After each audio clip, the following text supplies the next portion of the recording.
Jill Nishin, a hard-working corporate laborer, tragically died from a heart attack due to excessive overtime. However, his life did not end with his death. Instead, he was reborn into a new and better life. In his past life, he had struggled to make ends meet, but now he found himself as the prince of a prestigious noble family, ruling over an expansive territory covering hundreds of thousands of square kilometers. Despite his newfound status, challenges loomed over his territory. Starvation was widespread, armies constantly waged war over land, and, most dangerously, traitors lurked within his domain, ready to betray him at any moment. The question now was how he would navigate this world of magic, leverage his past life knowledge, and harness the power of technology to secure his rule. The story begins in an ICU, where doctors were frantically working to save a patient. The patient, later revealed to be Jean Lishan, a mechanical engineer, acknowledged his impending death. He reflected on his life, stating that due to relentless overtime, he had suffered a heart attack. He admitted that his life had never been good. After losing his parents in a car accident, he had grown up as an orphan with no one to care for him. Jean Lishan recounted that after graduation, he had worked continuously for 20 years, struggling with long hours and meager pay. His financial struggles were so severe that he couldn't even afford a taxi to his home. He lamented that his life had been filled with hardships, leaving no time or money for personal happiness. He noted that while the doctors were desperately trying to save him, he was utterly exhausted and longed for a deep, uninterrupted sleep. As he succumbed to his fate, he expected his suffering to end. However, upon opening his eyes, he found himself in an extravagant room. Confused, he initially assumed that the hospital had mistakenly placed him in an expensive suite, and he worried about the financial burden. But before he could process the situation further, a mysterious system message greeted him, welcoming him to the magical continent of Aldera. Overwhelmed by pain and confusion, he noticed his reflection in a nearby mirror and was shocked by his transformed appearance. He had never looked so refined and handsome. A week later, he had acclimated to his new reality. He had learned that he had been reincarnated as Rain Edgar, the third son of Grand Duke Alferia. Unlike his past life, where he had struggled constantly, this life was one of privilege. His elder brother and sister adored him, and he had never faced hardships. As the youngest in a noble family, he was treated with great respect and care both inside and outside the household. Rain came to the conclusion that fate had granted him a second chance. His previous life had been miserable, devoid of enjoyment, but this new existence was filled with luxury. He learned that this world, known as the Old Continent, revolved around magic, which played a role in everything from military power to daily activities. The continent was home to the Caradorial Empire, the largest human kingdom, along with various non-human species such as elves and dwarves. The Edgar family, to which Rain now belonged, was a powerful noble house governing a vast territory of 300,000 square kilometers with a population of 1 million. Being part of this noble lineage granted him fine clothing, exquisite food, and even a personal maid to attend to him at all times. Rain found it hard to believe that such an extravagant life was now his reality. One day, his maid, Leah, informed him that his father had summoned him. Rain entered his father's office, where the butler announced his arrival. Grand Duke Alferia permitted him to enter. As he stepped inside, Rain curiously asked his father about the reason for the meeting. Alferia questioned Rain, asking if he understood why he had been summoned. Rain admitted that he did not. His father then revealed that Rain had now come of age and it was time for him to manage his own territory. He instructed Rain to decide where he would like his land to be located. Excited by the prospect, Rain eagerly asked if he was truly being given his own territory. Alferia smirked, remarking that he had expected Rain to be unaware of such matters. He explained that all members of their family eventually took control of their own domains. The land assigned to Rain was in the northwest region. While relatively safe compared to other territories, it faced significant challenges such as a scarcity of magicians and ongoing food shortages. Alferia emphasized the importance of Rain's responsibilities. He warned that while the Caradorial Empire was currently stable, the future held uncertainties. It was now Rain's duty to prepare himself for what lay ahead. The empire was on the brink of facing numerous challenges, and it was all due to the royal family's decline. Rain reflected on his father's words, agreeing internally that he was absolutely right. The Caradorial Empire's royal family was weakening day by day. In fact, many noble families had surpassed the royals in power. This deterioration, Rain thought, stemmed from rampant corruption within the country. Some nobles had even allied with foreign nations, plotting daily to undermine their own homeland. Ever since his reincarnation, Rain had been experiencing the life he once saw in his dreams. However, he realized that true happiness did not stem from luxurious possessions but from the people who genuinely cared for him. He was determined to protect those who looked after him and ensure their safety. Meanwhile, Alferia observed the situation with concern. He felt that Rain was still too young to grasp the harsh realities of the world. Even if he understood some aspects, his knowledge was limited. Alferia decided not to burden him unnecessarily and reassured him, saying that as long as their elder siblings were around, he had nothing to worry about. Rain then turned to his father and asked if solving the food crisis in the northwest would lead to improved security in the region. Alferia responded, explaining that the food problem was far too vast to be resolved in one attempt. It would take significant time and effort to make a difference.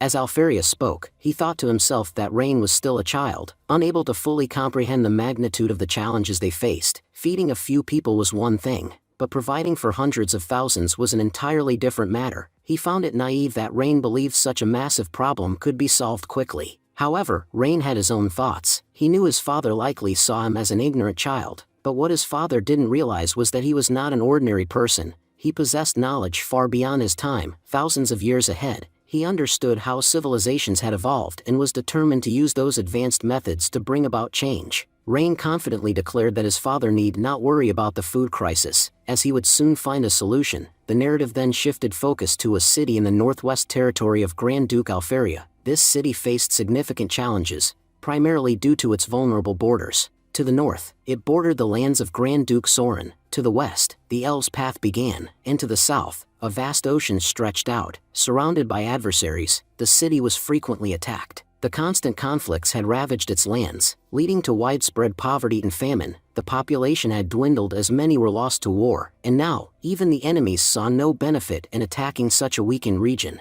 Meanwhile, Rain approached this territory, contemplating the immense work needed to revive the city. If he wished to spark an industrial revolution, he would require a vast labor force. However, the city's population was alarmingly low, and those who remained were weak and malnourished. He realized that increasing the population would be essential to his plans. Fortunately, Rain had an advantage. His system, recently, he had gained a scanning ability that allowed him to assess a person's attributes. He had already tested it on his family members to understand its capabilities. With this ability, he would be able to surround himself with competent individuals and weed out those who might cause trouble. Leah, one of Rain's attendants, noticed that he seemed preoccupied. Remembering Alferia's instructions, she reminded herself that she had to keep a close watch on him to ensure he didn't cause any trouble in the territory. She silently hoped that he would refrain from any reckless actions, as that would be beneficial for both of them. The scene then shifted to Essling City, where the city lord, Lord Eldrick, convened with his subordinates. He announced that Grand Duke's son was set to arrive in the city. This development would make it difficult for them to continue their usual dealings. Concerned, he asked for guidance on their next course of action. One of his advisors reassured him, suggesting that the young noble was unlikely to be overly strict. Since he was the youngest in his family, he had likely never faced any hardships in his life. A masked figure in the group then cautioned that they could not act against Rain without direct orders from their master. Until further instructions arrived, they would have to remain patient. Despite this, the city lord was visibly anxious. He reminded them of the numerous fraudulent activities they had committed, hinting at the potential consequences if their wrongdoings were exposed. The masked man expressed his confidence that even if the young master discovered their tax fraud, they would have nothing to worry about. He scoffed at the idea that the young master would be intelligent enough to read financial reports or understand their contents. Turning to his accomplice, he instructed him to provide the young master with any records of his choice, assuring him that the boy would be none the wiser. He reminded his colleague that they had used this trick on many young masters before, all with great success. However, he cautioned that relying solely on this method was unwise. Just then, the city lord acknowledged the instruction and agreed to proceed as planned. The masked man then remarked that the time for the young master's arrival had come. He urged his companion to greet the boy and ensnare him in their scheme, emphasizing that if they could bring him under their control, their plans would proceed smoothly. The city lord nodded and affirmed his understanding. Meanwhile, another figure reflected on Alferia's past misdeeds. He thought to himself that Alferia had committed numerous wrongs, and now it was her children who would suffer the consequences of her actions. At the same time, Rain had halted his journey just outside the city. Observing the land before him, he noted that it was fertile but largely barren due to the scarcity of people. He reasoned that without cultivators, the land had become completely useless. Turning to Leah, he requested a map of the area. As he studied it, he quickly deduced the cause of the problem. If he could construct a canal and connect it to sea, the situation would improve significantly. As he contemplated this solution, his thoughts were interrupted by the sound of a distressed voice nearby. A girl was pleading with her father to stop gambling, explaining that the money was meant for her mother's treatment. She warned that if he lost the money, they would have no means to help her mother. Despite her desperate pleas, her father remained unmoved, demanding that she hand over the money immediately. He insisted that he would win big this time and change their fate forever. Through tears, the girl reminded him that he had made the same promise countless times before, only to bring them further into poverty. She accused him of using gambling as an excuse to avoid work and take responsibility, lamenting how he was ruining their family. Her father, enraged by her words, raised his hand and threatened her, warning that if she refused to comply, she would regret it. Before the father could strike, Rain swiftly intervened, delivering a powerful punch. However, the force of the blow numbed his own hand. Rain winced in pain. Leah, alarmed, scolded him for acting recklessly. She reminded him that if he needed someone beaten, she could have done it for him, or they could have summoned an armorer. Fighting in such a manner, she insisted, was not suitable for him. Rain, acknowledging his impulsiveness, assured her that he would consult her before acting next time. Turning his attention to the girl, Rain asked if she was hurt. While he considered how to deal with her father, he sternly addressed the man, questioning how he could contemplate gambling away money that could save a family member's life. He accused the father of stooping so low that he was willing to harm his own daughter for financial gain. The father, now nervous, asked who Rain was and why he was interfering in their business. Rain dismissed the question, stating that his identity was irrelevant. What mattered was what the man chose to do next. He issued a grave warning. If he ever found out that the man had returned to gambling, he would not hesitate to end him. He described in chilling detail the torment he would inflict before finishing him off, ensuring that his fate would be a lesson to others. He then dared the man to gamble again,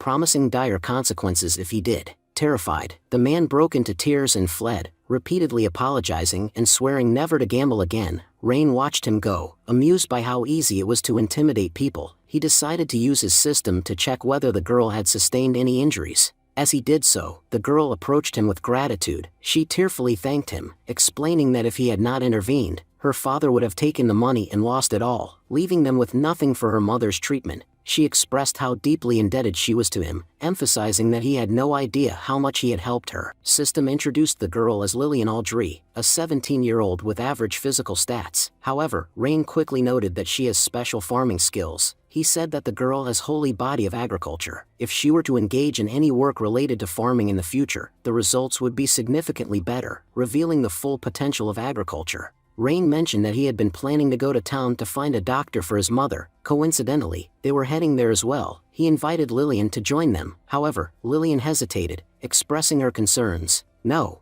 I cannot come with you. You are a noble, and I am just a commoner. My dirty clothes might spoil your carriage," she said. Rain dismissed her worries with a reassuring smile. "This is just a carriage, a means of transport. If it gets dirty, what difference does it make? Look, I am here, so there is no need to worry. You can come with us. Besides, I have some questions I would like to ask you." He then shifted the topic, voicing his curiosity. "Everyone knows how poor this city is, and with so many problems going on, it makes no sense to have a casino here. That's why I want to know everything about it." Lillian explained, "Last time, Grand Duke Soren attacked us, causing immense damage to the city. Many soldiers lost their lives. As soon as the war ended, a devastating flood followed, ruining our crops and washing away our fertile soil. Life here was never easy. But after these disasters, it has become even more difficult. Many people struggle to afford even a single meal." Rain observed the city and agreed with Lillian's assessment. The conditions were indeed dire. However, he recalled that his father had sent a substantial amount of money to aid such people. He frowned, wondering where all those development funds had gone. The city lord should have used that money to help the people. If it had been properly utilized, the situation would be much better, he thought.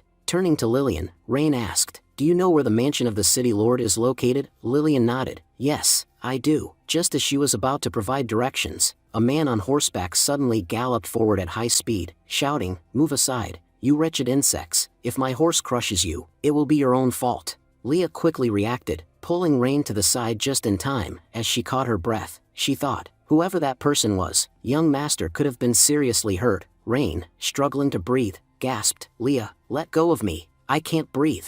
Releasing him immediately, Leah looked at him with concern. "Master Rain, are you hurt? If you are in pain, let's go to the doctor first. Everything else can wait. I can't risk your health." Rain smiled reassuringly. "Thanks to you, I am absolutely fine. If you hadn't been here, I might have been seriously injured."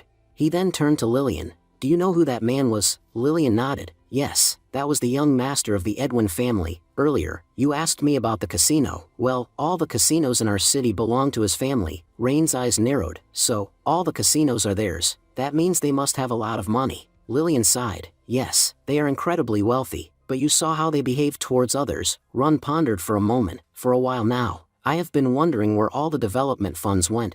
I remember very well that my father sent a large sum of money to this city. It seems I don't have to search any longer. I know exactly where all the money has gone. He turned to Lillian with determination. Take me to the casino. Where is it? Lillian looked alarmed. Master, please don't go there. Everyone who has gone to the casino has been ruined. They are ruthless and deceitful. If you fall into their trap, they will destroy you. Rain reassured her. Don't worry at all. They won't be able to harm me. Lillian, observing his confidence, couldn't help but wonder, how powerful is this young master? He seems so sure of himself, but I have no idea just how strong he truly is.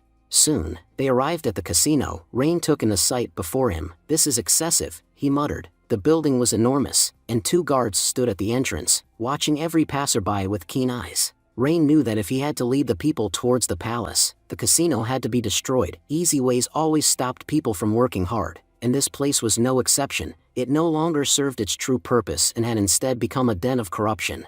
As he stepped into the casino, he was met with the sight of countless gamblers. Some had lost all their money and were desperately begging for more chips, while others celebrated their victories with reckless abandon. Observing the scene, Rain reaffirmed his belief. So long as the casino remained, the people here would never work properly. Even those who did would likely return each evening only to lose all their earnings. Leah approached him and informed him, Master, as per your orders, our soldiers have surrounded the entire casino. We await your next signal to attack. Rain instructed her to wait. If we want to catch a big fish, we need to be patient. As he moved further inside, the casino manager approached him with a courteous smile. Sir, what game would you like to play? He inquired. Rain responded nonchalantly. I'm not particularly fond of gambling, and this is my first time here. Show me something simple. Of course, follow me, the manager said. Before playing, you will need to purchase chips.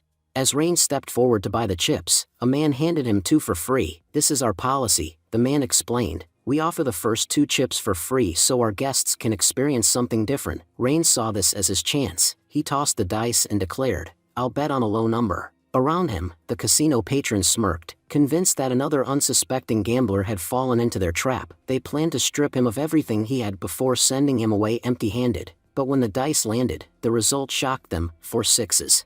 That means a high number, someone announced. A wave of disappointment rippled through the crowd as those who had bet on lower numbers realized they had lost. The casino manager put on a sympathetic expression. How unfortunate, he said. You lost in the first round. But young master, you were so close to winning. Try a little harder, and I'm sure you'll succeed next time. Rain, however, was unimpressed. This game requires no real effort. It's boring. I won't continue playing. Then, as if to dismiss the matter entirely, he added, Besides, I'm hungry. Just as he was about to leave, the manager stepped in front of him. Wait a moment, sir, you cannot leave without paying. Rain raised an eyebrow. I haven't taken anything from you. Why should I pay? The manager's smile turned sly. I gave you 2 chips, and you used them. Since you lost, you now owe us for them. But you said they were free, Rain countered. The manager scoffed. A nobleman like you making such a cheap joke. Since when has anything inside a casino been free? Nothing comes without a price. He continued, each chip here costs 100 gold coins. You took 2, and since I personally served you, you owe us 250 gold coins. I know it's a hefty amount, but I'm giving you a chance. Either pay up or leave something valuable behind. Otherwise, you won't be walking out of here. Before Rain could respond, Lillian stepped forward, furious. You're lying, master. Don't believe him. The chips here are worth a single silver coin, not 100 gold coins. If that were the case, there wouldn't even be a game. My father plays here every day. I know exactly how much everything costs.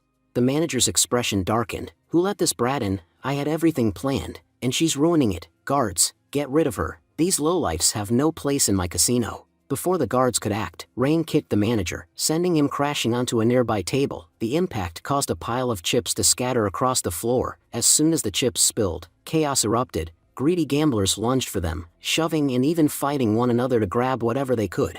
Watching the scene unfold, Rain shook his head in disappointment. These people are truly hopeless. Guiding them onto the right path will be a challenge. At that moment, an authoritative voice rang out. Who dares to cause trouble in my casino? A man from the Edwin family had arrived, flanked by his men. he sneered at the commotion. "It looks like you all are tired of your miserable lives and have chosen to die in my casino." Rain smirked inwardly. Finally, a big fish has taken the bait. The time has come to end this charade. The sight of Edwin's man terrified the gamblers who had been scrambling for chips. The young master of the Edwin family issued a cold command: "Beat them, teach these worms a lesson." His men wasted no time. They descended on the gamblers, mercilessly striking them down. "These fools never learn," one of them spat. "How dare they think they could take what isn't theirs?" As the beatings continued, the rest of the patrons shrank back in fear. The young master addressed them with a smirk: "Let this be a lesson. Behave, or you'll meet the same fate." Lillian clenched her fists. She knew it was her fault. Master had helped her save her mother, and yet she had knowingly led them into danger. She had been a coward for too long. It was time to stand up. Stepping forward, she declared, "You're wrong. You can't scam people while my big brother is here." Gasps filled the room. The gamblers stared at her as if she had lost her mind. No one who challenged the young master of the Edwin family lived to tell the tale. The young master sneered. "Oh, and what exactly are you going to do about it? Speak up. I can barely hear you." Lillian raised her voice. "Listen carefully. Your casino scams everyone, ruining families. My family was already destroyed, but with Big Brother here, I won't let the same thing happen again. You can't bully him. He's a better person than all of you combined." Varslow, one of Edwin's enforcers, laughed mockingly. "You think you can stop me? Let's see how long you last." He lunged at Lillian, intending to strike her down. She braced herself, ready to accept her fate, but as time passed, she realized the blow never came. Opening her eyes, she saw Rain standing in front of her, gripping Varslow's wrist tightly. Rain pondered over the information before him. Varslow Edwin, a 23-year-old man, had average basic stats. However, two aspects of his profile stood out as particularly concerning. His loyalty was a mere 5, indicating his selfish and untrustworthy nature. Additionally, his specialty was brutality, a trait that made it evident the Edwin family was firmly opposed to them. Rain concluded that the Edwin family could not be trusted and might have to be eliminated soon. Meanwhile, Varslow confronted Rain, stating that he had moved ahead while Rain had remained behind. Rain considered the implications of this statement. Varslow trying to obstruct him, he reflected on the natural order of power, recognizing that the strong would always stand in the way of others. He admitted that he might not be a significant threat to Varslow at the moment, but emphasized that, like his people, he too had his own strengths. Varslow, smiling, observed that it had been a long time since he had encountered such an interesting person. He demanded to know Rain's name, questioning who he was to stand against him in his own city. However, Varslow quickly dismissed the need to know Rain's identity, stating that it wouldn't matter because no one could do anything to him. At that moment, Rain clapped his hands, and his soldiers entered the scene. He reiterated his belief that power determined control, and since he was the most powerful in that situation, victory was his. The scene then shifted to a grand banquet hall, where a celebration was being held in honor of Rain's arrival in the city. The hall was filled with the city's elite, powerful businessmen and nobles, all present to welcome him. Many had brought lavish gifts, and one noble even went so far as to offer his daughter to Rain. Lucas observed the gathering with skepticism. He found it absurd that everyone was acting as though some great ruler had arrived when, in reality, Rain was just another noble like them. The practice of offering daughters and expensive gifts seemed foolish to him. However, he had already discussed his concerns with Sickle and had devised a plan. His goal was to keep Rain under control by ensnaring him in a web of alliances and ensuring he remained preoccupied with their affairs, rather than interfering with the city's politics. Lucas also wondered about the whereabouts of his son, Varslow. If Varslow happened to encounter Rain, it would be interesting to see what kind of news he would bring. Lucas knew that their city lord was a cunning individual, and no matter how well crafted his plans were, there was no guarantee that Rain would comply with them. As the gathering continued, an announcement was made. Grand Duke's son Lord Rain had arrived. The head of the Raven family stepped forward, presenting a gift and expressing his hope that Rain would appreciate it. Meanwhile, the head of the Rooster family offered his daughter, suggesting that Rain could take her as his mate if she pleased him. Rain, addressing the assembly, acknowledged the gifts in the presence of the city's influential figures. He then signaled for a discussion, prompting the servants to bring in a large blackboard. As the blackboard was set up, the attendees murmured in confusion, unable to decipher its significance. Rain stepped forward, explaining that the diagram on the board was the blueprint for a dam, a project he had devised earlier that afternoon. He detailed the construction plans and encouraged the nobles to examine them closely. The head of the Raven family admitted his unfamiliarity with the concept of a dam, while the head of the Rooster family speculated that it had something to do with water, though he was uncertain of its purpose. Rain reassured them, stating that he would explain everything. He requested a map to illustrate his point. As the map was brought forth, he elaborated on his study of the city's geography. He pointed out that their city frequently suffered from floods, which inevitably led to crop destruction. However, by constructing a dam, they could control the water flow, storing it during the rainy season and utilizing it during droughts to sustain agriculture. Lucas found Rain's proposal fascinating. If implemented correctly, it would allow them to grow crops year-round, leading to substantial financial gains. He realized that they had underestimated Rain. He was far more strategic than they had assumed. The head of the Raven family inquired why Rain was presenting this idea to them. Did he require their assistance? Rain confirmed that he needed financial support, explaining that construction projects were costly. The nobles, however, protested. They lamented their financial struggles, claiming that the city was poor and that even they, as nobles, had little wealth to spare. Lucas, watching the exchange, noted that while Rain was not particularly shrewd, he was undeniably naive. The nobles of Essling City had long drained its resources like parasites, and expecting them to provide funding was foolish. Rain, unfazed, declared that if the nobles lacked funds, it was not an issue. He had other ways to secure money. He revealed that during his arrival, he had noticed a grand building and discovered it was a casino. After just one evening of gambling, he had amassed 50,000 gold coins. Furthermore, he had learned that numerous casinos operated within the city. By increasing the taxation on these establishments, they could generate significant revenue, enough to fund the dam's construction. Lucas observed Rain carefully, realizing that while he might not have the same cunning as some of the city's schemers, he possessed an unyielding determination and a willingness to take decisive action. Perhaps Rain would be a more formidable player in the city's power struggles than he had initially thought. Nobles were wondering whether the casino had been raided. If that were the case, it would mean no earnings from the casino that month. They considered the situation. There were only a few casinos in the city, and the one in which they had invested had not yet been targeted. It seemed that with the arrival of the master, he's setting his sights on new endeavors, unaware that in doing so, he had provoked Edvin family. Now, Edvin was certain to find himself in serious trouble. Lucas reflected on the situation. Initially, he had no intention of taking action, but now that this man had chosen to interfere with him, he would have no choice but to destroy him. Addressing Master Rain, Lucas pointed out that operating a casino was not illegal in their empire and expressed his confusion over Rain's reasoning. He accused Rain of unjustly raiding their casino despite their adherence to the Caradorial nation's regulations. According to Lucas, Rain had violated these laws by conducting the raid. The other nobles voiced their agreement, insisting that Master Rain had overstepped his authority. The room quickly filled with dissenting voices against Rain. Many of those who had earlier been offering gifts were now turning against Rain. Lucas observed the shift in sentiment and thought to himself that the young master was indeed naive. He had no understanding of how influence worked in this city. Everyone present at the gathering had ties to the casino business, and if Rain disrupted their operations, he would face resistance from all of them. Rain, however, remained unfazed. He reminded them that only a short while ago, he had requested donations for a dam project, and they had all pleaded poverty. Yet, now that he had taken money by his own means, they were suddenly outraged. He acknowledged that operating a casino was permitted but pointed out that none of them had paid their dues, neither the casino taxes nor personal profit taxes. Essentially, they had all been engaged in theft. Giving them a choice, Rain declared that they must either admit their wrongdoing and forfeit everything or abandon the casino business entirely. If they refused, he would ensure their compliance by force. Lucas, attempting to challenge Rain, questioned whether the Grand Duke was aware of these actions. He implied that if the Grand Duke found out, Rain's authority would be in jeopardy, and he might not be forgiven. The nobles echoed Lucas's sentiments, accusing Rain of abusing his power. Rain, however, dismissed their accusations, calling them hypocrites for citing laws established by his own father. He then ordered the soldiers to bring forth the individuals he had captured. As the captives were presented, Lucas was startled to recognize two familiar faces. They were his son Varslow's guards, who were rarely far from his side. If they had been caught, it could only mean that Varslow himself was in trouble. Rain turned to Edwin and asked if he recognized the two men. Edwin, maintaining his composure, denied knowing them, claiming he was seeing them for the first time. Rain, unfazed, explained that the question had been simple: either Edwin knew them or he did not.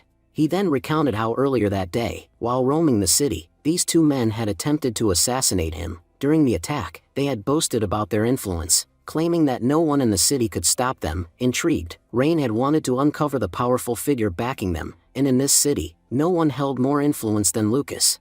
Turning back to the room, Rain asked if anyone else could identify the two men and reveal whom they served. The assembled nobles exchanged uneasy glances, all aware that these men were Varslow's followers. Wherever he went, these guards accompanied him. If they had attacked Master Rain, it could only have been on Varslow's orders. The realization dawned upon everyone: Lucas was trapped, with no apparent way out. Lucas desperately hoped the captured men would remain silent, as any confession from them would unravel everything he had built. He watched anxiously as events unfolded. Then, in a dramatic move, Lucas stepped forward, drawing his dagger. Without hesitation, he accused the two men of committing an unforgivable crime, attacking the son of Grand Duke. He proclaimed that if anything had happened to Rain, the entire city would have suffered the consequences. Declaring that they must pay for their actions with their lives, he swiftly executed them on the spot, leaving the entire room in stunned silence. Feigning remorse, Lucas turned to Rain, begging for forgiveness. He claimed that his anger had taken out of control when he heard about the assassination attempt, leading him to act rashly. If Rain wished to punish him, he would accept it.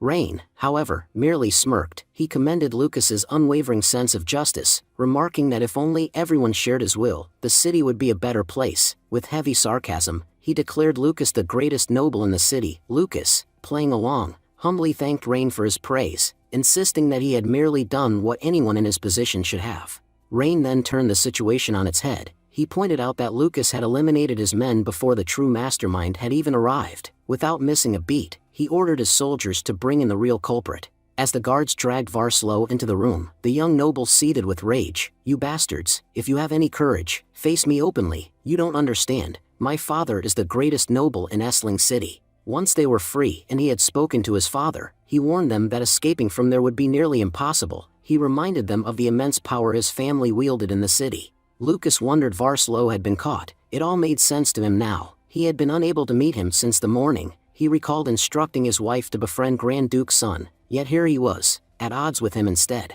Varslow turned to Rain and accused him of killing his servants. He declared that it had been a grave mistake and vowed that, just as he had killed them, he would meet the same fate. He challenged Rain to free him and see how he would torture him in return.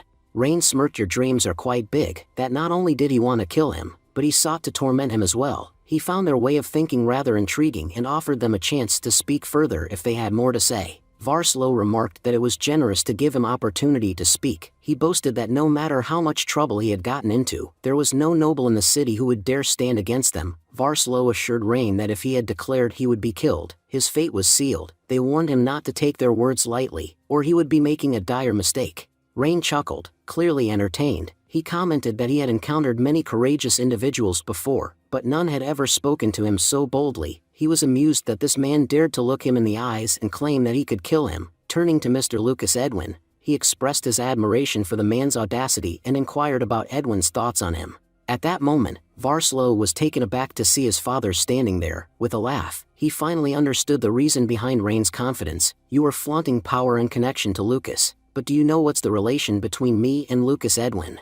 Mr. Lucas, meanwhile, ordered him to be silent and to get on his knees immediately. He declared that having a son like Varslow was an embarrassment to him. Seeing his father behave this way left Varslow utterly confused. He hesitantly asked his father what he was doing, reminding him of all the praise he had spoken of him earlier. He was baffled by the insults his father was now throwing at him. Lucas stepped forward and forced Varslow onto his knees, demanding that he apologize. He asked if he failed to understand the gravity of the situation. Addressing Master Rain, he acknowledged that his son had made a grave mistake but pleaded for leniency. He insisted that his son was young and naive, promising that such a mistake would never happen again. In desperation, he offered everything he owned, his wealth, properties, and power, in exchange for his son's forgiveness. Varslow, recalling his father's instructions to befriend Grand Duke's son, realized he had done the complete opposite. He began to question whether Rain truly was as powerful as his father had claimed. Trembling, he hesitantly asked if Rain was indeed the son of the Grand Duke. Rain scoffed and sarcastically asked if Varslow had lost his senses. He questioned whether Varslow had ever considered that a common man could never hold such authority. Varslow, realizing his mistake, banged his head and begged for forgiveness. He admitted to making a terrible mistake and insisted that if he had known Rain's true identity, he would never have acted as he did. Desperate, Lucas spoke again, pleading with Master Rain to spare their family. He swore that the entire Edvin family would serve him loyally like dogs, obeying his every command. Rain smirked and remarked that everything they had earned over the years now belonged to him. he assured them that if they handed it over, he would spare their lives. Lucas immediately expressed his gratitude, relieved that they had been given a chance. However, he secretly harbored resentment. If he was to be ruined, he saw no reason to let others escape their fate. He decided to expose the city leader, Edric. Turning to Rain, Lucas claimed that while he had stolen taxes and money, Edric had committed a far greater crime. He revealed that Edric had allied with outsiders and was plotting against his father. If there was anyone guilty of treason, Lucas argued, it was Edric, not him. The nobles murmured among themselves, shocked by the revelation. They questioned whether their city lord was truly planning a rebellion. If so, it was a crime of the highest order. Before Lucas could continue, Rain silenced him. He admitted that he had been prepared to forgive him, but Lucas had made a critical mistake. He accused him of attempting to drag others down with him. Rain expressed his distaste for such cowardice and declared that he no longer intended to spare Lucas's family. He commanded the guards to seize them all, ensuring that their entire bloodline would be wiped out. Smiling, City Lord reflected on the situation, thinking that everything was unfolding exactly as he had predicted. He had always known that no matter how intelligent the young master became, he would remain a fool, both reckless and impulsive in equal measure.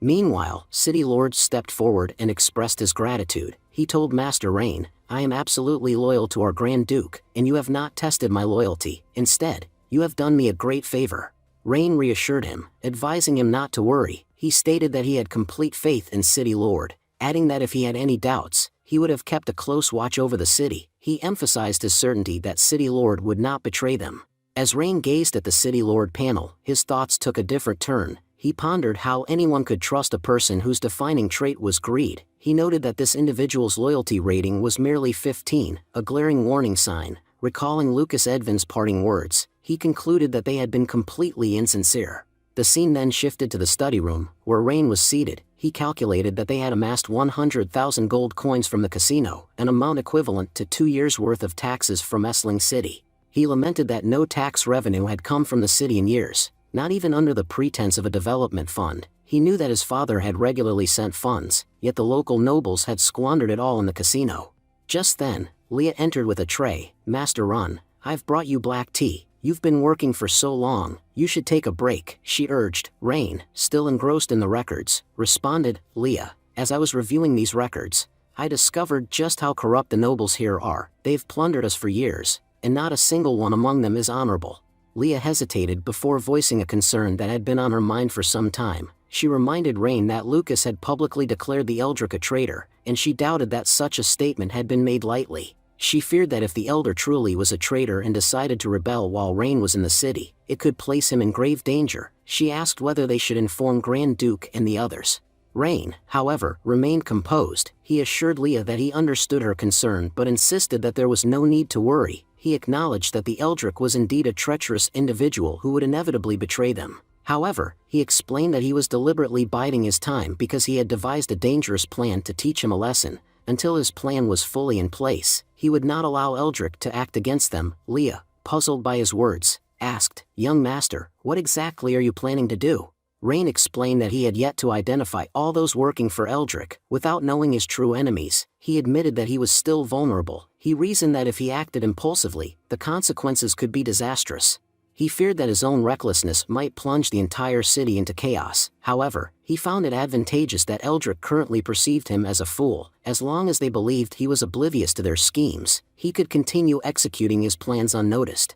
The next day, at City Lord Mansion, Guildmaster Malcolm of the Mage Guild arrived at the hall for a meeting. Elric addressed him, explaining that there was a significant reason behind his summons. He informed Malcolm that Grand Duke's younger son had arrived in the city and, in an effort to prove himself, had begun insulting the Mage Guild. He pointed out that the newly issued budget for the dam explicitly stated that mages could not work on the project, questioning whether this was not a blatant insult to their guild. Upon hearing this, Malcolm reacted with outrage. He exclaimed that the decision was a grave injustice and made it clear that even though the young man was the Grand Duke's son, he had no right to disrespect the Mage Guild. He declared that their contributions were the backbone of the country and that excluding them from the dam's budget was utterly unacceptable. Meanwhile, Eldrick watched the unfolding conversation with amusement. He had initially assumed that persuading the mages to join his cause would require a substantial bribe, but now he realized that mere manipulation had sufficed. He noted that Malcolm had already fallen into his trap and would soon storm off to confront Rain. Smirking, Eldrick concluded that this would weaken Rain's position even further. True to Eldrick's expectations, Malcolm declared that he would not tolerate such injustice and resolved to speak with the young master directly. However, as he left, an elder mused to himself that he had managed to ignite yet another conflict. He smugly observed that Rain had unwittingly turned the Magic Guild against him. While these people had never been particularly loyal to Rain, his actions had now cemented them as his enemies. Eldrick thought to himself that Rain was now entirely isolated within the city. On the other side of the city, Rain was focused on his future projects, sketching out structural blueprints. Leah entered and informed him that Malcolm, the guild master of the Mage Guild, had arrived to meet him. Rain, caught off guard, wondered who this visitor could be. As soon as Rain entered the guest room, Malcolm confronted him. Without preamble, he accused Rain of having disrespected the Mage Guild upon his arrival in the city. He expressed his deep offense, making it clear that the guild members were outraged by the insult. Rain, taken aback, calmly asked, "Mr. Malcolm, what exactly are you referring to? As far as I recall, I have not insulted the mages in any way. The Mage Guild works for the benefit of our people, so why would I go out of my way to antagonize you?" Malcolm, brandishing a document, insisted that Rain stop pretending. He pointed out that Rain himself had issued the recruitment letter, which explicitly stated that mages were barred from working on the dam project. He demanded to know how Rain could possibly be unaware of a directive he had personally authorized. Rain admitted that he had indeed issued the document. "You must be aware that I am overseeing the dam's construction," he stated. "I have carefully selected the best individuals for the job. How does that amount to an insult to your guild?" Malcolm, growing increasingly frustrated, retorted, "Your letter explicitly states that mages and even elderly workers are not to be employed in this project. Do you see us as so useless that you would exclude us outright? Your decision has deeply provoked my people." As Malcolm ranted, Rain observed him with growing skepticism. Inwardly, he wondered if the guild master had lost his mind. Rain had clearly stated in his plans that he was building a dam and that no laborers would be allowed inside. Frustrated, he questioned the necessity of mages in this endeavor. "Does he expect me to have the mages do the physical labor?" he thought. If that's the case, then Malcolm is truly an idiot. Malcolm, however, was not amused. "Master Rain," he said sternly, "you must reconsider this decision. If you refuse to allow mages to work on the dam, our entire guild will stand against you." Rain found Malcolm's words amusing. "He's making bold claims," he thought. "Let's see just how loyal he really is." Activating his scanning ability, he examined Malcolm's stats. His loyalty rating was an impressive 82. "This level of loyalty is not something that wavers easily," Rain noted. "Someone must have incited him against me."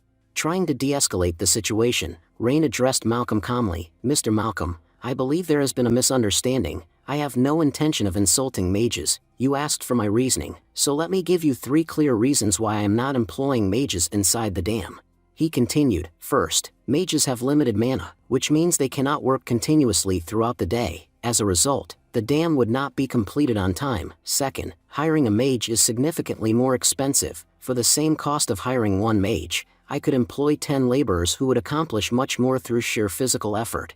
Lastly, mages already have stable employment within the guilds and do not lack financial security. Commoners, on the other hand, struggle to find work. As a landlord, it is in my best interest to provide jobs to those who need them the most. This benefits both me and the people."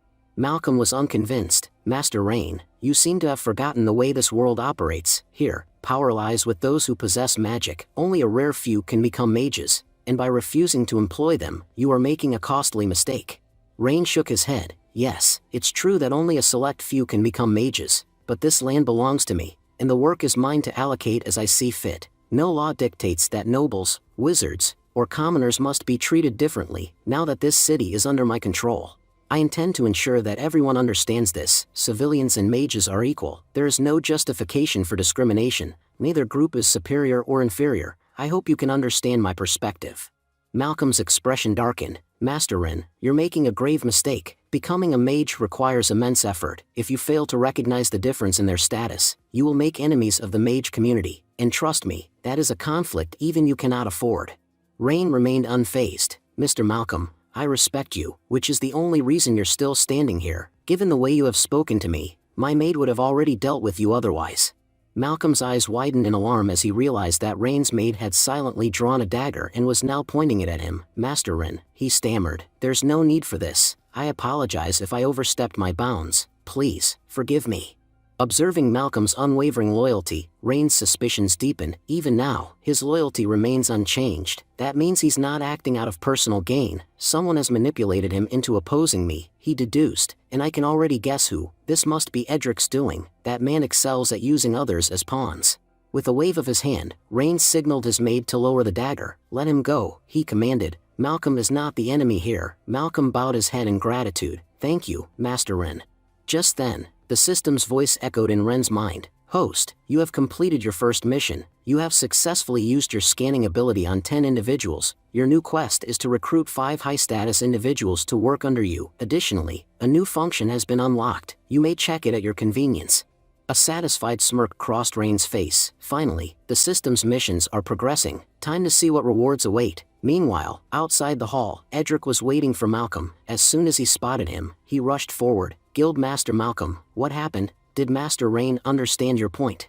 Malcolm let out a weary sigh. No, there's nothing more to discuss. Master Rain refused to listen and forced me out. I barely made it out of there alive. I have no intention of provoking him any further.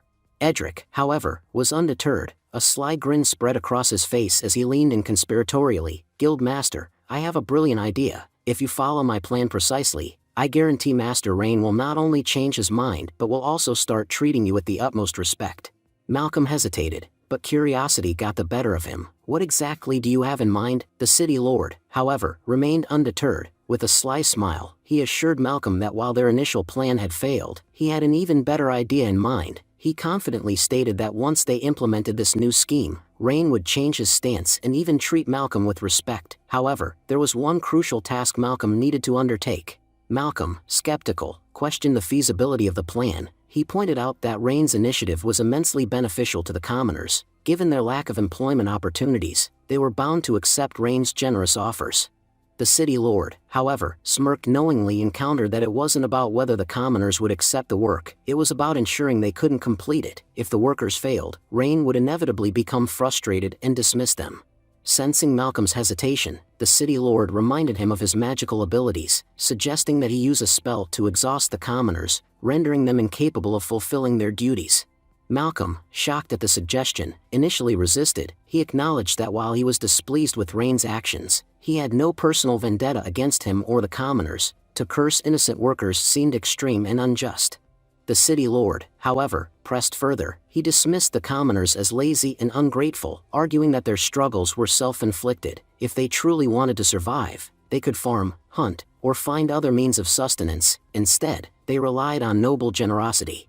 He then painted a dire picture. If the commoners succeeded in proving their worth, Rain would continue hiring them, reducing opportunities for mages like Malcolm and his peers. In such a scenario, the Mage Guild's influence would wane, leading to widespread unemployment among the mages. Malcolm, torn between his morality and his loyalty to his guild, found himself deeply troubled. As the city lord's words sank in, he realized the implications. If the commoners gained favor, the nobles would have no reason to depend on mages for labor. After much deliberation, Malcolm reluctantly conceded. With a heavy heart, he asked the city lord what exactly needed to be done. Meanwhile, in the heart of the city, a large notice board had been set up. The townspeople gathered around, reading the announcement in disbelief. The notice stated that the new lord was hiring workers, offering 9 to 5 works with 3 meals a day and 10 copper coins in daily wages. It seemed too good to be true. Among the crowd, a man voiced his skepticism. He questioned when nobles had ever been so benevolent. No matter what they promised, in the end, they only looked out for themselves. Another man agreed, suggesting that this was likely a trap. He recounted past instances where nobles had tricked the commoners into working for free, including the recent construction of a casino.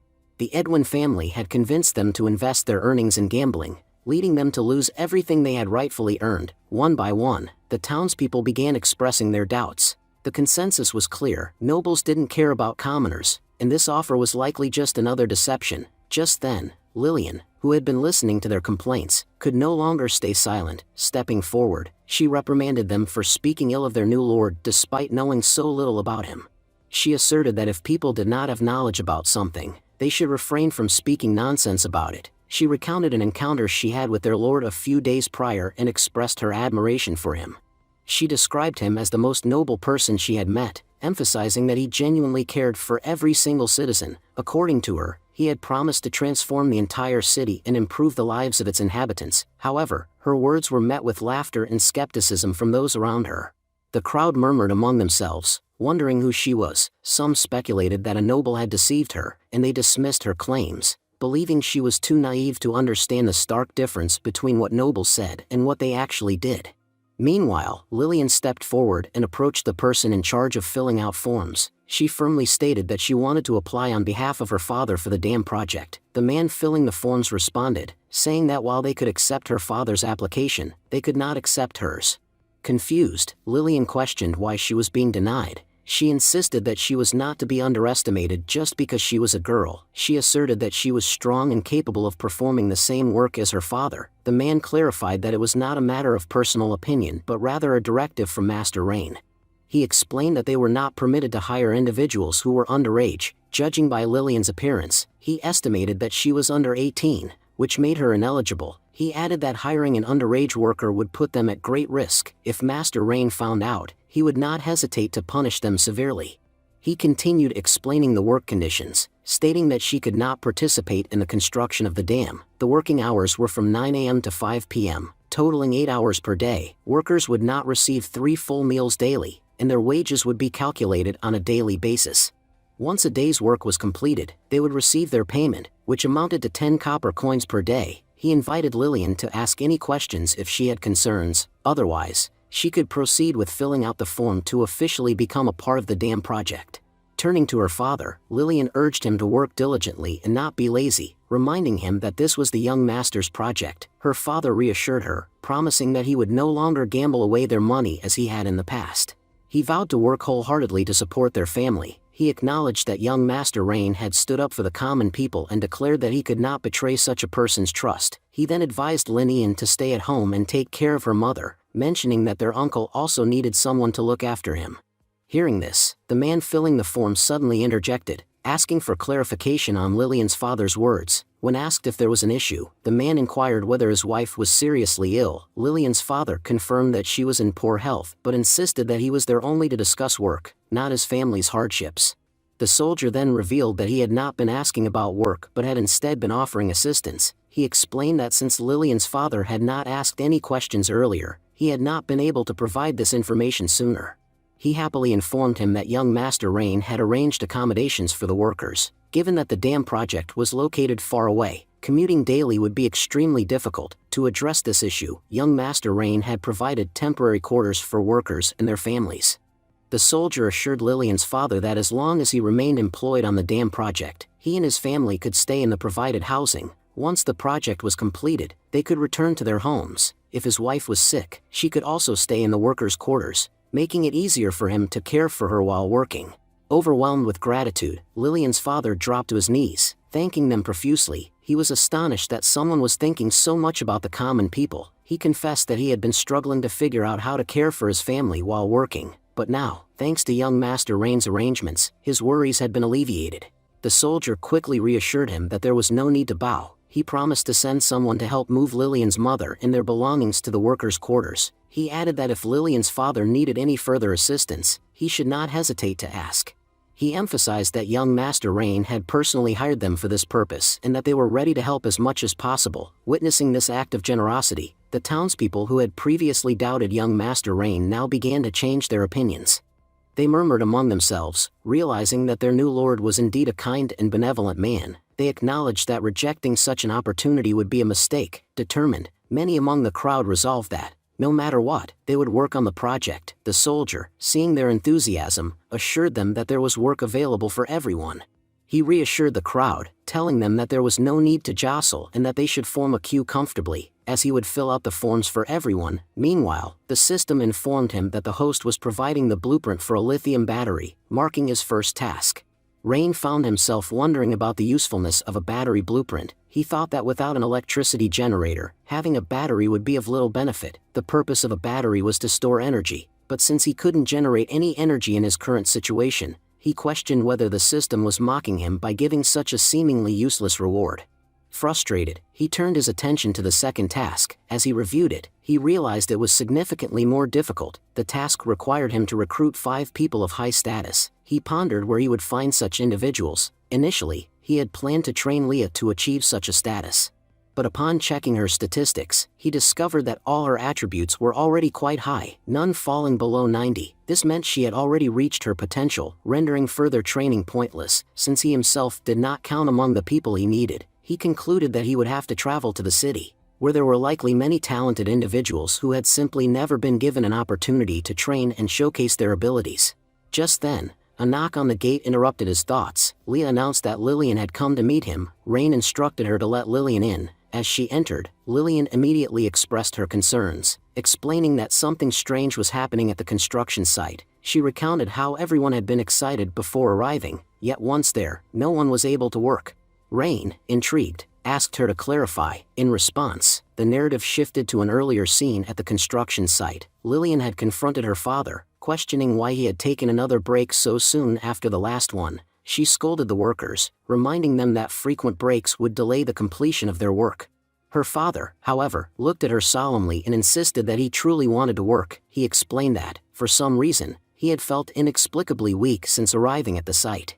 It wasn't just him, everyone around seemed to be experiencing the same lack of energy. Despite their desire to work, their bodies simply wouldn't cooperate. He even demonstrated how little strength he had left by attempting to strike the ground, but the effort was futile. Frustrated, Lillian tried to reason with them, reminding them that they had been given a rare opportunity to work. She warned that if they continued to be idle, they could not later complain about the nobles never offering them employment. Another worker chimed in, assuring her that they were not making excuses. He admitted that none of them wished to be lazy, but something strange had happened. Ever since they arrived, their strength had completely drained. The other workers agreed, speculating that perhaps their bodies had simply grown unaccustomed to labor over time. They believed that after some rest and a meal, they would regain their strength. However, Lillian refused to accept their reasoning, accusing them of laziness and making excuses. Upon hearing all this, Rin decided to visit the construction site himself. When he arrived, Lillian immediately reported what the workers had said. She urged him not to believe their excuses, warning that if he showed leniency, they would become even lazier, and the dam project would never be completed. Curious, Rain checked the status of Lillian's father and discovered that a curse was affecting him, preventing him from exerting any effort. Realizing that none of the workers were actually sick but rather afflicted by the same curse, Rin reassured Lillian that they were telling the truth. Determined to get to the bottom of the issue, he decided to use his prospecting skill. He had originally intended to reserve this ability for later, once the dam construction had begun in earnest. However, given the circumstances, he realized he had no choice but to use it now. His skill allowed him to analyze stones, formations, minerals, and even land structures in great detail, things that would otherwise remain a mystery. Rain activated his skill and commanded the system to analyze the geological conditions within a 10-kilometer radius. As the system began scanning the area, he pondered what exactly was happening. Soon, the results confirmed that the land contained neither petroleum nor metal, leaving him even more perplexed about the nature of the problem. Rin had initially thought that the place would have a lot of water. As they examined the surroundings, someone remarked that if water was nearby, it should be visible. However, something strange was happening. There was an unusual energy emanating from beneath the ground. The astonishing thing was that the ground wasn't too deep below the surface. Rain stated that they shouldn't overlook this ground, as he believed something significant lay beneath it. Lillian's father responded confidently, saying, "Yes, Master Rain, I can handle the job in just 2 minutes. Even though we are all exhausted, digging this much will be easy for us." As they dug into the ground, a crystal emerged before them. Lillian's father stared at it in astonishment and admitted that he had never seen anything like it before. Leah, equally intrigued, wondered how young Master Rain had been able to detect it. The crystal's magic was so faint that even she hadn't sensed it, yet Rain had done so effortlessly. She started contemplating whether their young master was a magic genius, which would explain how he managed to accomplish such feats so easily. Rain instructed them to carefully extract the crystal and store it in a box, assuring them that it would unveil many secrets. He then shifted the topic and asked a crucial question: if someone is cursed, how do they cure themselves? One of the others explained that, generally, curing a curse required seeking out a priest to lift it. If visiting a priest wasn't an option, a powerful magician could also remove the curse with ease. Rain pondered for a moment and then stated, "You mentioned magicians. Typically, magicians can be found in the Mage Guild. However, since we can't go there at the moment, Lillian, bring your father and come with me to see the priest." Lillian, now deeply concerned, asked, "Young Master Rain, are you certain that my father has been cursed?" Rain confirmed it but reassured her, "Yes, he has been cursed, but don't worry, the ones responsible won't get away with it. I already have an idea of who did this and their possible motive. They made a huge mistake. Upon reaching the church, the priest himself came out to welcome them. He greeted Rain warmly, saying it was a pleasure to meet him. Rain, however, remained cautious. He was determined to have Lillian's father treated, but first, he needed to assess the priest's loyalty. If the priest's loyalty was insufficient, Rain would not proceed with the treatment. He activated his system to scan the priest. The system revealed that the priest's name was Saintess Era. Although she appeared to be 24 years old, in reality, she was 257 years old and an elf. Her loyalty to Ren was exceptionally high, measuring at 95 points. Ren found this remarkable but noted that she was not human. Seeing an elf wasn't a new experience for him, but it was still intriguing. Saintess Era introduced herself formally, saying, "Master Ren, I am the saintess of this church. My name is Era. How may I assist you?" Rain pointed to Lillian's father and explained, "This man has been cursed. I brought him here so you could heal him." Rain observed her closely, thinking that while her loyalty was impressive, he needed to see if her abilities matched her dedication. Era responded without hesitation, "Understood. I will heal him." She then began scanning Lillian's father using her ice magic.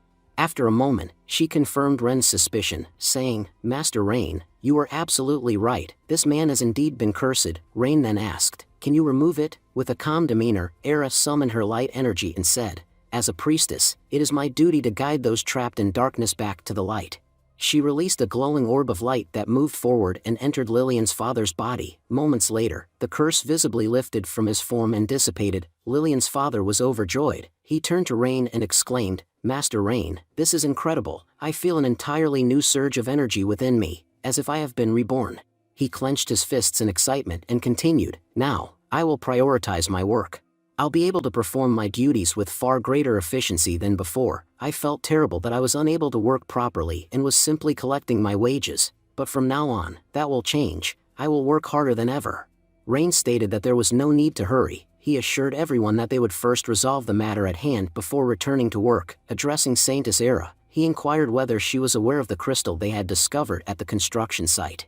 He also mentioned his belief in the existence of the crystal as the presence of a mysterious crystal that had seemingly cursed all the people. He then asked Era to explain the nature of the stone, its purpose, and its effects. As he spoke, he displayed the stone to Era. In response, Saintess Era explained that it was a dark crystal, commonly used as a magical artifact. According to him, someone had infused a significant amount of energy into it, amplifying the power of the curse. However, he noted that the individual behind the curse did not appear to have malicious intentions. Instead of using the crystal's energy to kill, the person had chosen to exhaust people through its effects. He emphasized that the energy stored within the crystal was potent enough to destroy everyone, but the creator had deliberately restrained its power. Rain then asked whether, as Era had mentioned, the crystal was a common magical artifact. He wanted to know if it was easy to create. Saintess replied that for a high-level mage, crafting such a crystal would indeed be simple. He speculated that a powerful mage had created the crystal and buried it at the construction site, which was why the workers had been struggling to complete their tasks. Growing suspicious, Rain questioned whether Saintess knew about their project. Saintess reassured him, stating that their church worked for the welfare of the people and closely monitored any project that could benefit society. He acknowledged that Rain's project had the potential to provide jobs and improve people's livelihoods, which was why he was well aware of it. She then expressed gratitude for the opportunities the project had created, adding that if Rain continued to support the people, the church would support him. Meanwhile, Rain reflected on a past encounter where he had attempted to threaten Malcolm. He recalled that his warnings had been ineffective. As the old man remained arrogant and dismissive, Rain concluded that it was necessary to teach him a lesson. Turning back to Saintess Era, Rain pointed out that the entire construction site was cursed. He then asked if Era could use his powers to lift the curse, as work could not resume until the issue was resolved. Era explained that removing a curse from an individual was vastly different from dispelling one that affected an entire location. She admitted that the task would be extremely difficult. Moreover, even if she succeeded, he warned that another curse could easily be placed on the site, as finding cursed crystals was uncommon. She questioned whether Ron could continuously find and remove them, highlighting the impracticality of doing so. Rain conceded that Era had a point. Unless the root cause of the problem was addressed, the issues would persist. He decided that he would personally confront the owner to understand the difficulties he was facing. Era then interjected, mentioning that she knew someone capable of resolving the problem effectively. However, she cautioned that the person was quite eccentric and might refuse to help. She advised Rain not to set high expectations. Shortly after, Rain arrived at a mansion. As he approached, he recalled that Saintess Era had given him the address of Lady Selena, the former president of the Mage Guild. He had heard that she was highly skilled in magic, and he hoped her assistance would make it easier to manage the current crisis. At that moment, Leah, who was accompanying him, noticed something unusual from the mansion's rooftop. Urgently, she warned Rain to take cover, predicting an imminent explosion. Moments later, a powerful blast erupted from the mansion's second floor. Rain, witnessing the scene, found it perplexing. He could not understand why an explosion would occur at the residence of the former Mage Guild president. Inside the mansion, Selena, seemingly unfazed by the blast, muttered to herself. She lamented yet another failed experiment but vowed not to give up until she succeeded. When Rain and Leah approached her, she quickly dismissed any interest in assisting them. She clarified that she was deeply engrossed in research and had no intention of leaving until her work was complete. Curious, Rain asked whether she was working on a magical staff. Selena scoffed at his assumption, remarking that noble children often had limited understanding of magic. She clarified that she was developing a magical device, not a mere staff. Amused by his ignorance, she teased him about his simplistic thinking. At this point, Leah intervened, asserting that Selena should remember whom she was addressing. She reminded Selena that Rain was the third son of the Grand Duke and the Lord of the territory. She insisted that Selena should speak respectfully and refrain from making a mockery of him. Sensing Leah's magical energy, Selena appeared intrigued. Instead of taking offense, she proposed that Leah assist her in her research. She speculated that with Leah's help, she could complete her project more quickly, after which she would offer her assistance to Rain in return. She reasoned that this arrangement would benefit both parties. Leah, however, stood her ground, refusing the offer. She emphasized that they had come seeking aid, not engaging in negotiations. She warned Selena against disrespecting her master, stating that if she did not adjust her attitude, force would be used to make her comply. Selena, undeterred, responded with a challenge. She remarked that it had been a long time since anyone had dared to speak to her in such a manner and expressed interest in testing their strength. As tensions escalated, Rain stepped in to de-escalate the situation. He reminded them that they were there to seek help, not to provoke conflicts. Noticing the cluttered research materials on Selena's table, Rain observed that she was deeply invested in magical studies rather than administrative duties. Selena, acknowledging his remark, admitted that everything on the table consisted of failed experiments. She explained that her goal was to create a device capable of storing magical energy, allowing mages to use their power more efficiently rather than letting it go to waste. Intrigued, Rain considered the implications of such an invention. He then proposed an offer. He claimed to have knowledge of a method that could help her achieve her goal. However, he made it clear that he did not offer assistance for free. If he helped her, she would have to return the favor by assisting him. Selena, skeptical, responded irritably. She pointed out that her repeated failures had already frustrated her, and she had no patience for empty claims. She dismissed the idea that someone could instantly grasp her concept and create such a device. Rain, however, remained firm. He reiterated his proposition. If he successfully designed a device capable of storing magical energy, would she, in return, aid him in his battle against the Mage Guild? Rain continued. The people were causing numerous problems, and that was why help was needed from someone powerful enough to bring them under control. Rain stated that no one is more capable than President. Rain continued, explaining that if a magical device, one specifically required, had been created, a promise would have been made to put Mage Guild in his place by the following day. Regardless of the Malcolm's current behavior, standing before the president would turn him into nothing more than a helpless creature. He would obey any command given without hesitation, and not only would the curse be removed, but the entire guild would be under control. However, all of this was contingent on receiving the necessary assistance. Selena warned that failure would mean an inability to guarantee safety, as self-restraint would become exceedingly difficult. 5 hours later, the scene shifted to the completed lithium batteries. Examining the blueprint, Rain pondered the situation. He had assumed that possessing the battery was sufficient, but the question of energy input remained unresolved. Constructing a generator seemed necessary, but doing so would require a dam, an endeavor that would consume an immense amount of time. However, Selena had unexpectedly provided a solution to his dilemma. It had not even crossed his mind that mages could be used as an energy source. After thoroughly inspecting the battery, Rain acknowledged that it had been crafted flawlessly, exactly as depicted in the blueprint. Every detail was precise. Selena, however, scolded him, expressing her frustration. She remarked that if this was meant as a joke, it was a poor one. She had previously experimented with numerous expensive materials to store her energy, yet each one had eventually exploded. Now, he was claiming that a few simple stones would be sufficient to contain her power. She was convinced that a larger explosion was imminent. Rain reassured her, stating that there was no need to worry about an explosion. The battery had a capacity of 185 watts per kilogram, and she could channel all of her energy into it to see for herself. To charge it, he explained, nothing extraordinary was required, simply passing electricity through the designated wire would suffice, and the batteries would automatically store the energy. Selena recalled hearing about the importance of mastering electricity and wondered whether the widespread rumors were true. As she channeled her energy into the wire, she was amazed to see that the batteries were not exploding. Instead, they absorbed her energy efficiently. Stunned, she declared that this was impossible. The fact that the batteries remained intact meant that she had succeeded.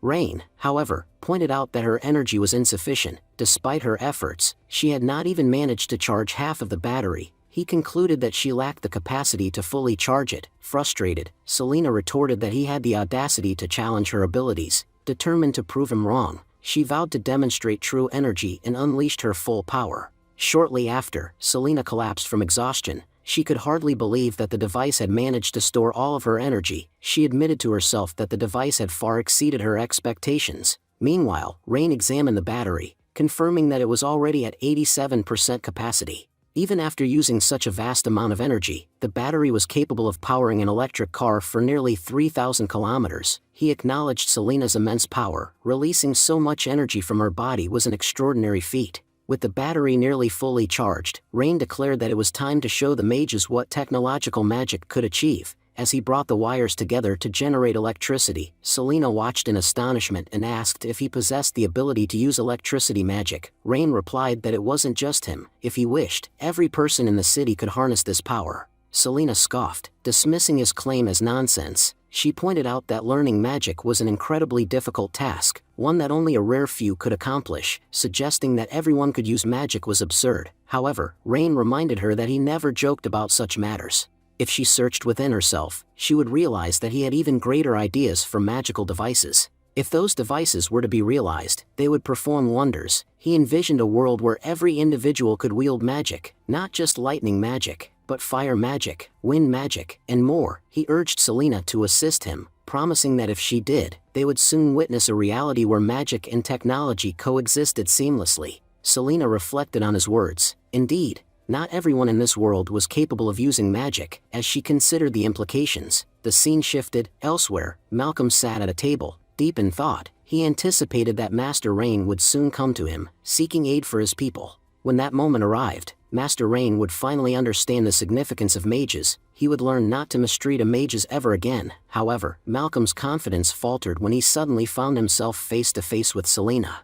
Selena greeted him with a smirk, remarking that it had been a long time since they last met. Nervously, Malcolm stammered, addressing her formally as President Selena and inquiring about her presence there. Selena, however, questioned why she had left the guild in his care. She remarked that his actions had gone too far. She observed that his courage had grown significantly compared to before, to the point where he dared to stand before the son of Grand Duke. She accused him of forgetting the implications of defying Duke's family. A rebellion against them had only one consequence, and Malcolm knew exactly what that meant. Malcolm felt nervous and spoke less than usual. President Selena, noticing his hesitation, remarked that he should know what she was talking about. Malcolm, trying to affirm his loyalty, insisted that he had always been devoted to the Duke's family and his country, emphasizing that he could never commit any wrongdoing. Selena, unimpressed, echoed his words with a tone of skepticism, as if testing his conviction, demanded that Malcolm confess any misdeeds immediately. She accused Malcolm of using a curse at the construction site to sabotage Master Rain's workers.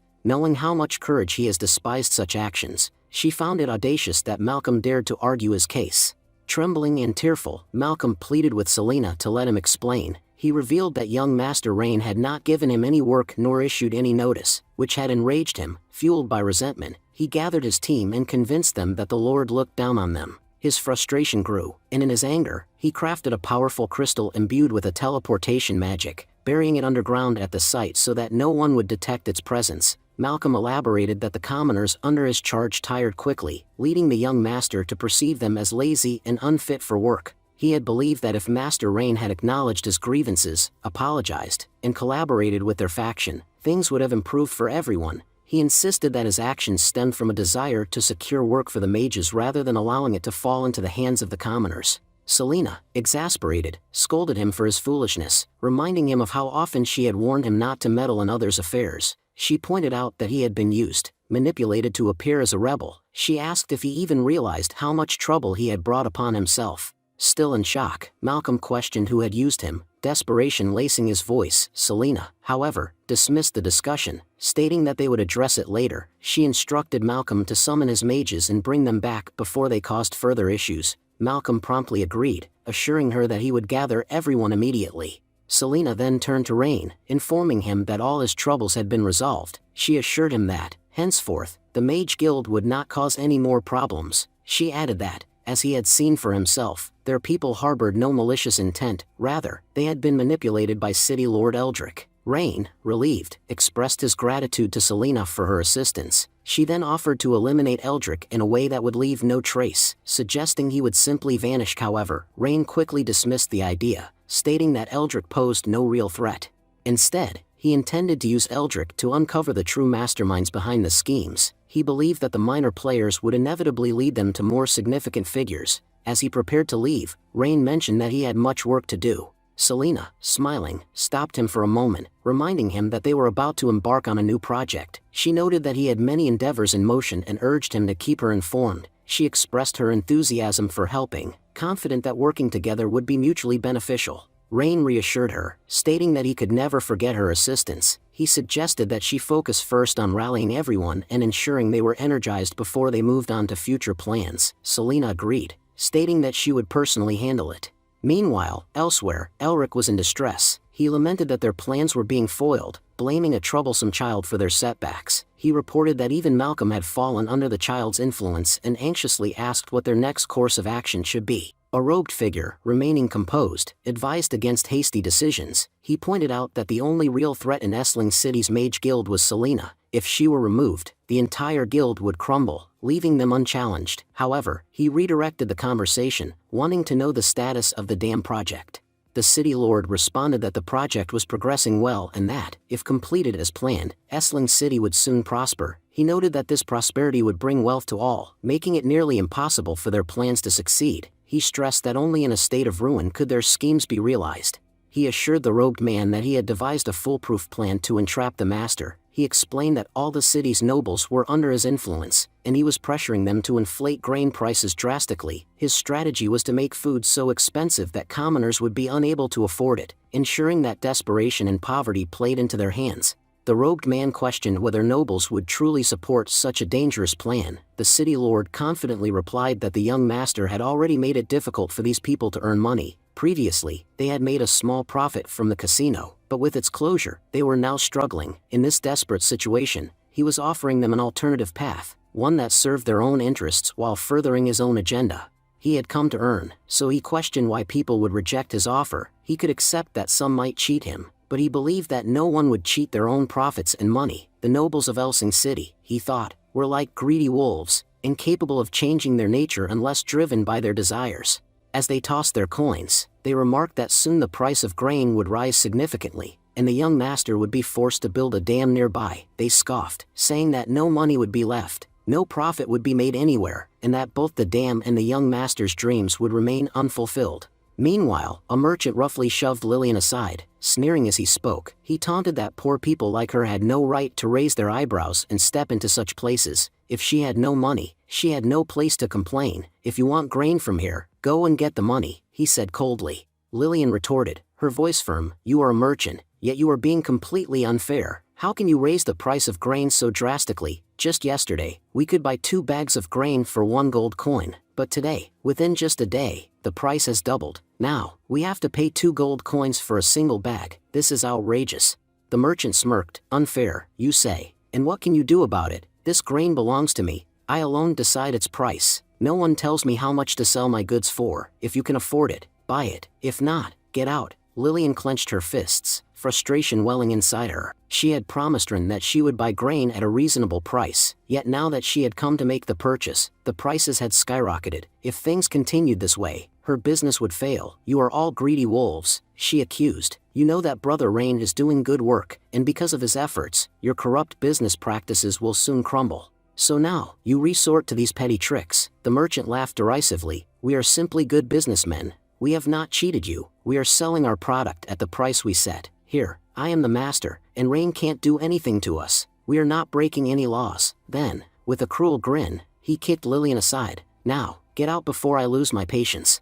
Watching the scene unfold, commoners felt deep unease. The exorbitant price of grain made survival impossible for them. They could endure many hardships, but they could not live without food. At the church, Saintess Era expressed her frustration. Humans are becoming worse by the day. How can they cross such lines?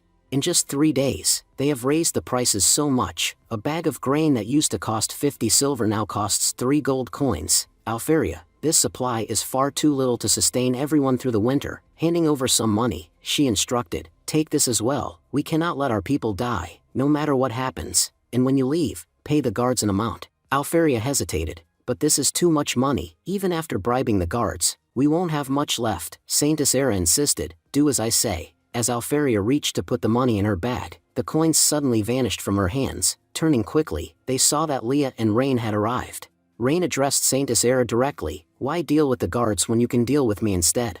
I promise to offer you a far more interesting arrangement. Saintess Era regarded him carefully. Master Rain, may I ask what you wish to discuss? Rain smiled. No need to worry. What I have to say will ease your concerns considerably.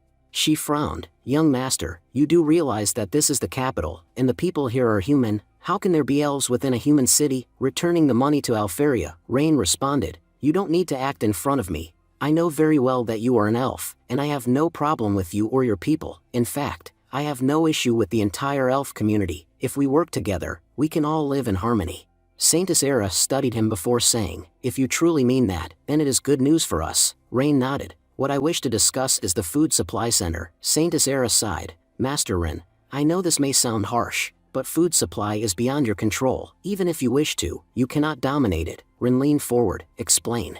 Saintess Era elaborated. The food control of Essling City is governed by 4 noble families. These families have been established here for over a century, and their influence is immense. They dictate the price of grain, increasing or decreasing it at will. During the last banquet, you demonstrated how dangerous you could be by destroying the Edwin family. That scared them, but it won't stop them. They will not hesitate to act against you. Rain asked, you know everything about this city, don't you? Saintess Era nodded. I have lived here for 120 years. That means I have seen 3 generations of your family past. Yes, I know this city very well. If you had not eliminated the Edwin family, you might have had a chance to negotiate. But now, knowing how formidable you are, they will refuse any negotiations. The war last year, coupled with the ensuing disaster, led to severe shortages of food and water. Had the grain prices remained stable, perhaps my people could have survived the winter. But with these rising costs, many will perish from hunger. Watching my people die like this is unbearable. Rain reassured her, you know my strength. I never abandon those who support me. You helped me before and have now provided me with vital information. Because of that, I promise you, within half a month, the grain market will stabilize. Not only that, but prices will plummet to levels never seen before. Meanwhile, at the mansion of the Klein family, Lord Augustus addressed his peers. Thanks to the city lord's support, we have achieved incredible success. Our 4 noble families have reaped immense profits. The others praised him. Lord Augustus, this was your doing. You deserve the most credit. Augustus raised a toast. Let us drink to our growing business.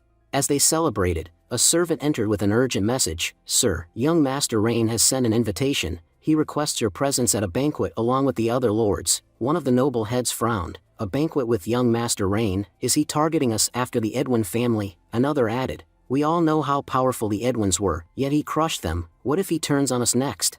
Augustus smirked. You worry needlessly. I have spoken with the city lord. We can raise the prices as much as we want. There will be no repercussions. The Duke's son can only challenge us if we break the law, and we are doing everything legally. Just ensure that none of our people offend young Master Rain. As long as we do not repeat Edwin's mistake, we have nothing to fear. The merchants firmly held the authority to increase prices, and they knew that even the emperor himself could not interfere in such matters. They scoffed at the idea of the Duke's youngest son posing any threat to them. The crowd applauded, affirming their leader's wisdom, agreeing that unity among them was essential. If they stood together, they believed, no obstacle could hinder them. One of the merchants pointed out that they had a golden opportunity to amass wealth. he declared that the price of their grain was set at 3 gold coins, and if young Master Rain attempted to disrupt their plans, they would simply reduce 5 coppers on one bag to maintain their profit margins.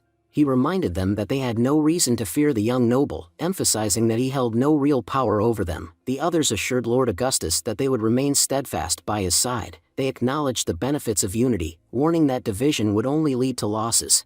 The scene shifted to Rain's residence. Inside, he lay comfortably as Leah massaged him. Half asleep, he was informed that young Master Rain and the other 3 lords had arrived. Without hesitation, Rain instructed that they be sent inside and that the kitchen prepare food. He had planned a banquet for their meeting. As the lords entered and greeted him, Rain observed their changed attire. He noted to himself that they had deliberately dressed in rags to appear impoverished before him. He found their act amusing, knowing full well that such deception would not work on him. Addressing them, he pointed out that, as the heads of the 4 families controlling Essling City's food supply, they had substantial wealth. He questioned why they were dressed as commoners though they were anything but nobles. Lord Augustus responded respectfully, mentioning that he had recently heard about the budget plan and the benefits it brought to the people. He expressed interest in contributing, asking if they, as nobles, could participate in the initiative. Another lord quickly chimed in, claiming that they had already begun selling their grain at significantly lower prices in order to support the city's inhabitants. Leah, witnessing their performance, seethed inwardly. She knew they were deceitful. These merchants had unjustly raised the price of grain, yet here they stood, pretending to be benevolent by falsely claiming to have lowered it. She realized that their strategy was to prevent young Master Rain from questioning them about the price hike. She scoffed at their naivety. Did they truly think their young master was a fool? Rain, maintaining his composure, sarcastically thanked them for their generous support. He then smoothly shifted the conversation, revealing that he had summoned them to discuss the price of grains. Lord Augustus, feigning concern, spoke up. He acknowledged Rain's financial difficulties but insisted that they, too, were struggling. He lamented that they were already selling grain at a loss, claiming that they were sacrificing their own meals to ensure commoners could eat. Another lord added to the dramatic act, stating that he even let his children go hungry so that the less fortunate could be fed. He sighed, insisting that they could do no more than they already had.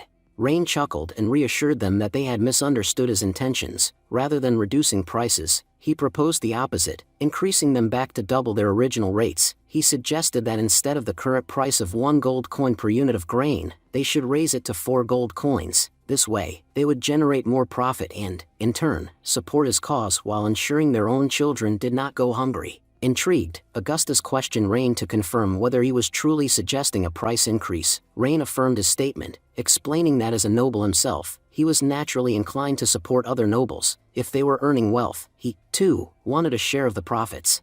He proposed a simple deal, raising the grain prices to 4 gold coins, while ensuring he received a 30% commission from the earnings. As long as they paid him his due share, they could continue making as much money as they pleased. If they found the proposal acceptable, they could move forward with negotiations.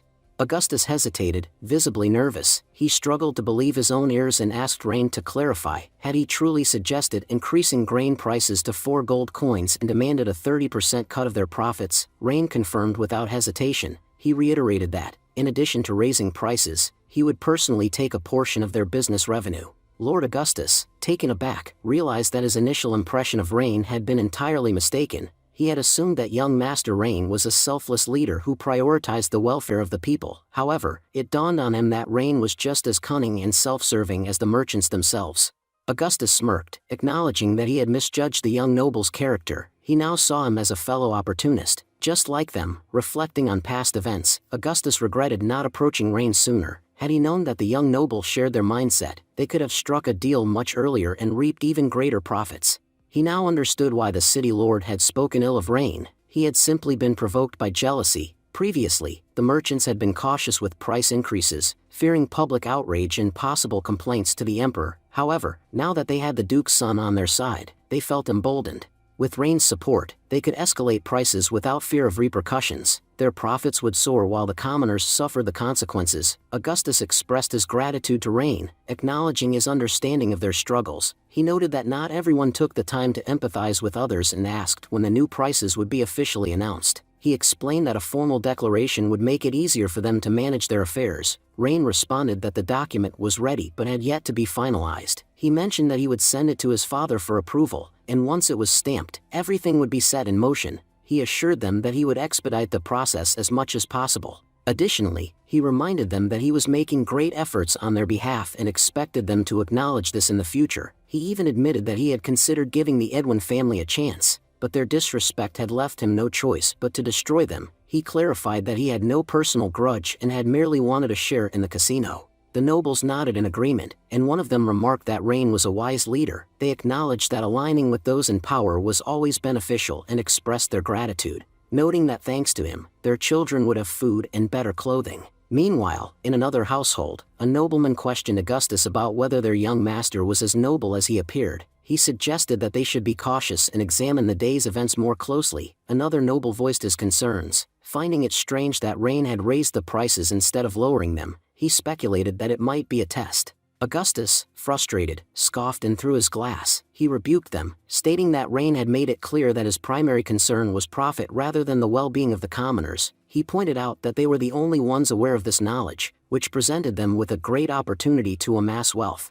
He continued by explaining that the city lord had deceived them and had deliberately kept them away from Rain to prevent them from joining the bank. They would never have realized that he shared their mindset, that money was the only thing that mattered. He emphasized the importance of keeping this knowledge secret, as any leaks could ruin their plans. By controlling the grain supply, they could dictate prices to their advantage, realizing the potential for immense profit. The other nobles swore their allegiance to Augustus, declaring him their leader and agreeing to follow his command. Augustus, pleased with their loyalty, explained that they had already profited from selling grain at inflated prices and would now purchase all available stock from smaller merchants. Once they controlled the supply, they would have the power to set the prices as they saw fit. He advised them not to deplete their grain reserves, assuring them that their wealth would soon multiply beyond imagination. Meanwhile, at Rain's residence, furious Saintess Era confronted Rain, accusing him of deceit. She reminded Rain of his promise to lower grain prices and expressed her disappointment, stating that nobles always looked out for each other. She regretted trusting him, as she feared countless people would suffer due to the price increase. Lillian intervened, urging Saintess Era to remain calm and listen to Rain before jumping to conclusions. She insisted that Run had promised to lower the prices and suggested that his actions might be part of a larger plan. Saintess Era, skeptical, scoffed at her words. She accused Rain of allying with the merchants and found it impossible to believe that he would reduce prices. Lillian, however, insisted that she had complete faith in Rain and believed that he had an extraordinary plan beyond their comprehension. Saintess Era, reflecting on her people's suffering, took a deep breath and composed himself. She then asked Rain directly if he truly intended to increase the price of grain, and if so, then why. Rain reassured him, acknowledging his concerns and explaining that the situation was only temporary. He confirmed that prices would rise for a short period but assured Saintess Era that within 15 days, the entire market would collapse. Saintess Era, still skeptical, expressed her doubts. She pointed out that, in her 200 years of life, she had witnessed countless market fluctuations and had never seen a price hike result in a sudden crash. She warned Rain that the people he was dealing with were far more ruthless than he realized and that, historically, once prices increased, they continued to rise. As tensions mounted, only time would reveal whether Rain's strategy would bring relief or further despair. Rain demanded an answer from Saintess, his tone sharp and authoritative. He posed a hypothetical scenario, asking if he had used force to threaten the people, how much the price of grain would have decreased. He reasoned that even if the price had dropped slightly, no one would have truly benefited. Saintess Era listened intently, then responded with concern. She pointed out that due to Rain's actions, the price of grain had skyrocketed from 2 gold coins to 9. She speculated about the hardships faced by a typical family of 4, struggling to earn a living. With prices so high, survival had become nearly impossible. Many families, especially those with young children unable to work, faced starvation. Saintess Era realized that the clever maneuver Rain had played had dire consequences for both his own people and the commoners. She admitted with remorse that in the name of strategy, he had made a grave mistake that could cost many lives. Rain, visibly angered by Saintess' words, refuted his claims. He stated that even if the price were reduced to half its current value, the common people still would not be able to afford it. He argued that whether the price was 1 or 4 gold coins, people would perish regardless. He then confronted Saintess, challenging him on his logic. If raising the prices meant freeing the people, then was he not merely accelerating their demise? Saintess struggled to grasp Rain's reasoning. She expressed her confusion, Noting that Rain's words painted him as a noble leader, yet his actions resembled those of a ruthless ruler, she accused Rain of behaving like a monarch indifferent to human suffering. Rain, without hesitation, affirmed that if cruelty was what Saintis saw in him, then perhaps she was not entirely wrong. He explained that while some in the city would lose everything, their homes, families, and livelihoods, the ones truly suffering were not the commoners but the noble families who had manipulated the grain prices. He assured Saintis that his actions had a purpose, and in time, that purpose would become clear. A week later, the scene shifted to Selina's house, where Rain was explaining the workings of a lithium battery. He described the components and how they enabled the flow of electricity from one point to another, ceasing only when the circuit was broken. Selina, fascinated, expressed her admiration, calling Rain a genius for simplifying such a complex concept. Their lesson was interrupted when Leah entered the room, informing Rain that Saintis Era had come to see him again. Rain sighed, wondering what the reason for her visit could be this time. Selina speculated that it was likely due to the worsening hunger crisis in the city. The price of grain had reached an astronomical level, making it unaffordable even for the nobles. Moments later, Saintis Era arrived, her voice laced with frustration. She reminded Rain of his promise to lower the grain prices, yet no change had been seen. She accused him of being detached from the struggles of the common people, arguing that as the Duke's son, he could not possibly understand the hardships they faced. Rain asked how long the grain prices had remained high. Upon hearing that it had been 7 days, he declared that the time had come to punish the merchants responsible for the crisis. Era, exasperated, demanded to know whether Rain intended to take action or merely deliver grand speeches. She insisted that if he did not explain his plan, it would become impossible for her to justify their suffering to her people. The elf clan's patience was wearing thin, and their support for Rain was dwindling. Rain admitted that he had not revealed his plans earlier because he had not fully trusted Saintis Era. He had suspected that she might be aligned with the nobles. However, he now believed in her sincerity and decided it was time to unveil his strategy. He pointed out that while everyone knew grain prices had soared, few had noticed that the number of merchants selling grain had drastically declined. Apart from the 4 noble families, no one else was selling grain. The smaller merchants had been forced to sell their stock back to the nobles. Era questioned the significance of this observation. Rain explained that in any market, scarcity drove supply. Since food vendors had disappeared, prices had surged. However, when outside merchants learned of the shortage, they would flock to the city, eager to capitalize on the high prices. Saintis Era began to understand Rain's strategy. Rain elaborated further. Once outside merchants arrived, they would undercut each other to secure sales, driving prices down. To accelerate this process, he had deliberately fixed the grain price at 4 gold coins, ensuring that the news spread quickly to nearby regions.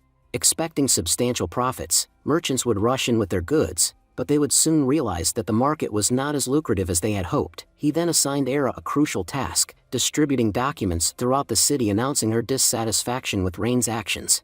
The message would state that, as a result, the church would begin selling its stored grain at significantly lower prices. This would panic the incoming merchants, forcing them to lower their prices even further. Era hesitated, questioning why Rain entrusted such an important task to her when he could carry it out himself. Rain responded that he lacked surplus grain, whereas the church had reserves. Saintis, however, protested, arguing that she had saved that grain to sustain his people through the harsh winter. She accused Rain of pushing the people to the brink and now seeking to take their last remaining hope for survival. Selina chuckled at Saintis' hesitation, calling her foolish. She pointed out that if she refused, Rain would simply find another way, and when prices eventually fell, Saintis would be the one to suffer losses. Era insisted that the church had no interest in profit, only in feeding the people. Rain reassured her that once the merchants flooded the city, the cost of grain would drop so dramatically that the church would be able to replenish its stocks at half the current price. With Era reluctantly agreeing to the plan, Rain's strategy was set in motion. The city braced itself for the coming shift, unaware of the economic storm Rain had meticulously orchestrated. Rain said, "Do you think I wouldn't have considered these things? All the merchants coming here now are not just driven mad by greed. They believe they will earn so much money selling goods that they won't have to work for the rest of their lives. But when they realize their expectations aren't met, and the goods are not selling as cheaply as they assumed, they will struggle to sell quickly and leave. Some will even try to return with their goods, but with the city sealed off, they won't be able to. They all know very well that delays mean losses, and no merchant willingly takes a loss upon themselves." The scene transitions to Augustus's house. The head of another family anxiously informs Lord Augustus, "A big problem has arisen. Are you aware of what our church is doing?" Seeing the suffering of the people in Essling City, they are deeply moved. To help, they have decided to sell their food reserves at half price, offering them here for just 1 gold coin. Our price has reached 10 gold, yet the church is selling at such a low rate. Naturally, a massive crowd has gathered. Another noble interjects, "Yes, Lord Augustus, what should we do?" The lords of the other families look nervous. Augustus remains composed. "I don't understand why you're panicking. How much food do you think the church has? No matter their efforts, they won't have enough to feed the entire city. I can guarantee that within a few days, their grain will be depleted, and then they will be powerless. So, instead of worrying, send our people to the church to buy as much grain as possible. If we acquire all their stock, we will have no problems." The scene shifts to the church, where a huge crowd has gathered, clamoring for bags of grain, while common people are prepared to buy 5 bags each. Tension builds. Era calls out, "Please don't push. We have enough grain for everyone. We informed the Pope of the city's dire situation, and he has sent 100,000 bags from the capital. This amount will be sufficient for everyone, so there's no need to panic." The crowd erupts with enthusiasm. The Pope is truly kind. He genuinely cares for us. However, urgency spreads among them. "We must hurry to buy the grain before it runs out. It's being sold at such a cheap rate. We may never get this opportunity again." Era raises her voice. "No, first, form a proper line. Pushing and shoving will not help anyone." At that moment, soldiers arrive. One steps forward and commands, "Everyone, maintain order. This is a church, not your home." Approaching the center, another soldier announces, "The Pope has sent food supplies for us. The first batch has arrived today, and more will continue to come regularly. The people of this city will not suffer any longer." Era smiles, but inwardly worries. "Young Master Rain, what have you done? Acting in front of everyone like this makes me nervous. Because of your plan, I invoke the Pope's name. If he finds out, he'll surely be furious. How will I handle things then?" Meanwhile, among the merchants, murmurs of distress grow. "This isn't what we expected. We thought we'd make enormous profits, but the church has ruined everything." One merchant laments, "I bought grain for 60 silver coins per bag, spent another 10 on transport, and wasted valuable time bringing it here. Now, I can only sell it for 95 silver coins. At this rate, I'll make a 10 silver coin profit per bag. We must sell quickly and leave before the church offers even lower prices and we suffer massive losses." He shouts, "Forget 1 gold coin. I'll sell for 95 silver coins per bag. Come and buy now. You won't get a better deal." Immediately, people rush to him, demanding bags of grain. The other merchants look on in dismay. "We've been trapped. We came here expecting huge profits, but because of a few reckless individuals, prices are crashing. If we don't sell fast, they'll drop even further, and we'll suffer heavy losses." One merchant, seeing the chaos, decides, "I'll sell at 90 silver coins." Another agrees, "I'll go as low as 85. From his mansion, Rain watches the unfolding scene. Leah exclaims, "Master Rain, you're a genius. Everything is happening exactly as you predicted. In just 10 minutes, prices have plummeted. Look, they're now willing to sell at 70 silver coins per bag." Rain responded, explaining that this was simply human nature. He pointed out that at that moment, every merchant's primary concern was avoiding losses. When the church announced that they possessed a surplus of grains and would be able to distribute them for the next few months, the merchants panicked. Driven by greed, they had abandoned their usual trades, hoping for massive profits in one swift move. However, upon realizing their hopes had been crushed, they now sought to exit the market at any cost. Leah observed that if the trend continued, prices would soon stabilize, making their upcoming tasks significantly easier. She praised Rain's strategic brilliance. Rain, however, cautioned her against underestimating the merchants. He explained that as long as they continued selling their grains, prices would remain low. However, he anticipated that once Augustus and his allies entered the market, prices would plummet to unprecedented levels. This, he noted, would mark the most significant price drop in the city's history, ultimately benefiting consumers. Rain elaborated that many merchants were from outside the region, making it difficult for them to sustain their businesses. However, Augustus and his allies had long been established in the area, meaning they would not be as quick to sell off their stock at low prices. Since they had purchased grains at 2 gold coins, they would be unwilling to sell them cheaply. Furthermore, the unity among the 4 noble families was formidable. While some believed their alliance could be fractured, Rain disagreed. He noted that their unity had previously brought them immense profits, but now, as losses loomed, divisions might arise. He stated that when human profit was at stake, alliances often crumbled. Having played his part, he left it to fate to determine the merchant's future. He concluded that the price drop had ensured everyone could now afford to eat to their satisfaction. He then suggested moving towards the centers to discuss other matters. Meanwhile, Augustus was approached by a noble who expressed concern over the situation. He reported that the merchants had drastically reduced prices, with grains now selling for just 75 silver coins. He feared that prices might drop further and sought guidance on what to do. Another noble dismissed his worries, arguing that since they had retained most of their stock, the smaller merchants' supplies would eventually deplete. He questioned the logic behind merchants reducing prices to such an extent, believing that they would not willingly incur such losses. A noble with yellow hair addressed Lord Augustus, insisting that he was speaking the truth. He asked what benefit he would gain from lying about the situation. Augustus analyzed the crisis. Augustus realized that official prices had been raised, which had triggered widespread panic. The influx of merchants further contributed to the price drop. He concluded that this entire scenario was orchestrated by young Master Rain. He was shocked by Rain's ruthlessness and speculated that his ultimate goal might be to dismantle the noble families. Given Rain's cunning strategy, Augustus doubted that many noble families would survive the fallout. Ronald, puzzled by Augustus's reaction, asked what he had understood that others had not. Augustus explained that initially, they had reduced the price to 2 gold coins while simultaneously increasing the official price. Because of this, no one had paid much attention. However, Rain had leveraged the church's influence to manipulate the market. By causing a dramatic price drop, he had thrown the merchants into a state of panic. Fearing massive losses, they had begun selling their grains hastily, further driving prices downward. The impact was immense. Some merchants had already sold their grain at 90 silver coins, while others had to settle for 75 silver coins. Ronald expressed disbelief at Rain's ruthless tactics. He had not expected such a calculated approach from young Master Rain. Augustus reassured everyone, stating that despite the losses they had incurred, he had an excellent plan to turn things around. Young Master Rain thinks that he was the only one capable of planning and strategizing. He asserted that he was equally skilled and that they would ensure young Master Rain's plan would fail. Ronald and the others eagerly demanded to know the next steps, expressing their willingness to follow Augustus's lead. Augustus revealed that the rumor about food being stored near the church was false. There was no grain there, nor was it with the outside merchants. Within a few months, those merchants would sell everything and leave. He doubted they would ever return.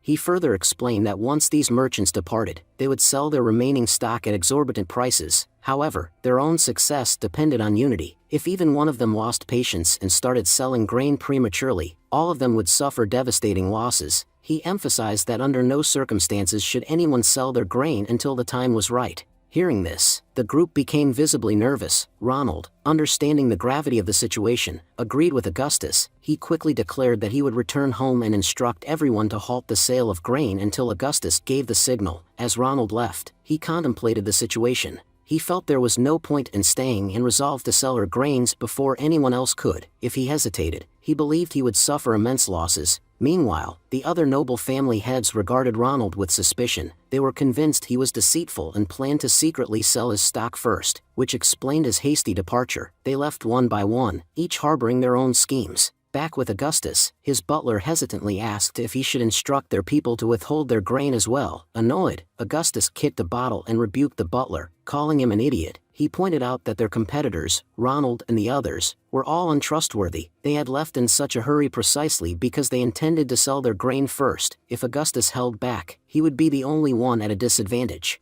Instead, he ordered all their shopkeepers to sell their grain at the lowest possible price, aiming to deplete their stock quickly. If competition escalated, their losses would be catastrophic. The butler nodded and left to relay Augustus's orders. Meanwhile, in another part of town, Saintus stood beside Rain. Rain reassured him, saying he had promised to stabilize grain prices and provide an ample supply. He now believed he had fulfilled that promise, as the current stock would sustain Saintus's people through the winter. Saintus was astonished, questioning how such an abundance of grain had suddenly appeared. Rain explained that due to the initial high prices, they had made a substantial profit. While others had hesitated to lower their rates, they had capitalized on the market shifts, reinvesting their gains to double their stock. This strategy had given them an overwhelming advantage. Lillian, listening to the conversation, excitedly informed Rain that food prices had dropped significantly. Previously, a single gold coin could buy only 1 grain sack, but now it could purchase 3. She marveled at how drastically the market had shifted. Rain reminded Saintus that he had predicted this outcome. By exercising patience and waiting for the right moment, the prices had plummeted beyond their expectations. Now, they had an opportunity to buy even more grain at minimal cost. With the food crisis resolved, Rain turned the conversation to other matters. Saintus Era questioned what their next course of action would be. particularly concerning the elves. Rain stated that they needed to discuss every aspect of their future relations. Saintis, taken aback, asked for clarification. Rain explained that his offer extended beyond just grain. He proposed that they would support the elves in all aspects of their lives, including food, clothing, and housing. In return, the elves would have to commit to working for them. Saintis hesitated, acknowledging that she lacked the authority to make such a monumental decision on behalf of his people. She informed Rain that she would need to discuss it with their queen, who would ultimately decide their course of action. Rain accepted this, assuring Saintis that he had no objections. He simply requested that Saintis convey the extent of their aid to the queen so he would be more inclined to negotiate. Saintis promised to send a letter to the queen immediately, hoping to arrange a meeting with her soon. As Rain reflected on the situation, he recognized the extent of their success. The nobles who had schemed against him had suffered severe losses, leaving them powerless to oppose him. The Mage Guild had fallen under his control, and soon, the church and the saintses would follow. Gaining their influence would mean having command over both the elves and the city's people. However, one major obstacle remained: Eldrick. He still controlled the military and taxation. Rain was confident that Eldrick wouldn't raise taxes, as the nobles would retaliate fiercely. However, Eldrick could use the military to stage a rebellion, posing a significant threat. Rain resolved that he had to seize control of the army by any means necessary. As he pondered his next move, Leah approached and began massaging his shoulders. She urged him to relax, assuring him that he was already doing an excellent job and need not stress over every detail. Rain exhaled deeply, allowing himself a moment of respite. Elsewhere in the city, a merchant, visibly distressed, lamented his situation. He recounted how he had worked diligently, earning a considerable profit, only to be ambushed and robbed by soldiers on his way home. He questioned the purpose of doing business in a city where all his earnings were stolen. Disillusioned, he admitted that he had once thought Eldrick was an honorable leader, but now he wasn't so sure. As he brooded over his misfortune, Rain approached him, his tone friendly. He asked the merchant what was troubling him. Noting his evident frustration, the merchant, irritated, demanded to know who Rain was. With a sly smile, Rain introduced himself as someone who saw potential in collaboration. He then posed a simple question: would the merchant be interested in doing business with him? After some time, Rain arrived at the city gate with that man. A soldier standing at the gate stopped them. "Wait a second. Where are you from, and what do you have in your carriage?" Lillian responded politely. "Soldier, I am a citizen of this city. My carriage contains regular goods that I plan to sell to the people of Essling. I was hoping to make some profit." The soldier nodded. "So you're a merchant? Well, you'll have to wait. We need to search your belongings before you can proceed." As the soldiers moved forward, one of them carelessly broke a container. Lillian protested. "Sir, what are you doing? If you break my jars, how will I transport them? This damage could cause major problems for me in the future. My goods might even scatter along the way." After completing their search, one soldier called out, "Boss, there's nothing suspicious here. What should we do now?" Their leader smirked. "What else? They'll have to pay the city gate toll before leaving. Pay up now and get out of here." Lillian glared at them. "You people are unbelievable. First, you break my jar, and now you demand money on top of that." The soldier sneered. "Tax is tax. If you can't pay, then leave." Before Lillian could argue further, Rain stepped in. "Lillian, calm down. Just pay whatever they're asking for. We have more important things to do." Reluctantly, Lillian handed over the money. One of the soldiers chuckled. "Master Rain has increased the tax a lot, hasn't he? You're still paying me far too little. To leave, you'll need to pay in silver coins." Irritated, Lillian snapped. "All the goods I'm transporting are only worth 5 silver coins, and you're demanding 3 silver coins from me? If I pay double, how am I supposed to make a profit? This is ridiculous." The soldier scowled. "Pay up or get lost. I'm here to collect taxes, not listen to your complaints." Lillian fumed inwardly. These people are nothing but scoundrels, misusing Master Rain's name. "I know Brother Rain hasn't raised any taxes. These soldiers are pocketing the money for themselves. Fine, do whatever you want now, but soon, you'll face consequences you never expected." After paying, they were finally allowed to proceed. Rain turned to a nearby merchant and remarked, "Master Rain is utterly useless. Why is he collecting so much tax from his own people? I've never seen a noble more corrupt." The merchant shot him a sharp look. "Sir, be careful with your words. I won't tolerate insults against our noble. I don't care what you think about others, but Master Rain has done more for Essling City than anyone before him." Rain scoffed. "You're suffering losses because of him, yet you still support him? I don't understand. If taxes have increased, it must be on his orders. It's not like the soldiers are collecting money on their own. Why blame them instead of Rain?" The merchant sighed. "You must be new here. If you knew anything about this city, you'd never speak like that." Master Rain is the first noble who genuinely cares about his people. He even lowered grain prices to prevent starvation. Without his intervention, many would have died from hunger. As a merchant, I've lost profits, but I don't mind because I know the city is changing for the better. If I ever meet Master Rain, I'll tell him to continue his good work. Everyone here would give their lives for him." Rain frowned, "But I've heard a different story. When he entered the city, a noble family was wiped out. People say he's nothing but a madman, seizing land as he pleases." The merchant laughed bitterly. "Ah, you must be talking about the Edwin family. They ran the city's casinos, but let's be honest, they deserve their downfall. If they were still in power, this city would be a nightmare." Rain raised an eyebrow. "You seem quite informed about them." The merchant nodded. "Of course, every merchant in this city knows the truth about the Edwins. Do you think they got rich just by running a casino? No, their real wealth came from human trafficking." Rain's expression darkened. "Human trafficking?" He thought to himself. "I already lack workers, and if this operation has been shut down, the labor shortage will be even worse. But I did the right thing. Destroying that family was necessary. Still, my main concern should be the military. If they're abusing their power, it could lead to chaos, and if other nations learn that our military isn't loyal, we could be in real danger." As they talked, a commotion outside caught their attention. Lillian's voice rang out. "We already paid the tax. Why are you charging us again? Tax is only collected once when leaving the city." A soldier sneered.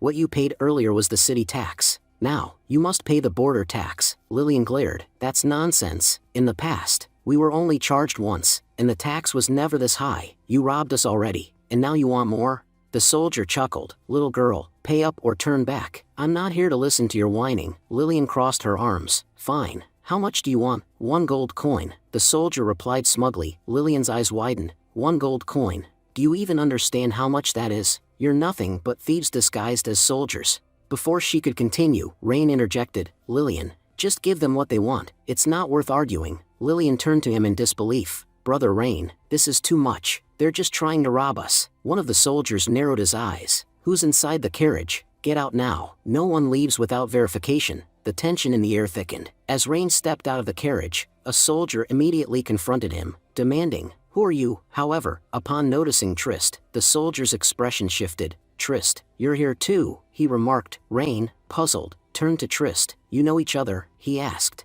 Trist's face darkened. "These men were once bandits," he explained. "After cooperating with the Edwin family in their illegal dealings, they were given positions as soldiers." Ignoring the accusation, one of the soldiers suddenly pointed at Trist. "You haven't paid your tariffs," he declared before striking him across the face. Trist recoiled, fear evident in his eyes. "I already paid the taxes," he insisted. The soldier, unfazed, leveled his spear at Trist and sneered. "If you want to leave, hand over 5 gold coins." Before Trist could respond, Rain interjected, his tone calm yet firm. "The revenue in Essling City is far too low, yet the taxes here are unreasonably high." The soldier's gaze snapped back to him, irritation flaring in his eyes. "And who exactly are you? Where did you come from?" he demanded. But as his eyes shifted to Leah, his expression changed, his mind filled with vile thoughts as he leered at her.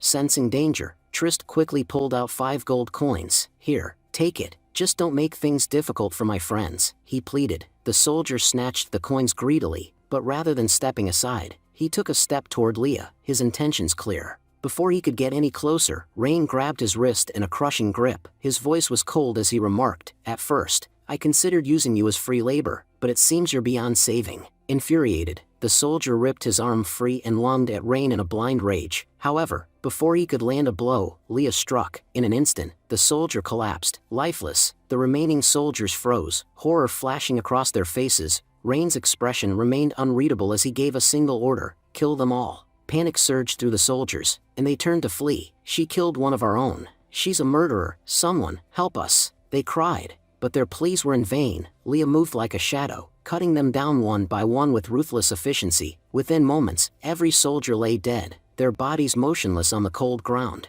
Rain stood still, his gaze sweeping over the battlefield as he analyzed the soldiers' stats. Every single one of them was below average. A memory surfaced in his mind, his father's advice, a warning not to get involved in wars with other countries. His thoughts solidified. "At least now I know for certain, Essling City soldiers are incapable in battle. If war ever breaks out, they'll be the first to flee." Meanwhile, Leah continued her merciless rampage, cutting down the remaining soldiers with brutal efficiency. Just as the last cries of the dying echoed through the air, a commanding voice boomed across the battlefield. "Who dares to cause trouble at our borders?" The soldiers, who had been moments away from complete despair, suddenly brightened. Confidence returned to their faces as they smirked at one another. General Caesar had arrived. With him here, they believed no one could touch them. Rain, too, turned his attention toward the approaching figure. His eyes narrowed as he analyzed Caesar's stats. He was undeniably talented, far more capable than the rest. If not for his abysmally low loyalty, he might have been a true asset.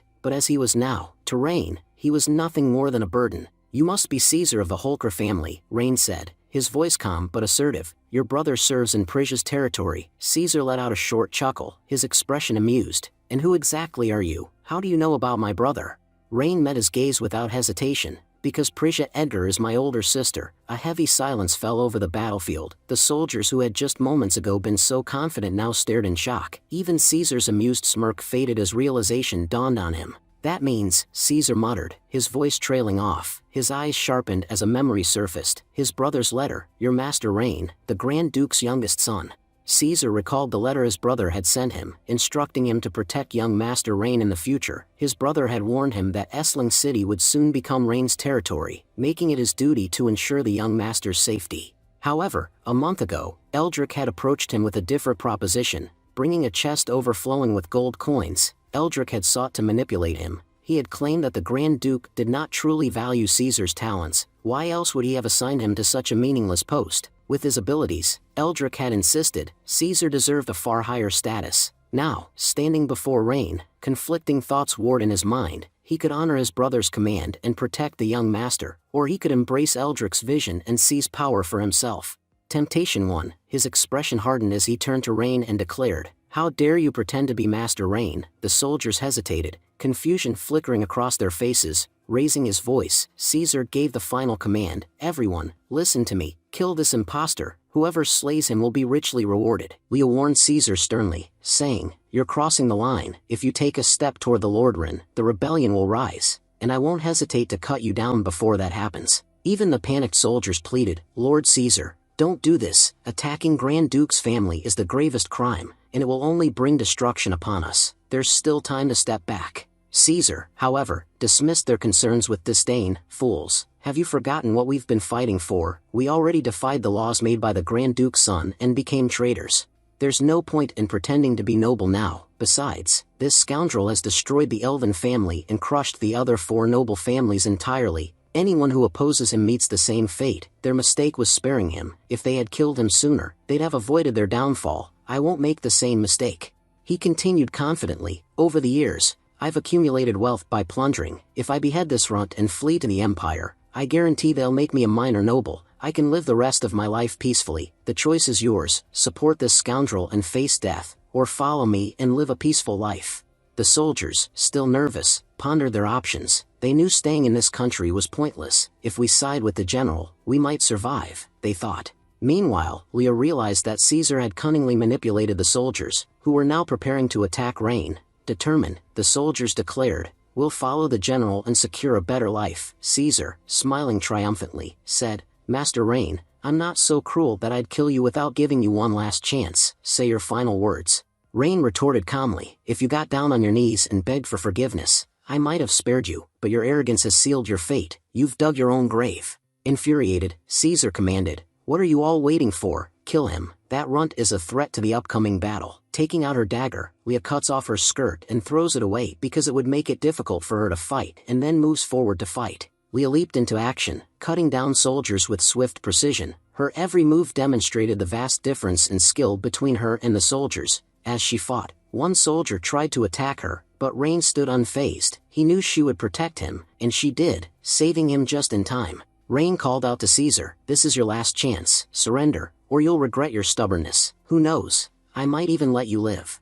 Caesar growled, "I want Rain's head. Whoever brings it to me will get a reward of 1,000 gold coins." The soldiers, blinded by greed, charged at Leah like hungry wolves. When one bald soldier attacked Leah, she swiftly incapacitated him with a single kick. Within seconds, she took down the remaining soldiers with ease. Realizing the gravity of the situation, Caesar ordered his mage, "Quick, finish her off. If she survives, we're all doomed." The magician cast an ice spell aimed at Leah. Initially, Leah believed she had deflected the attacks effortlessly, but she soon realized the spells were designed to immobilize her. They succeeded. leaving Caesar hopeful for the first time in the battle. Seeing an opportunity, Caesar barked, "Now's your chance, kill Rain." Rain, undeterred, threw a hammer toward Leah. "Free yourself and stay in the air. Don't touch the ground for a while," he instructed. Catching the hammer mid-air, Leah broke free from her icy restraints and leaped high into the sky. Rain muttered to himself, "I've spent a lot of time experimenting with lithium batteries and wires. Let's see how useful they are in a fight." With that, he tossed the wire onto the ground. Because most of the soldiers were wearing metal armor, the electricity quickly conducted through it. Rain thought to himself, "This is great, thank goodness for the rubber soles on my shoes, or I'd be getting shocked along with them." The chaos left everyone confused. The soldiers muttered nervously, "Is he using lightning magic?" Rain smirked and said, "I wish I had a video recorder right now. I'd capture this entire scene and show people how important electrical safety is. Maybe they'd start using electricity more responsibly." Meanwhile, Caesar cursed aloud, "How many tricks does this scoundrel have, and why are you all just standing there? Move forward and attack." One trembling soldier replied, "General, you've seen it yourself. Master Rain has used some kind of forbidden skill. Anyone who gets close to him dies mysteriously, and their faces show they're in immense pain. I'm too scared to go near him." Enraged, Caesar decapitated the soldier in a single strike and bellowed, "Those who fear death have no right to live. I have no use for cowards like you. The rest of you have only one option. Die by Rain's hands or mine. You might survive against him, but no one escapes me, and by now, you've seen what happens to those who disobey me." Hesitantly, another soldier stepped forward. To everyone's shock, he wasn't harmed. Leah asked in confusion, "Master, why isn't the magic affecting him?" Rain responded gravely, "To be honest, I only brought one battery to test its power. I think all the earlier attacks drained the energy, which is why it's no longer working."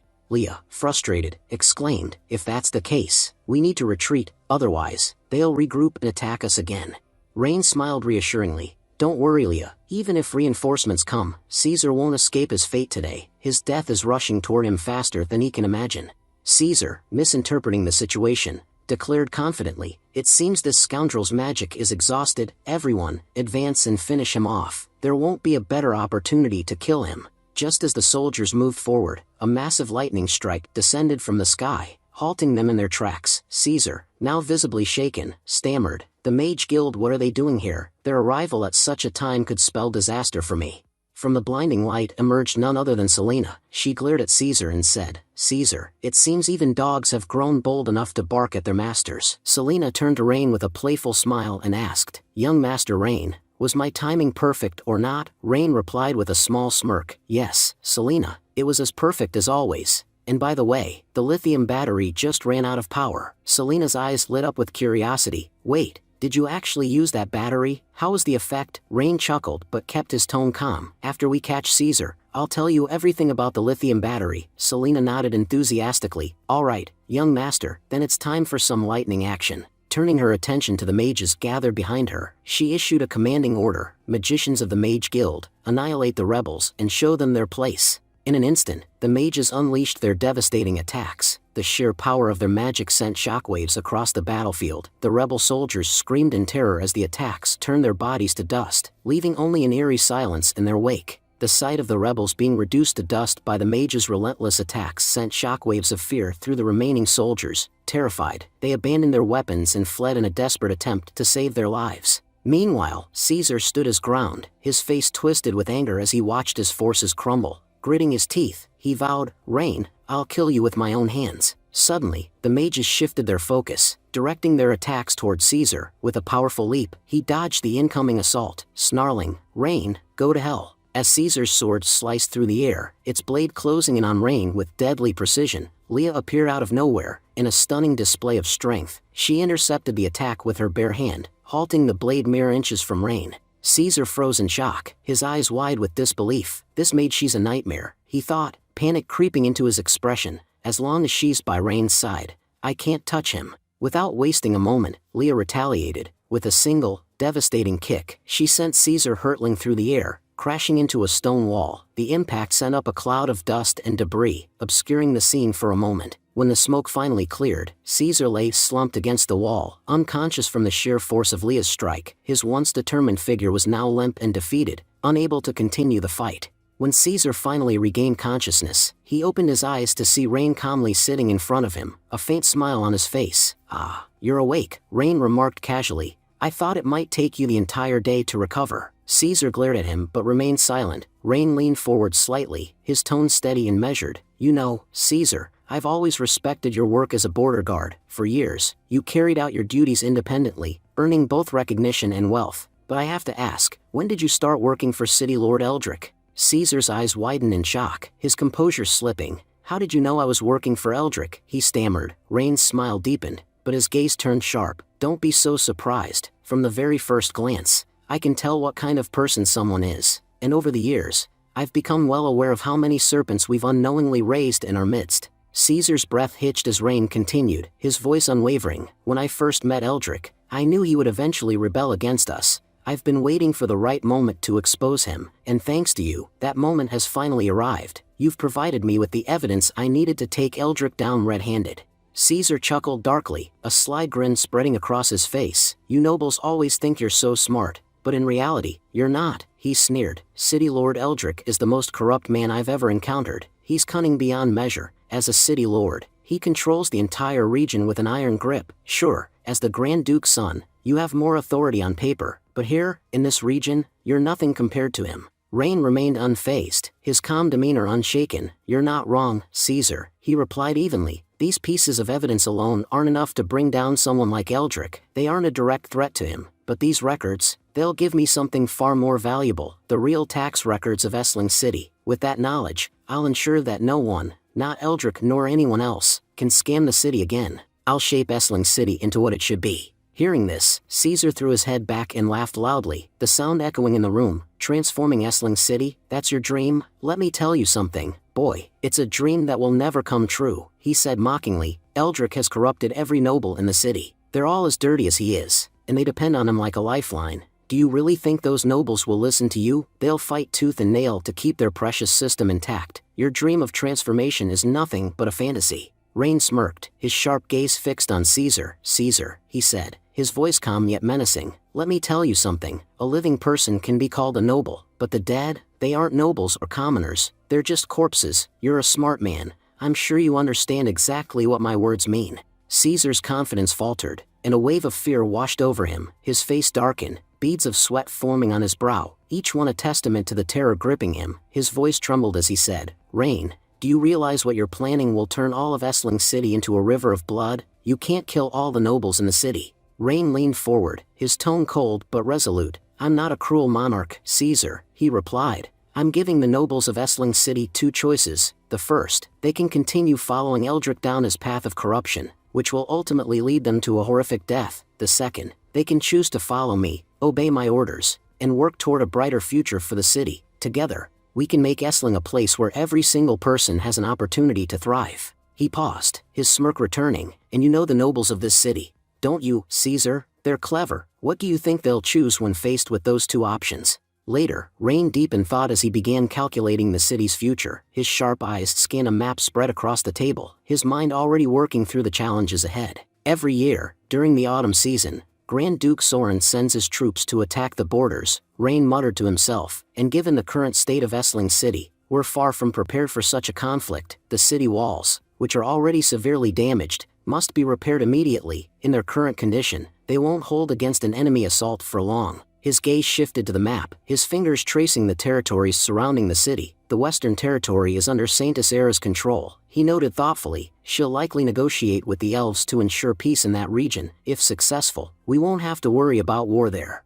He moved his hand to another part of the map. To the east lies my second sister's territory. Knowing her, I can rest assured that this area is secure. I don't have to concern myself with that region either. Finally, his focus settled on the Northern Territory, where Essling City shared its border with Grand Duke Soren. Rain's expression grew grim. "The real problem lies in the north," he said quietly. "The possibility of war in that territory is extremely high. We must prepare for the worst." Leah interrupted Rain's train of thought, her tone steady but urgent. "We've successfully seized the border fortress," she reported, "and in doing so, we secured 350,000 gold coins." Rain nodded, processing the information quickly. Good work, order the fortress guards to come here first. They'll take over the defenses at the border. Once they're here, reward each of them with 100 gold coins for their loyalty and service, he instructed. Also, prepare the carriages, we're heading back to Esling City. A short while later, Rain approached his carriage, where Selena was waiting for him with a cheerful expression. As he climbed in, he thanked her. Selena, I appreciate the Mage Guild's efforts, you've all worked hard.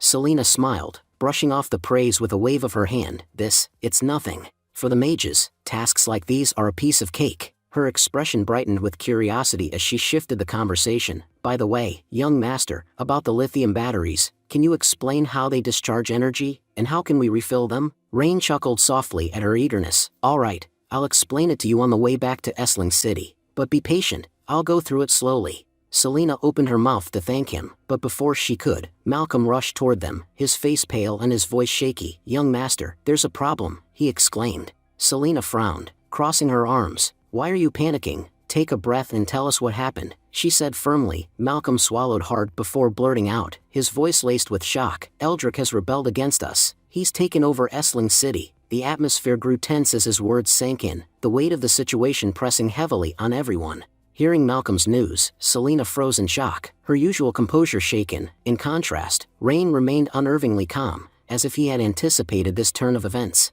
Rain's expression remained unreadable as he thought to himself, Eldrick has reached his limit. He couldn't withstand the pressure of my plans any longer. This rebellion was inevitable. Selena, her voice tense and tinged with regret, asked anxiously, Master, what should we do to protect you? I brought all the mages of the Mage Guild here. That bastard Eldrick must have seen this as the perfect opportunity to take over the city and rebel against us. Rain turned to her, his voice steady and reassuring. There's no need to worry, Selena, he said calmly. Eldrick has always been a cunning man, meticulous and careful to avoid making mistakes. But the moment he decided to rebel and seize control of the city, he had already sealed his fate. He's lost, even if he doesn't realize it yet. Rain's unwavering composure gave her a sense of reassurance that, somehow, they were still in control of the situation. As Rain stood before the sealed city gates with his army, he called out for Eldrick, demanding an explanation for the closure. Eldrick, standing atop the gate, observed the scene below with evident satisfaction. With a smirk, he asked, Young master, is there some problem with our Esling City today?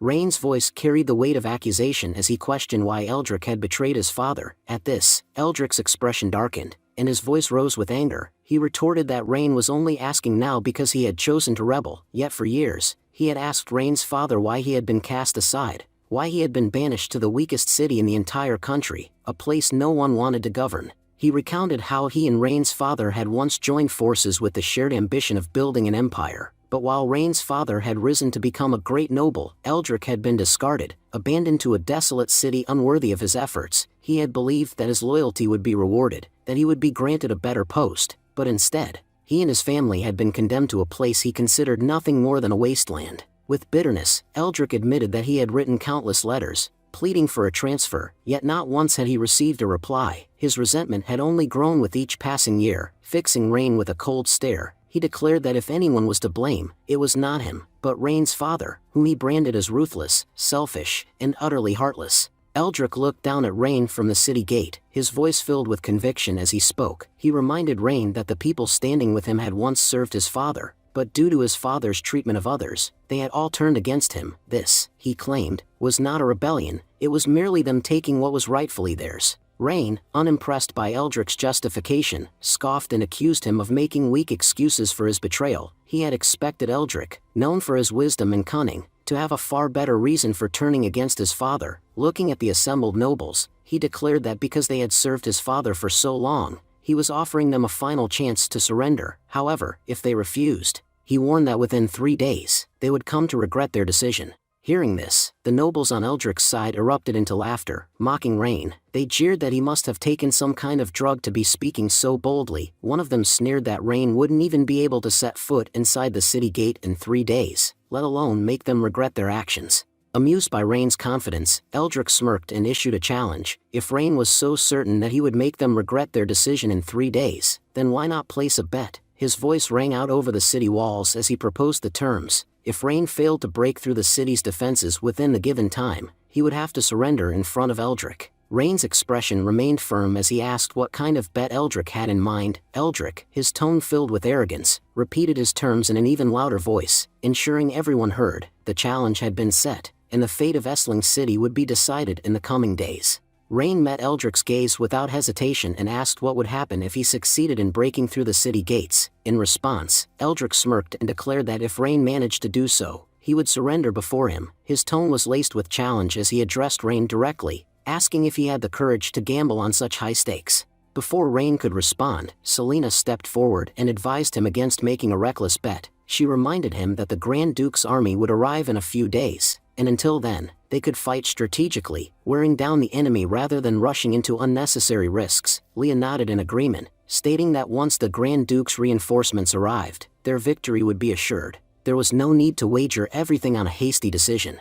Eldrick, sensing hesitation, seized the opportunity to provoke Rain further. With a mocking tone, he accused him of being afraid to accept the bet, claiming that talking big was easy, but taking action required true courage. He sneered that Rain was the type of man who boasted grandly yet lacked the determination to follow through on his words. Rain's expression remained firm as he met Eldrick's taunting gaze. With unwavering confidence, he declared that if Eldrick had the audacity to make such a bet, then he should prepare himself to lose and honor the promise he had made. He added that in his dictionary, the word defeat did not exist. Eldrick let out a short laugh and announced to everyone present that Rain had officially accepted the bet. He warned him not to go back on his word after facing defeat. Then, as if recalling an important detail, he smirked and revealed one last piece of news. Word of his rebellion had already spread like wildfire. The Orvis Empire's military had learned of his defiance and was now planning an attack. Fixing his gaze back on Rain, Eldrick taunted him once more, saying that in just 10 days, he would not only have to face him but also the approaching enemy army. With a smirk, he added that he had no doubt their brave young master would not flee upon seeing the enemy forces closing in.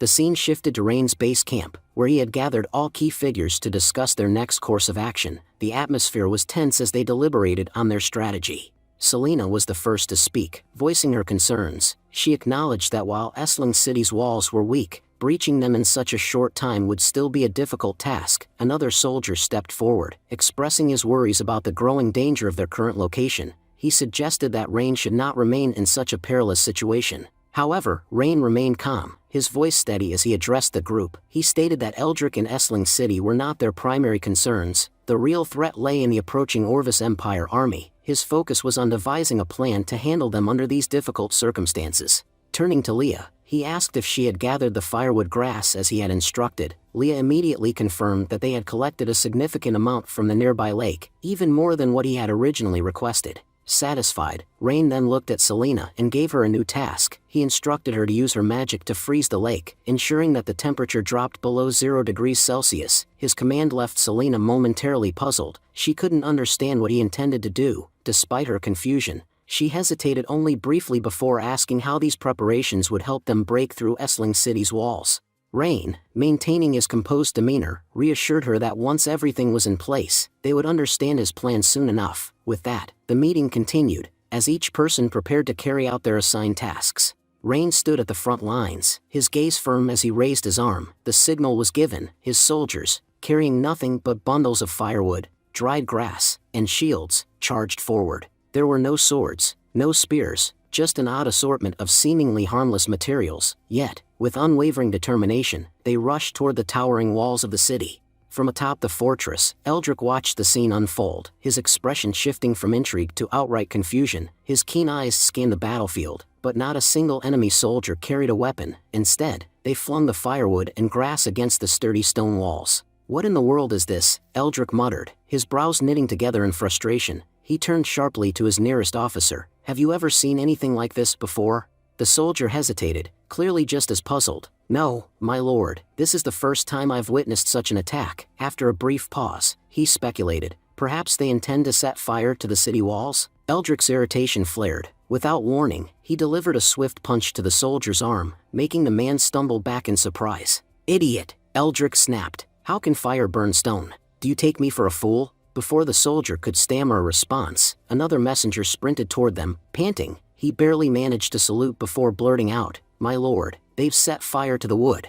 Eldric's lips curled into a smirk as he crossed his arms. Young Master Rain truly is a fool, he scoffed. What kind of ridiculous tactic is this? Fire cannot destroy these walls. He's only embarrassing himself. One of his commanders stepped forward, concern flickering in his eyes. Shall we deploy our mages to extinguish the fire? Our archers have been shooting, but their arrows aren't having much effect on them. Eldric waved a dismissive hand. No, don't waste our resources. The mages will be needed when the real battle begins. As for our arrows, save them for a worthy fight. In 3 days, Rain will be utterly humiliated, and this pathetic attempt at strategy will cost him everything. With unwavering confidence, Eldric turned his attention back to the battlefield, convinced that victory was already his. He couldn't even begin to fathom the deeper scheme hidden behind Rain's seemingly foolish actions. 3 days had passed since the start of the unusual siege, and inside City Lord Eldric's mansion, the atmosphere was lively. The grand hall buzzed with conversation and laughter, as nobles and commanders drank and feasted, celebrating in anticipation of Rain's imminent failure. The young master of the Grand Duke had issued a bold challenge, but to everyone watching, his plan had seemed nothing short of laughable. Amidst the revelry, a soldier entered hastily, his boots clicking sharply against the polished floor. Bowing respectfully, he delivered his report. Lord Eldric, the enemy troops have stopped lighting fires. At those words, Eldric paused, setting his goblet down with a smirk. The room fell silent as all eyes turned to him. Then, standing up, he let out a short chuckle. Those fools must have burned through all their firewood. It was obvious their ridiculous plan wouldn't last. They've lost confidence. They know they've failed, he declared, his voice brimming with satisfaction. He then looked around at his gathered officers and nobles, his gaze sharp with amusement. Come, all of you, let us witness Rain's humiliation together. That arrogant whelp, young Master Rain, the Grand Duke's son, has no choice but to surrender before me. I wouldn't want to miss the look on his face. A murmur of agreement rippled through the room. Everyone had been waiting for this moment, the grand conclusion to Rain's foolish 3-day bet. The terms were simple. If he could not breach the city within 3 days, he would be considered the loser. And now, as the sun neared the horizon, his failure was all but certain. For 3 days, his army had done nothing but set firewood ablaze near the city walls. They hadn't attacked, they hadn't advanced, they had simply burned and burned, creating a continuous wall of heat and smoke that had puzzled Eldric and his men. Now, with their firewood seemingly exhausted, the game was over. Still, curiosity stirred among the nobles. The heat from the flames had made the walls nearly unbearable to touch, forcing even the city's own soldiers to stand back from the stone barriers. But what had Rain truly hoped to accomplish with this? Did he actually believe fire alone would bring down their great defenses? Even as the walls smoldered under the lingering heat, Eldric felt nothing but contempt for Rain's tactics. Victory was his, and so, with eager steps, they made their way toward the city walls, confident that they were about to witness the young master's public disgrace. At the city walls, the air outside was thick with the remnants of smoke, the last wisps of heat shimmering above the blackened stone. Eldric stood at the battlements, his eyes locking onto the figure standing across from him, the ever-stubborn young Master Rain. Even now, Rain's posture remained firm, his expression unreadable. Eldric couldn't help but laugh as he raised his voice, his tone dripping with mockery. What's the matter, Rain? Have you finally realized how foolish your plan was? Why have you stopped setting the walls on fire? Don't tell me you've given up. Standing tall before the city walls, Rain's voice rang out with unwavering authority as he addressed Eldric and the gathered nobles. City Lord Eldric, all of you standing by his side, you are well aware of the crimes you have committed, and yet, despite that, I will offer you one final chance. His piercing gaze swept over the nobles, his tone filled with both judgment and certainty. You have 2 choices: surrender now and accept your fate, or cling to your arrogance and prepare to meet your terrible deaths. His words carried across the battlefield, his army standing silently behind him, awaiting the inevitable response. Eldric let out a chuckle, shaking his head in amusement as he stepped forward. His voice was laced with mockery and disbelief. Young Master Rain, I often wonder, where does your confidence come from? He said with a smirk. Do you even stop to think before you speak, or do you simply enjoy making a fool of yourself? The nobles behind him laughed. Nodding in agreement, Eldric continued, his tone growing sharper. We are the ones in the winning position, yet you dare suggest that we should surrender. It seems you have conveniently forgotten about the 3-day bet. His eyes gleamed with amusement as he folded his arms. But don't worry, if your memory fails you, allow me to remind you, today marks the final day of the bet. Before sunset, if you fail to break through the city gates, you must surrender before me. That was the agreement, was it not? As the son of the Grand Duke, surely you would not go back on your word? His words were met with nods of approval from the assembled nobles. Among them, several family heads joined in the mockery, their voices carrying the same derision. "You still have time, young Master Rain," one of them jeered. "Don't waste it standing there, making empty threats. Shouldn't you be focusing on how to break the gates?" Another noble added with a smirk. "Whatever you attempt now will be meaningless. Bold words alone won't change reality." Laughter rippled through Eldric's ranks as another noble sneered. "To achieve victory, one must have a proper strategy, not just blind confidence. That is why our city lord Eldric stands victorious today." Their taunts filled the air, the nobles reveling in their supposed triumph. Yet, even as they spoke, Rain remained unmoved, his expression unshaken. Rain let out a sigh, shaking his head as he regarded Eldric and his men with cold indifference. His voice carried a finality that sent a slight shiver through the air. "It seems there is no point in offering you a chance," he said, his tone laced with disappointment. "But remember, this is the path you have chosen. Whatever happens next, do not blame me for it." Then, without hesitation, he turned his gaze toward Selena and issued his command. "Selena, proceed as planned." At his words, Selena stepped forward, her expression calm yet filled with lethal determination. Lightning crackled around her fingertips as she began to channel her magic, preparing to unleash an attack that would decide the course of the battle. Seeing this, Eldric's expression darkened and he immediately barked an order to his mages, "Form a barrier." Now, his voice carried urgency, and though his mages rushed to obey, an unmistakable tension filled the air. Even among them, fear flickered in their eyes, for they were about to face Selena's devastating magic. The barrier took shape, a shimmering wall of energy forming in front of them. The gathered nobles watched with anticipation, convinced that Rain's reckless gamble was about to fail once more. Then, with a final surge of power, Selena unleashed her attack. A brilliant arc of lightning streaked through the air, its raw energy crackling with overwhelming force. Eldric's mages braced themselves, their barrier fully reinforced and ready to absorb the blow. But in the next instant, something unexpected happened. Instead of striking the defensive barrier, the lightning suddenly shifted its trajectory, veering sharply, straight toward the city gate. A stunned silence fell over Eldric's forces as they watched the attack land, its impact sending a deafening boom through the battlefield. Dust and smoke billowed into the air, obscuring the gates as everyone struggled to comprehend what had just occurred.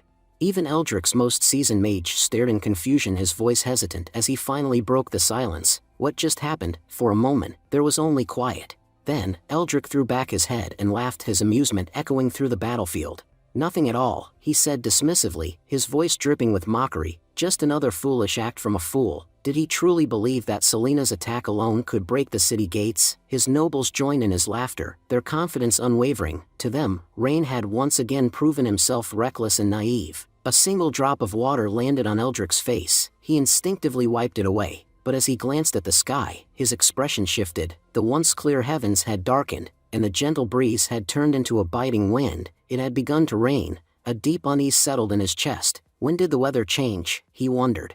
Meanwhile, at the foot of the towering city walls, Rain stood amidst his army, his gaze sharp and unwavering. The rhythmic pounding of rain against armor filled the air as he raised his arm in command. "Proceed as planned," he ordered. Without hesitation, the soldiers surged forward, shields raised, each carrying a heavy bucket filled to the brim with icy water. Their boots splashed against the wet ground as they raced toward the towering walls. Rain cast a fleeting glance toward Selena. She stood beside him, her usually vibrant presence now weakened, her breath unsteady. Yet, despite her fatigue, she had done the impossible. She changed the weather itself. Rain marveled. With just a single attack, she shifted the tides of battle. This power, this moment, will lead us to victory. Selena's lips parted, her voice barely above a whisper. "Young master, will everything be okay?" Rain turned to her, his expression firm yet reassuring. "Don't worry," he said. "Once the icy water touches the city walls, they will crack beyond repair. Victory is within our grasp." Before another word could be spoken, Leah, standing nearby, gasped and pointed toward the fortress. "Young master, look at the walls." Rain's gaze snapped to the battlefield. The first wave of soldiers had already reached the city's defenses. Tilting their buckets forward, water cascaded down in shimmering streams, clinging to the cold stone before seeping into every crevice. For a brief moment, silence fell, then crack, a faint, almost imperceptible sound, then another, and another. The cracks spread like veins across the walls, threading through the ancient stone. The soldiers took a step back, eyes wide with anticipation. High above, Eldric's unease twisted into outright alarm as the ominous noise reached his ears. He turned sharply toward the walls, his heart pounding. This isn't possible, he thought. The city walls have withstood countless sieges. These small attacks should mean nothing. But then the ground trembled. It started as a subtle vibration beneath his feet. but within moments, it grew into a violent quake that rattled the fortress itself. The nobles surrounding him, their faces once filled with confidence, now turned pale with fear. Murmurs of doubt turned into frantic questions. "What's happening?" one noble shouted. "Why is everything shaking?" This shouldn't be possible," another cried. Eldrick clenched his fists, trying to regain control of the moment. "Stay calm," he barked. "The walls will hold." But as the words left his mouth, the city itself betrayed him. A deafening crack split the air as massive chunks of stone broke away, crashing to the ground below. Screams erupted as soldiers and nobles alike lost their balance, thrown into chaos. The once mighty walls, the pride of the city, shattered like fragile glass, crumbling into a cascade of ruin. Eldrick's breath caught in his throat. He had prepared for war, he had braced for an attack, but this was complete devastation. As the city walls crumbled into ruins, a dense cloud of dust and smoke engulfed the entire area. The battlefield fell into momentary silence, broken only by the distant sounds of debris crashing to the ground. Rain, standing at the front of his advancing army, raised his sword high and commanded in a firm, unwavering voice, "The city walls have fallen. This is our moment. Attack." His voice rang out over the battlefield, steady and resolute. "Whoever surrenders and does not resist will only be arrested. But anyone who dares to defy us, anyone who still harbors rebellion, will be cut down without hesitation." His gaze swept across his men as he added coldly, "It no longer matters what their rank or status is. If they fight back, they will die on the spot." Without delay, Rain's army surged forward, moving swiftly through the ruined city walls. Soldiers stormed the battlefield, securing key positions and subduing the remaining defenders. Amidst the chaos, Selena stood still, her eyes wide with disbelief. She watched as the mighty walls, which she had believed to be impenetrable, lay in complete devastation. Her heart pounded as the realization settled in. This was no ordinary destruction. Even with her most powerful attack, she had never been capable of inflicting such overwhelming damage, and yet, young Master Rain had done it, without magic, without spells. How is this possible, she thought, struggling to comprehend what she was witnessing. Rain turned to her, his voice calm but resolute. "Selena, it's time to go home. There's nothing more the enemy can do now." For a moment, she hesitated, still absorbing everything that had unfolded before her, but as she looked at Rain, she saw no hesitation in his eyes, only certainty. Slowly, she nodded and followed his lead. Meanwhile, amidst the ruins of the fallen city, Eldrick staggered forward, his body battered and wounded. Pain throbbed through his limbs, but it was nothing compared to the weight of his realization. From the beginning, "I was too confident," he thought bitterly. "I underestimated young Master Rain far too much." His fingers curled into fists as the truth dawned upon him. He had never stood a chance. From the very start, he had been caught in Rain's trap, blindly believing in his own strength while the enemy had already outmaneuvered him. Yet, despite his injuries, a flicker of hope remained. He glanced around and saw that in the chaos, no one seemed to have noticed him. His breath hitched. This is my chance. If he could escape now and reach the reinforcements from the Orvis Empire, he would survive. He could rebuild. He could still turn the tide. Summoning the last of his strength, he prepared to slip away into the shadows. But before he could take another step, an unsettling sensation crept over him. Something was wrong. A cold shiver ran down his spine as he noticed a group of nobles standing in his path. Their faces, once filled with trust and certainty in his leadership, were now twisted with fury. Their eyes burned with betrayal.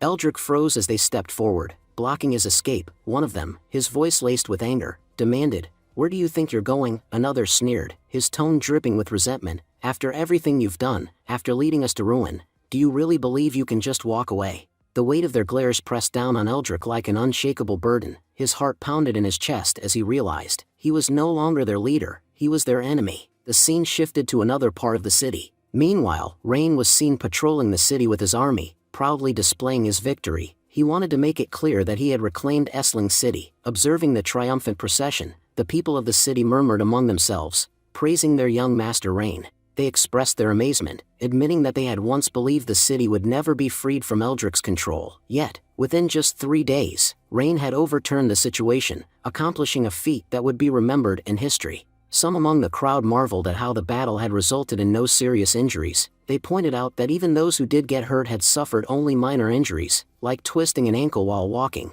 Amidst the praise, Selena, filled with excitement, turned to Rain and eagerly asked how he had managed to achieve such an incredible victory. She admitted that she had been trying to understand it for a long time but couldn't figure it out. Her curiosity got the better of her, and she insisted that he explain everything immediately. Rain knew that once Selena started insisting, there was no way out. He understood that if he didn't explain his strategy, she would continue pressing him relentlessly. Realizing that it was in his best interest to provide an answer, he finally relented and agreed to tell her what had happened. He explained that the collapse of the city wall was due to the principle of thermal expansion. Selena, unfamiliar with the concept, asked what thermal expansion and contraction meant, admitting that she was hearing about them for the first time. In response, Rain simplified the explanation, stating that when an object is heated, it expands, and when it cools down, it contracts, effectively causing it to shrink. He provided an example, explaining that milk remains at its usual volume when cold but expands significantly when heated. He emphasized that this principle applied to all materials. When they are heated, they expand, and when they cool down, they contract. He then hinted at how he had used this phenomenon to bring down the city wall but refused to divulge the details just yet. Instead, he declared that he first needed to deal with this bastard Eldrick. Selena, eager to learn more, assured him that she would wait for his explanation. Meanwhile, Rain and his troops approached the broken wall, where they encountered a noble pretending to be trapped under debris. His voice trembling, pleaded for help, fearing for his life. Rain, however, remained skeptical, questioning whether he would fall for such a blatant trick. He demanded to know what the noble truly wanted. Desperate, the noble fell to his knees and confessed that they had been deceived by Eldrick, who had manipulated them into betraying Rain. Another noble corroborated the story, insisting that their intention had been to capture Eldrick but that he had tricked them and escaped. They pleaded for forgiveness, insisting that they had never intended to go against Rain of their own volition. Rain, however, was unmoved. He reminded them that he had given them 2 chances to prove their loyalty, both of which they had rejected, instead mocking him for offering them a way out. He recalled how they had expected him to surrender, yet now they sought mercy. One of the nobles, overwhelmed with regret, offered to surrender all his wealth in exchange for their lives. Pleading for forgiveness, Rain, unimpressed, remarked that instead of accepting their offer, he had a better idea. If he killed them all, everything they owned would be his by default. His words sent a shiver through the nobles, who began trembling in fear. They attempted to reason with him, warning that if he carried out such an act, no one would remain loyal to him in the future. They argued that his actions would make him a tyrant, feared rather than respected. Rain dismissed their concerns, asserting that loyalty was an illusion based on self-interest. He pointed out that people were only loyal to power and the benefits they received from it. He reminded them that they had once been loyal to Eldrick because he had provided them with wealth and influence, but when that changed, so did their allegiance. He called them fools for not realizing this truth sooner. Turning to his soldiers, Rain commanded them to arrest the nobles and imprison them. He declared that they should spend their days in captivity, contemplating their betrayal and awaiting their inevitable fate. Meanwhile, back in his mansion, Eldrick, shaken by recent events, spoke to a cloaked figure. He lamented that everything was over, attributing the destruction of the city walls to Rain. The cloaked figure, astonished, questioned how such a feat had been possible. Eldrick, still in disbelief, recounted the strange sequence of events. Rain had first set fire to the city wall, allowing it to burn for an entire day, and then extinguished it by pouring water over it. Cracks had begun to form. Within moments, the entire structure collapsed. The cloaked man listening to Eldrick's account scoffed in disbelief, dismissing his words as nonsense. "You must have lost your mind, Eldrick. What kind of absurdity are you spouting? Do you honestly expect me to believe this? No city wall in history has ever fallen due to fire and water. If such a method existed, even children could conquer entire cities. Whatever you saw must have been some form of powerful magic disguised as a simple trick." Eldrick trembled as he responded, insisting that he was telling the truth. He urged the cloaked man to focus on the real danger, the fact that the wall had already fallen. He warned that Rain would be upon them at any moment and that they had to escape immediately. "If we don't leave now, we won't get another chance. Once Rain's forces arrive, escape will be impossible." The cloaked man, realizing the urgency of the situation, pulled out a teleportation scroll. However, before he could activate it, Rain's voice echoed through the chamber. "Where do you think you're going? I came all this way as your guest, and you would leave without even greeting me. That's quite rude." Eldrick spun around in shock. "How did you get here so quickly?" Rain smirked. "Honestly, you made it easy. You were running so fast that you didn't even notice someone was following you. Your own men's led me straight here. I didn't even have to exert much effort to stop them. After dealing with them, I came directly to you, which confirms my suspicions. You are the mastermind behind all of this." Rain then turned to the cloaked figure. "And why are you wearing that mask? Is your face so hideous that you don't dare to show it to the world?" The masked man, ignoring Rain's taunts, sneered. "Mock me all you want, Rain Edgar. Your little victory here is short-lived. You may have taken the city, but you seem to have forgotten one crucial thing.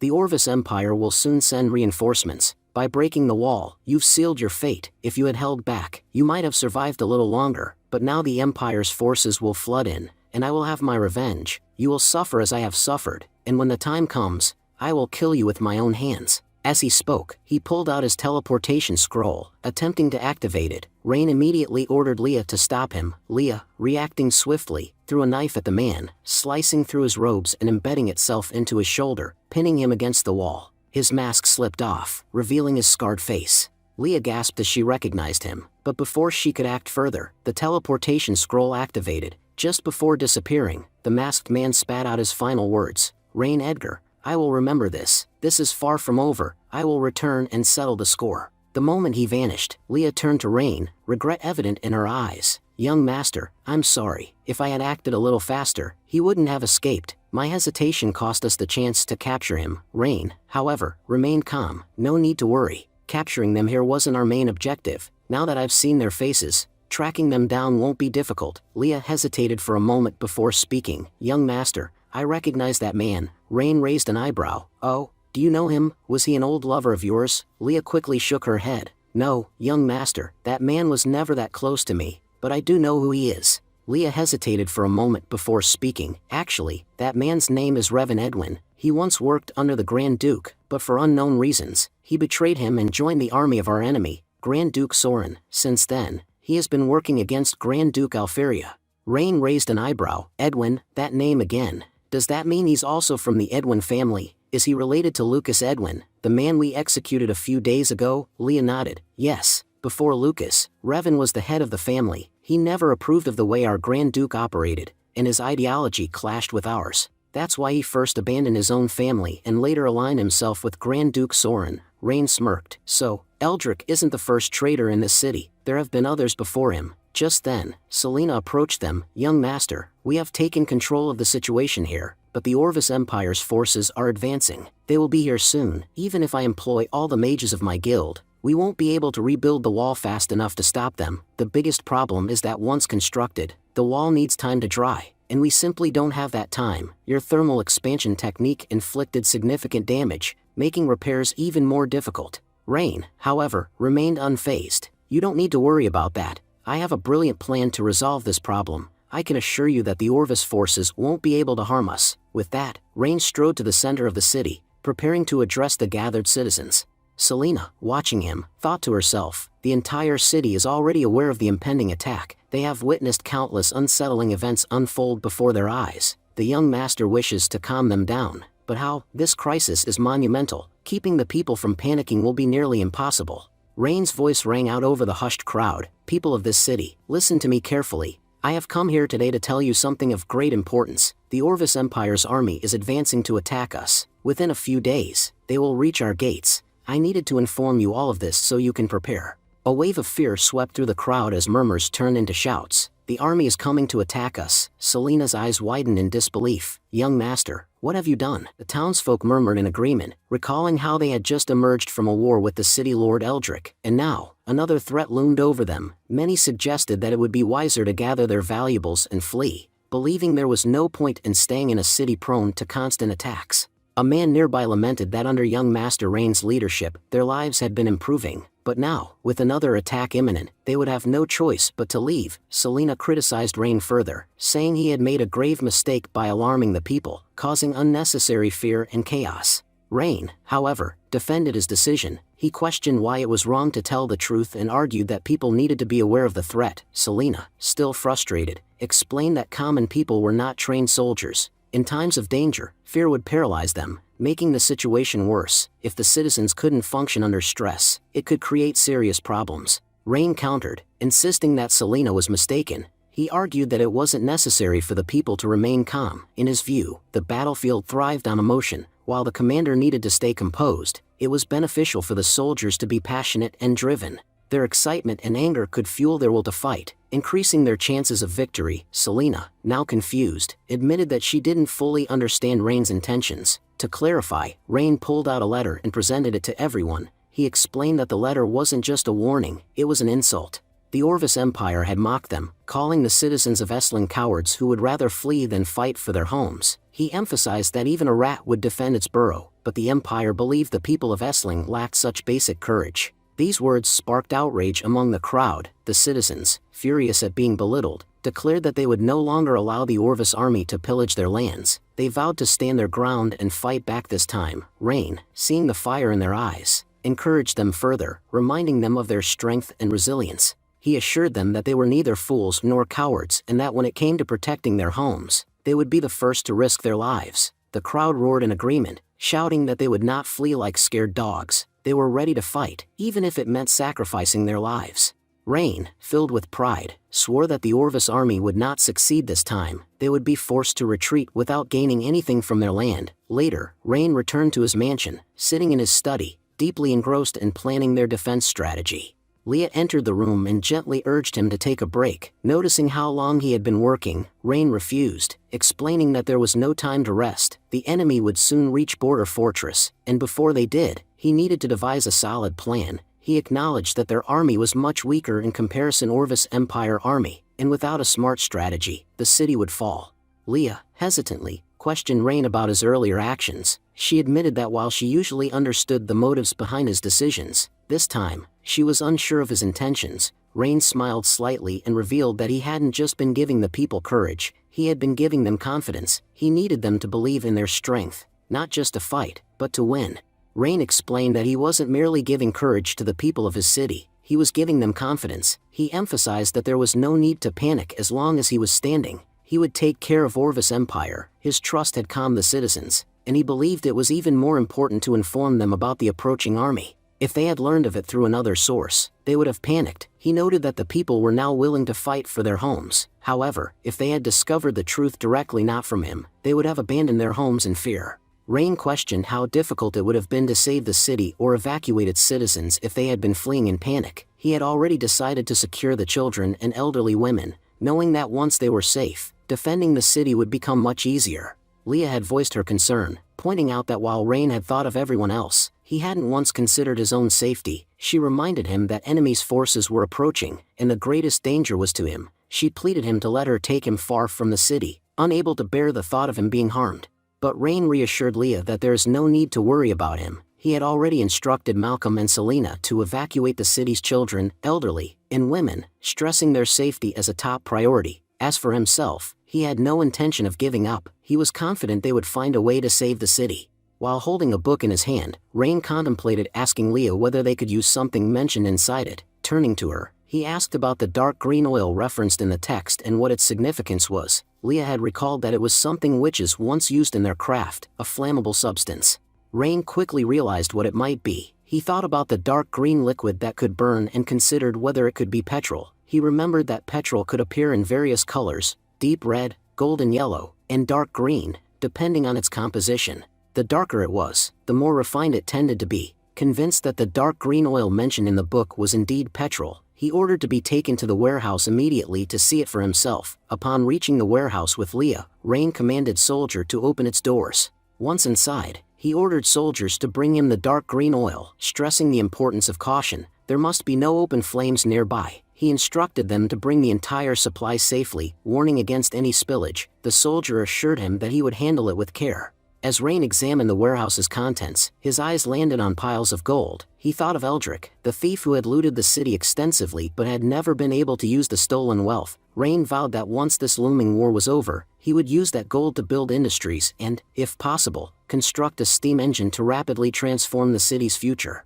Moments later, the soldiers returned with barrels filled with dark green oil. Rain approached and opened a barrel's lid, confirming his suspicion. It was indeed petroleum. He realized that with this resource, the invading forces would stand no chance against the city. The scene then shifted to the military camp of the Orvis Empire, Raven standing before Lord Castile, admitting defeat. Castile, unsurprised, confessed that he had always doubted their abilities and had anticipated their loss. However, he hadn't expected them to be this incompetent. Castile reminded them that they had spent years capturing the city, only to lose it in a mere 3 days. It was then revealed that this man was none other than Orvis Empire Grand Duke, Castile Walderon.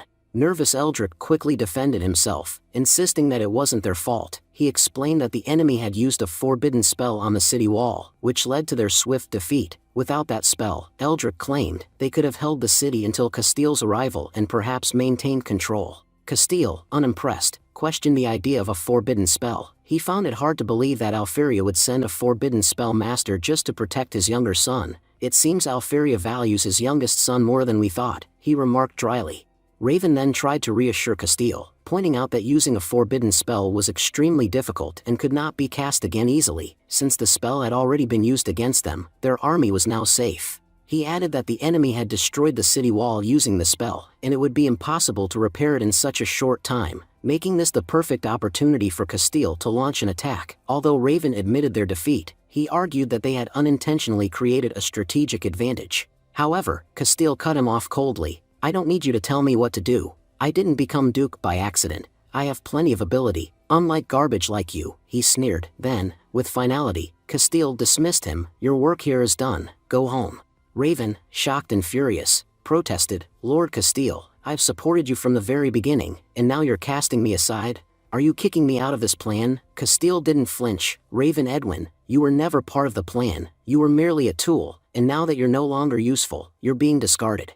Congratulations, Raven, for all your betrayal of Alferia, you'll gain nothing. He then handed Raven a letter. Here, read this, it's from the king, then you'll understand what your loyalty has earned you. Raven's hands trembled as he read the letter. The king's words hit him like a hammer. He had been declared the sole instigator of the conflict between the two dukes. The letter stated that there was never a true feud between them. Instead, Raven had manipulated both sides into war. Now, to restore peace, Raven would be executed as a scapegoat. Enraged, Raven shouted, Castile, you traitor, I did everything for you, and this is how you repay me? You're making me the fall guy for the entire mess. But Castile was unmoved. He called for the guards. Take him away, lock him up. We'll keep him alive until the war is won, then he'll be sacrificed to calm the storm he created. As the guards dragged Raven away, he screamed, You can't do this to me, Castile, we were partners, if I'm punished, you should be too. But his cries fell on deaf ears. Eldrick, meanwhile, was paralyzed with fear, thinking, I never should have trusted Castile. If I'd known this was going to happen, I would have run the moment I had the chance. Even Rain was better, at least he wasn't betraying us. Castile turned his cold gaze to Eldrick. Now, Eldrick, give me one good reason why I should let you live. If your answer disappoints me, you'll end up just like Raven.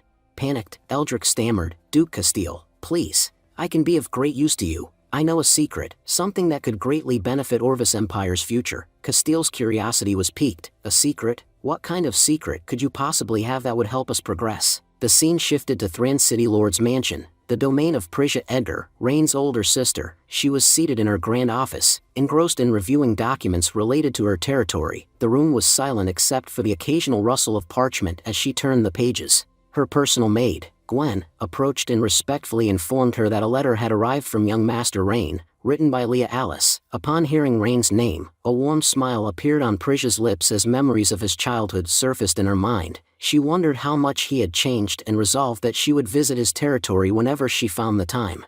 However, as she unfolded the letter and began to read, her expression darkened, the warmth in her eyes vanished, replaced by an icy glare. The room's atmosphere shifted, tension thickening the air. Slamming the letter onto her desk, she ordered Gwen in an arrogant tone to bring Willis Holker before her immediately. Gwen nodded and swiftly carried out the order. Moments later, Willis Holker was brought into the room and kneeled before Prisia. Looking up hesitantly, he asked what had happened. Prisia's voice was cold and unyielding as she declared that he was quite bold to feign ignorance even after betraying them. Willis's face paled at her accusation, his expression darkening with distress. He quickly insisted that he was not a traitor, arguing that someone must have deceived her. He reminded Prisia that the Holker family had no reason to betray her, especially after she had helped them open a trade channel just last month, an opportunity that promised substantial growth for his family. Betraying her, he claimed, would be akin to cutting off his own leg with an axe. Prisia threw the letter at Willis's face. How can you deny it now? This letter is the evidence that confirms everything. After reading it, you'll have no grounds to argue. With trembling hands, Willis caught the letter and began to read. It was written by Leah, detailing the dire situation in Essling City. After young Master Rain's arrival, we discovered that Essling City is not as peaceful as we once believed. City Lord Eldrick is a traitor who has been plotting and scheming against us. Many nobles of Essling City, along with Border General Caesar Holker, are his accomplices. They have been secretly working for Grand Duke Castile of the Orvis Empire. Even Caesar Holker attempted to kill Master Rain, but his schemes failed in the face of Master Rain's wisdom. He was captured and executed. We are writing to warn you, be cautious of the Holker family. there is a strong possibility that they will betray you as well. If possible, send reinforcements to support Master Rain, as the Orvis Empire army is approaching. As Willis read the letter, beads of sweat formed on his forehead. He could hardly believe what Caesar had done, nor could he comprehend the reason behind it. Caesar's actions had placed the Holker family in a precarious position. Priscia's voice cut through his thoughts. Well, do you have anything left to say, or are you ready to admit this betrayal against us? Willis took a deep breath before speaking. Miss, I have no idea what that fool Caesar was thinking or why he did this. The Holker family has always served the Edgar family with unwavering loyalty. There are records of our ancestors sacrificing their lives to protect the Duke's family. Even if Caesar has turned traitor, I can swear on my honor that his betrayal has nothing to do with the Holker family. A sudden realization struck him, and his expression shifted. Miss Priscia, I wrote to Caesar last month, instructing him to protect young Master Rain. How could I or my family possibly betray you? Priscia observed Willis carefully. His reaction didn't seem staged. The shock on his face, the tremor in his voice, it all suggested that Caesar's betrayal was as much a surprise to him as it was to everyone else. Perhaps the Holker family truly had no involvement in Caesar's actions. Trembling, Willis dropped to his knees and pleaded, "Please, grant me a chance to prove my family's loyalty. I will do whatever it takes, even if it means walking through fire." Priscia's gaze remained steady as she asked, "And what kind of opportunity do you seek? How do you plan to prove your loyalty?" Willis straightened slightly, determination flickering in his eyes. "I have already taken action, miss. I sent my only daughter to lead our forces in support of young Master Rain." Priscia's brows furrowed. "Your daughter?" she questioned. "She's still young, isn't she? And if I'm not mistaken, she has yet to complete her training at Knight's Academy. You are aware that the war against the Orvis Empire will be brutal. In such dire circumstances, you are sending your only successor. If anything happens to her, the Holker family will be left without an heir." Willis Holker straightened his back, his voice firm and resolute as he met Priscia's scrutinizing gaze. "The Holker family has always stood by the Duke's family, and we will continue to do so, even if it costs us everything. If my daughter falls in battle, I will personally take up arms. And if I perish, another from my bloodline will take my place. We will fight until the last Holker stands. But what we cannot endure, what we will not accept, is the disgrace of being branded as traitors." His hands clenched into fists, his knuckles turning white. "For generations, we have shed blood for the Edgar family. To be accused of betrayal is more painful than death itself." His voice cracked slightly, but his determination did not waver. "We will prove our loyalty, no matter the cost." Priscia studied him carefully. There was no hesitation in his words, no sign of deception in his expression. His desperation was real, and for a moment, she found herself almost convinced. But this was not a matter she could afford to take lightly. Her brother's safety was at stake, and one wrong decision could be catastrophic. Summoning her magic, she activated a transmission spell. A faint glow pulsed around her fingertips as she connected to Gwen, her trusted subordinate. Her voice was calm but commanding. "Gwen, assign someone to keep a close watch on Rosalind Holker. If there is even the slightest suspicion of treachery, eliminate her immediately." Her tone sharpened. "Above all else, ensure that Rain remains unharmed. His safety is the priority." Near Essling City, a gathering storm, a cold wind howled across the rocky cliffs overlooking Essling City. At the cliff's edge stood Grand Duke Castile, his dark cloak billowing in the wind as he surveyed the city below. His piercing gaze flickered with amusement. "So, this is Essling City," he mused, his voice carrying an air of condescension. Stepping forward, City Lord Eldrick, clad in opulent robes, inclined his head slightly in deference. "Indeed, Grand Duke, once we breach the city walls, Essling will be yours." His lips curled into a knowing smirk. As his gaze swept over the fortified defenses, Eldrick's expression shifted slightly. His brow furrowed, and his smirk faded into something resembling concern. "It seems Rain Edgar has been busy," he muttered. "If I recall correctly, these walls were in a state of disrepair not long ago, but now, the damage has been reinforced, and a moat has been constructed around the city. He must have used his mages to rebuild the fortifications."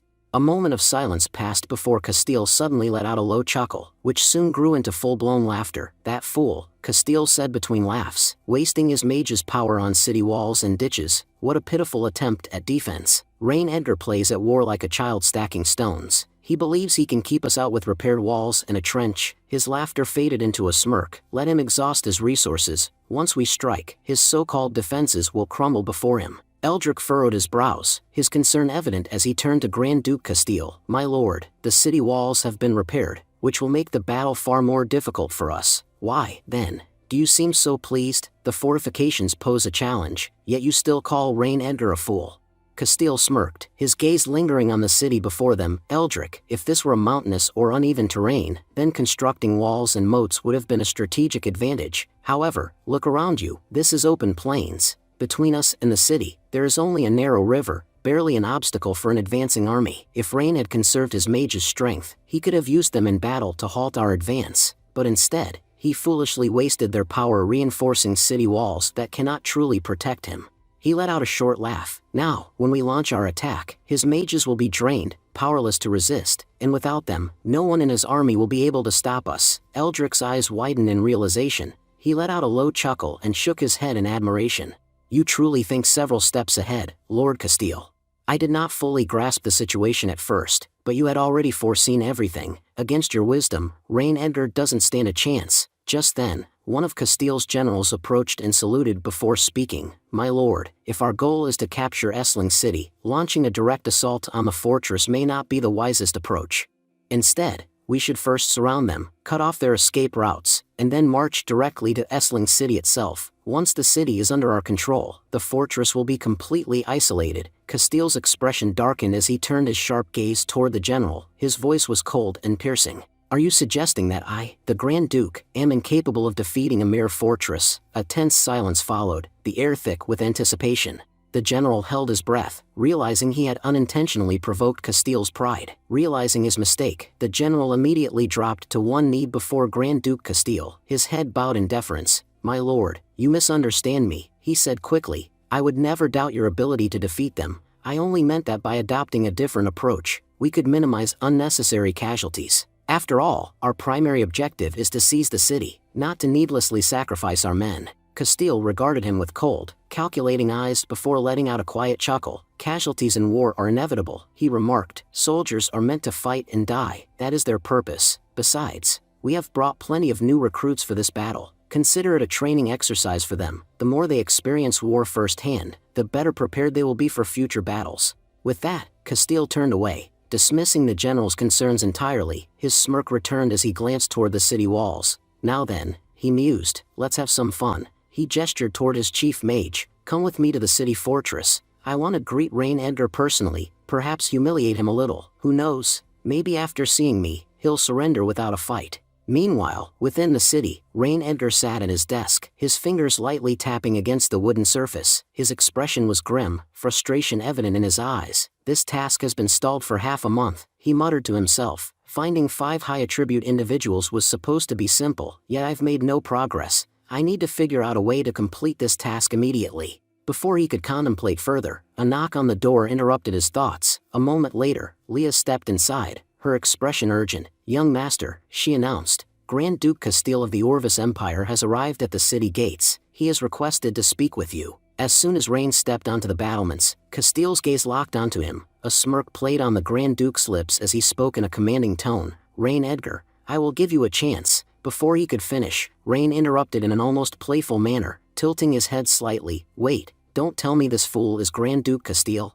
A ripple of laughter spread among the Essling soldiers. Some struggled to contain their amusement, while others openly chuckled at their young master's blatant mockery. Leah, standing beside Rain, added with an amused nod, Young master, the fool standing before us is indeed Grand Duke Castile. Castile's expression darkened, his smirk vanished, replaced by a cold, seething glare. How dare you, he growled, such arrogance, such disrespect. Even your father wouldn't have dared to speak to me like this. His voice dripped with menace. Looking down on me will be your greatest mistake, boy. Rain, unfazed by the Grand Duke's hostility, crossed his arms and smirked. And why exactly have you come here, Duke Castile? Castile's eyes burned with fury. I am here to give you a chance, he declared, his voice rising, a chance to beg for mercy. Surrender now, and this duke will spare your people. There is no need for unnecessary bloodshed.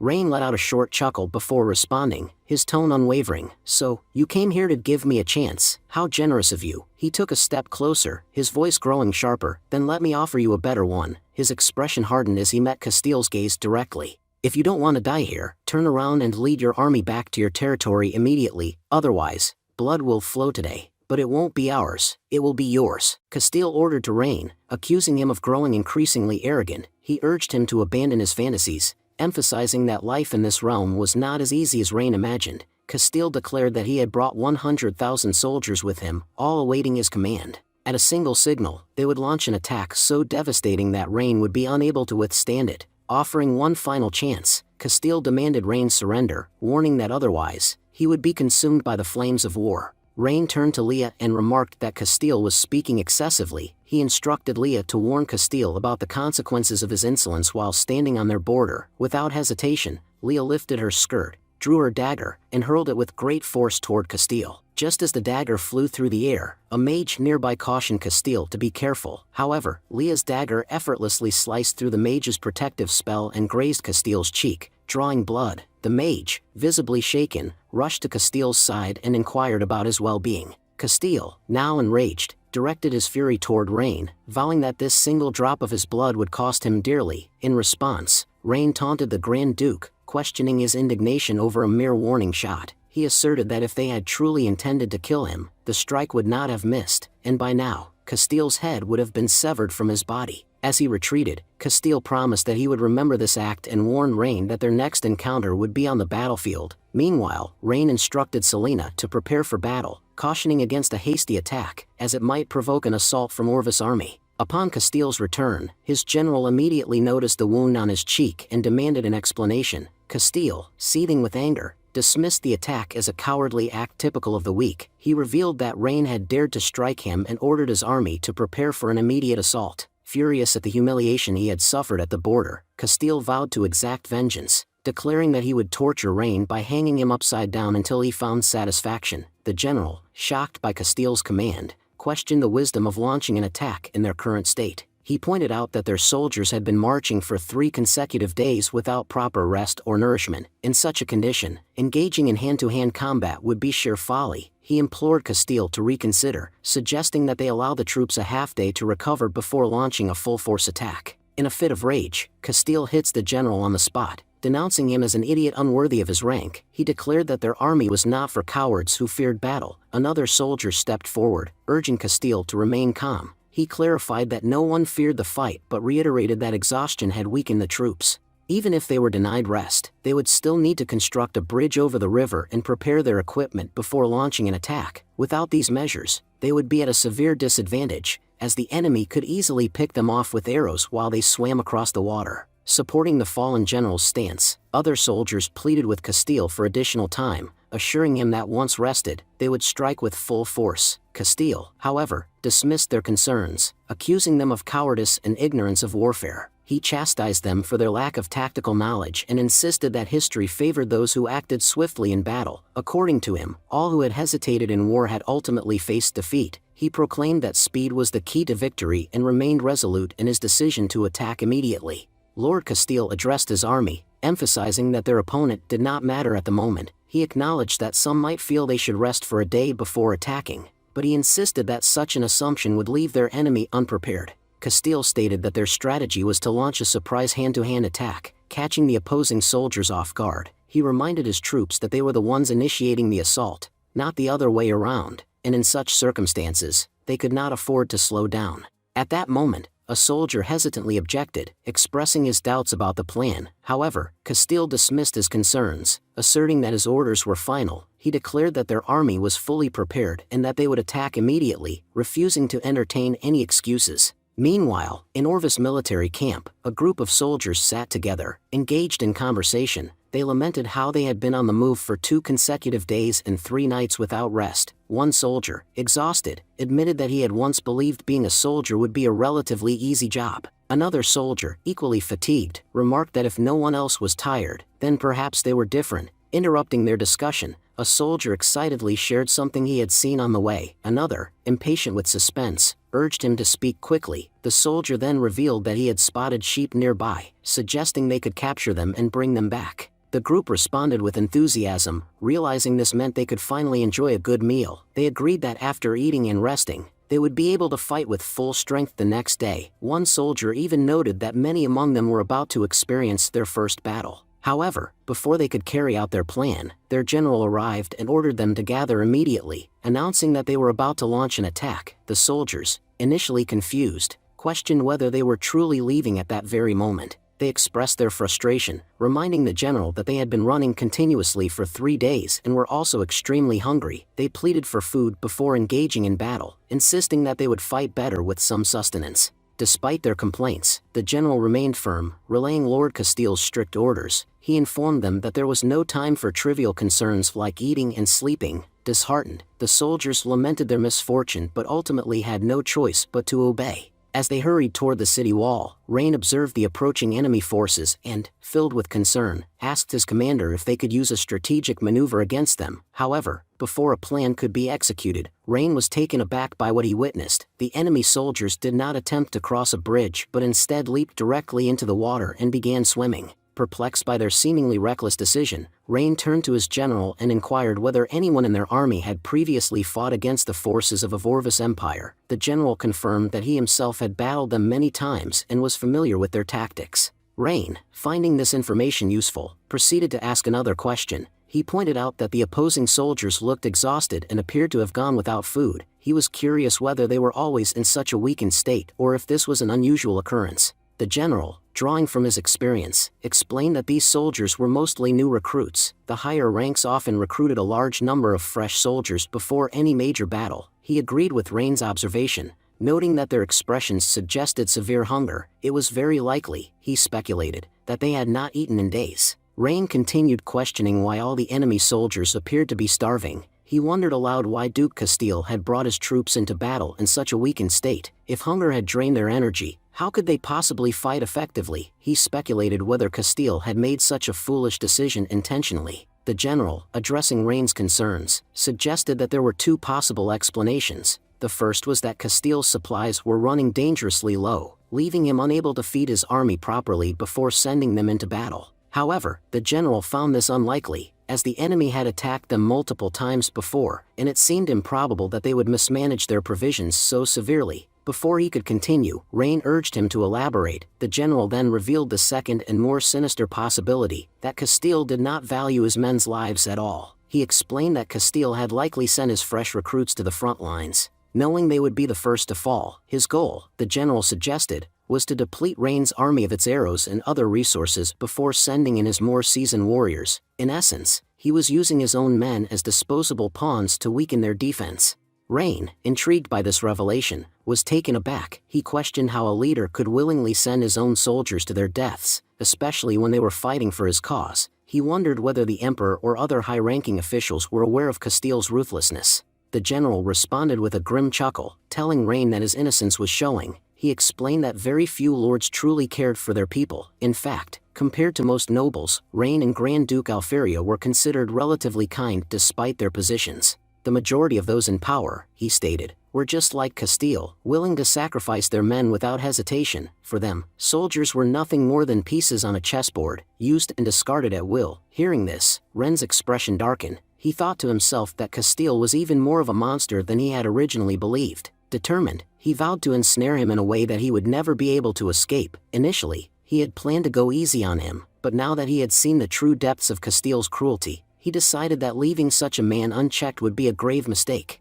Meanwhile, the general informed Rain that their supply of arrows was limited, but it was enough to eliminate all the enemy's new recruits. He pointed out that their defenses were weak and that they would not be able to withstand a well-aimed barrage. If Rain gave the order, they would shoot them down immediately. However, to the general's shock, Rain refused. He stated firmly that they would not attack the enemy soldiers in this manner. The general was left bewildered, unable to understand why Rain was hesitating. He reasoned that if they held back, they risked losing their advantage. Rain noticed that Orvis Umpire's soldiers were exhausted. Turning to Selena, he instructed her to command all her mages to use wind magic, ensuring that cold air would spread throughout the area. Selena, already present, stepped forward and began casting wind magic. Observing her actions, Castile scoffed, muttering that Rain was a fool. He hadn't expected him to squander his resources so recklessly. A nearby general, perplexed by Castile's remark, inquired, "Lord Castile, why do you say that Lord Rain is a fool?" Castile explained that their army had just recruited fresh soldiers and had sent them into battle. Their main strategy had been to exhaust the enemy's arrows by making Rain fire upon their troops. However, instead of following this tactic, Rain had deployed mages to conserve his arrows.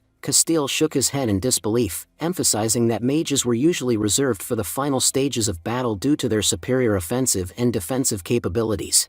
Using them so early was a critical mistake. He then added that while Rain's decision was unfortunate for their side, it provided an advantage to them. As soon as Rain's mages grew tired, their own mages would take the field and seize the city. Rain had only made their task easier. Hearing this, the other generals praised Castile's foresight, admitting they had never considered such a strategy. They marveled at his intelligence and ability to plan ahead. Castile smirked and declared, "Rain Edgar, soon, you will belong to me. You will kneel before me as a prisoner, and then you will understand the consequences of arrogance." Meanwhile, Orvis Empire soldiers were becoming increasingly anxious. Seeing the overwhelming enemy forces, the newer recruits panicked, some attempting to flee. They cried out in despair, convinced they were powerless against the enemy mages. Some sought refuge behind trees, pleading to be spared, vowing never to engage in war again. However, their fear turned into confusion as they opened their eyes and realized that the enemy had not launched an attack.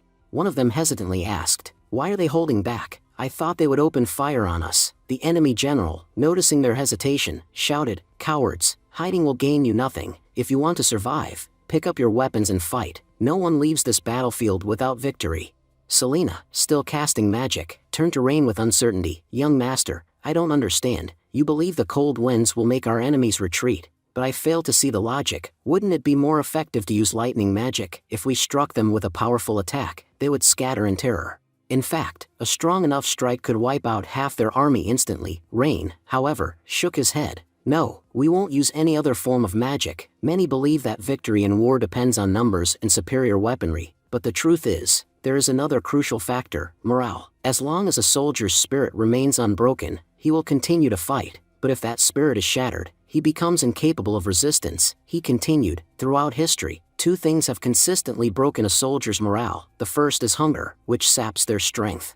The second is cold, which drains their willpower. I guarantee that within 5 minutes, they will be too exhausted to even attempt escape. They will collapse from fatigue, unable to rise. For them, attacking the city under such conditions will be nothing more than a distant dream." As Rain predicted, the enemy soldiers, overwhelmed by fatigue and freezing winds, began to falter. Desperate and shivering, they could do nothing but weep, questioning what was happening around them. As the cold intensified, the soldiers' hunger grew unbearable. The once pleasant weather had turned harsh, leaving them shivering. Some began voicing their desire to return home. The general, noticing their hesitation, bellowed, demanding to know what they were doing. "Idiots, pick up your weapons and fight. Are you here to watch a spectacle, or have you come to die by your own hands?" The soldiers, their voices trembling, pleaded, "General, it's too cold. Our hands are so frozen that we can't even grip our weapons. We are starving, and we have no strength left to fight."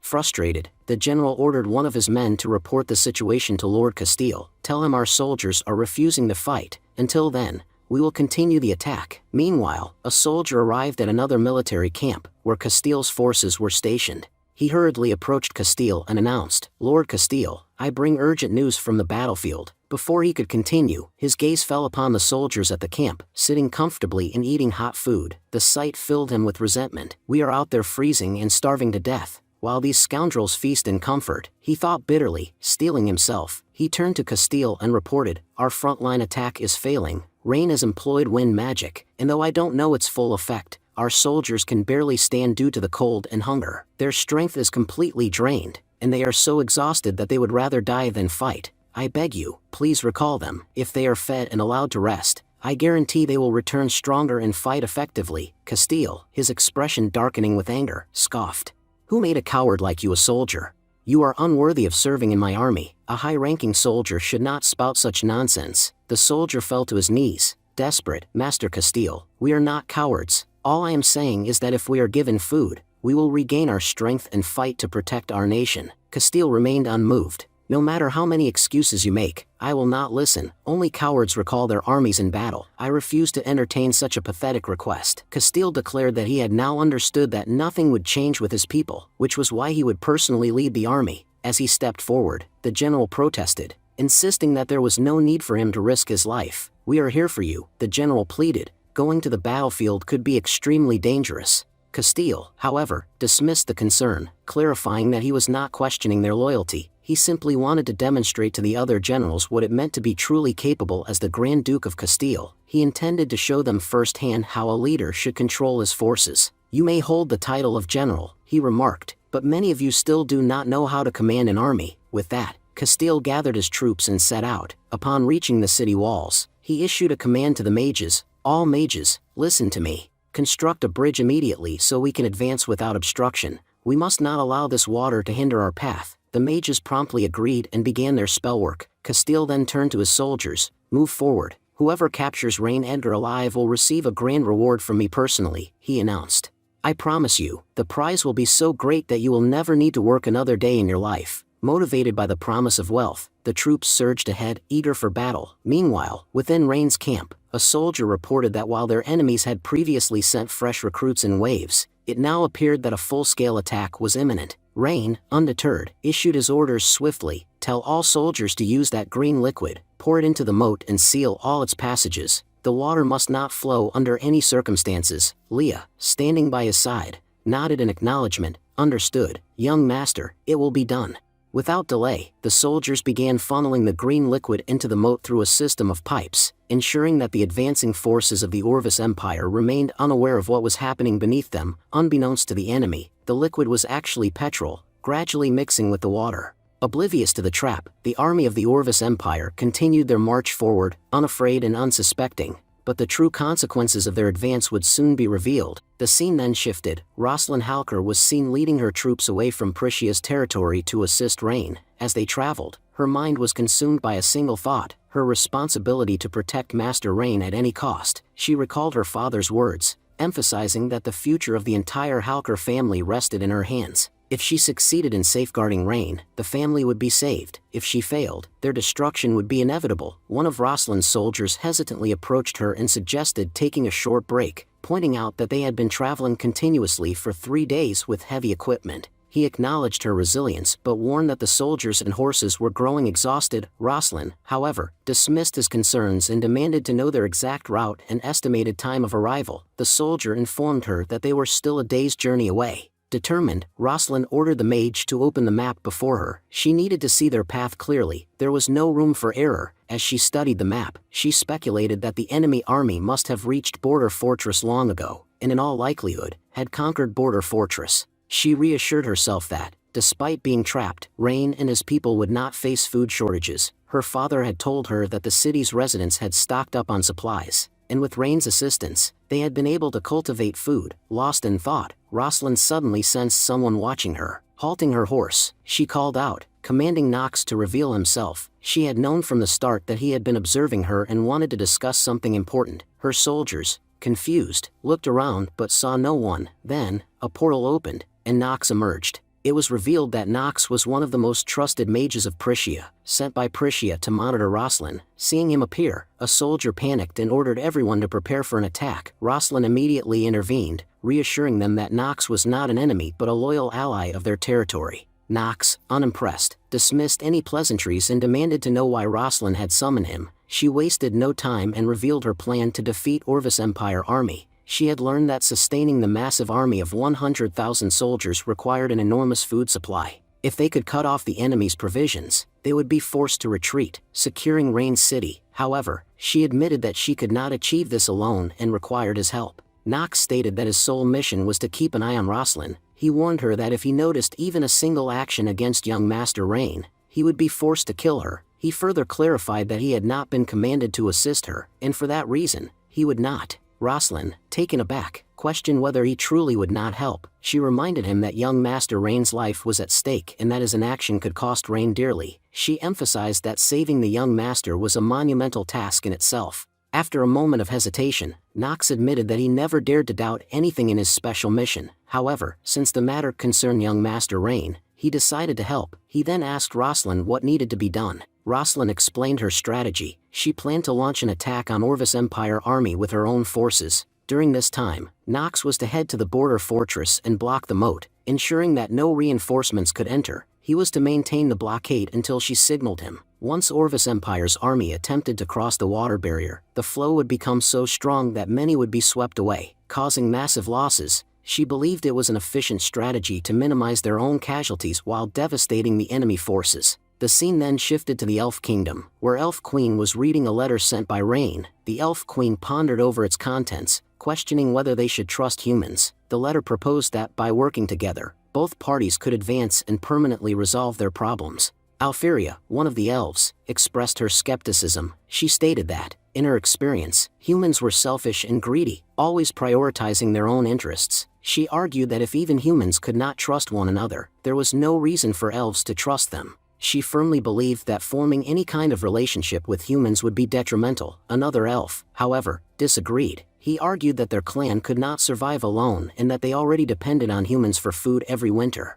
He warned that if they refused to cooperate, humans might refuse to sell them food altogether, making their survival through the harsh winters extremely difficult. The Elf Queen turned to Era, known for having the most favorable view of humans among them, and asked for her opinion on the new Lord of Essling City. Saint Era admitted that she was conflicted. She described young Master Rain as a shrewd and formidable individual. Although he could not be called a villain, Rain always prioritized his people's well-being, making him a generous leader to his allies and a ruthless enemy to his foes. Era reminded the group that they had been worried about securing food for the winter, a recurring concern in previous years. However, thanks to young Master Rain, they now had an abundant supply of food, enough to last not just through the current winter but even the next one. What made it even more remarkable was that they had acquired the food at an incredibly low cost, all due to Rain's efforts. She believed that aligning with Rain would be beneficial, but opposing him could prove perilous. Another elf remarked that Rain's capabilities were indeed impressive and that such extraordinary humans were rare. Alfiria, however, remained unconvinced. She questioned why they were so impressed by this human, pointing out that only days ago, Rain had fought a war, and before even 10 days had passed, he was already engaged in another battle. Everyone knows that a wise ruler was one who fought the least. However, since this man had taken control, there had already been 2 wars in the city. This left many questioning how he could be considered a good leader. Alfiria turned to Saintess Era and asked why she admired this person so much. Hearing Alfiria's words, Era found herself at a loss for a response. Before she could reply, Elf Queen interjected, urging Alfiria to remain calm. After listening to everyone's opinions, the Elf Queen declared that no immediate decision would be made. Elf Queen pointed out that the young lord was remarkable and deeply loyal to his people. However, Alfiria's concern was also valid. This man had engaged in 2 wars within just 2 months. It was still unclear what kind of ruler he truly was. If they wanted to know the truth, they would need to witness the battlefield firsthand and determine whether he was capable enough to earn their trust. Meanwhile, Orvis Empire's army had advanced dangerously close to the border fortress. To hold them back, Rain's soldiers were actively using arrows. Selena turned to Rain, voicing her confusion. She could not understand what he was waiting for. The enemy had nearly reached them, yet they remained idle instead of taking action. Rain responded calmly, explaining that he was waiting for the Duke Castile to approach the border with their full force. If he executed his strategy too soon, the enemy would suffer losses, but it would not be enough to destroy them completely. However, if they waited just a little longer, they could wipe out an even larger portion of Orvis Empire's army in one decisive strike. He assured Selena that the enemy would not even have the chance to retreat. Before Selena could respond, she noticed more of Orvis Empire's soldiers scaling the walls. The general of the Castile, elated by this development, turned to the Duke Castile and reported that some of their men had successfully breached the defenses. This, he claimed, was a great achievement for them. Castile, filled with excitement, encouraged his soldiers to push forward. He ordered them to capture Rain Ender alive at any cost. That day, they would not only humble their enemy but also prove their own strength. He reminded them that the Orvis Empire's army possessed extraordinary power. Upon hearing about the reward, the army of the Orvis Empire surged forward with great speed. Meanwhile, Rain remarked that Castile had finally crossed the threshold. Turning to Selena, he instructed her to begin their plan as discussed. Just then, the soldiers of the Orvis Empire reached the city walls and began their attack on Rain. Rain's soldiers shouted for everyone to eliminate the enemy swiftly, ensuring that none of them reached their young master. They emphasized that their top priority was to protect him at any cost. At that moment, Rain instructed Selena to launch fireballs at the moat, ensuring that their true target remained concealed. Following his command, Selena prepared her fireball, generating numerous flames before launching them toward the Orvis Empire's army in the moat. This tactic prevented the enemy from realizing that the actual target was the moat itself. Castile, noticing the fireball attack, commanded his magicians to counter the assault using magic. He emphasized the importance of blocking all incoming attacks to protect their position. In response, Castile's magicians created a powerful barrier that successfully shielded them from the fireballs.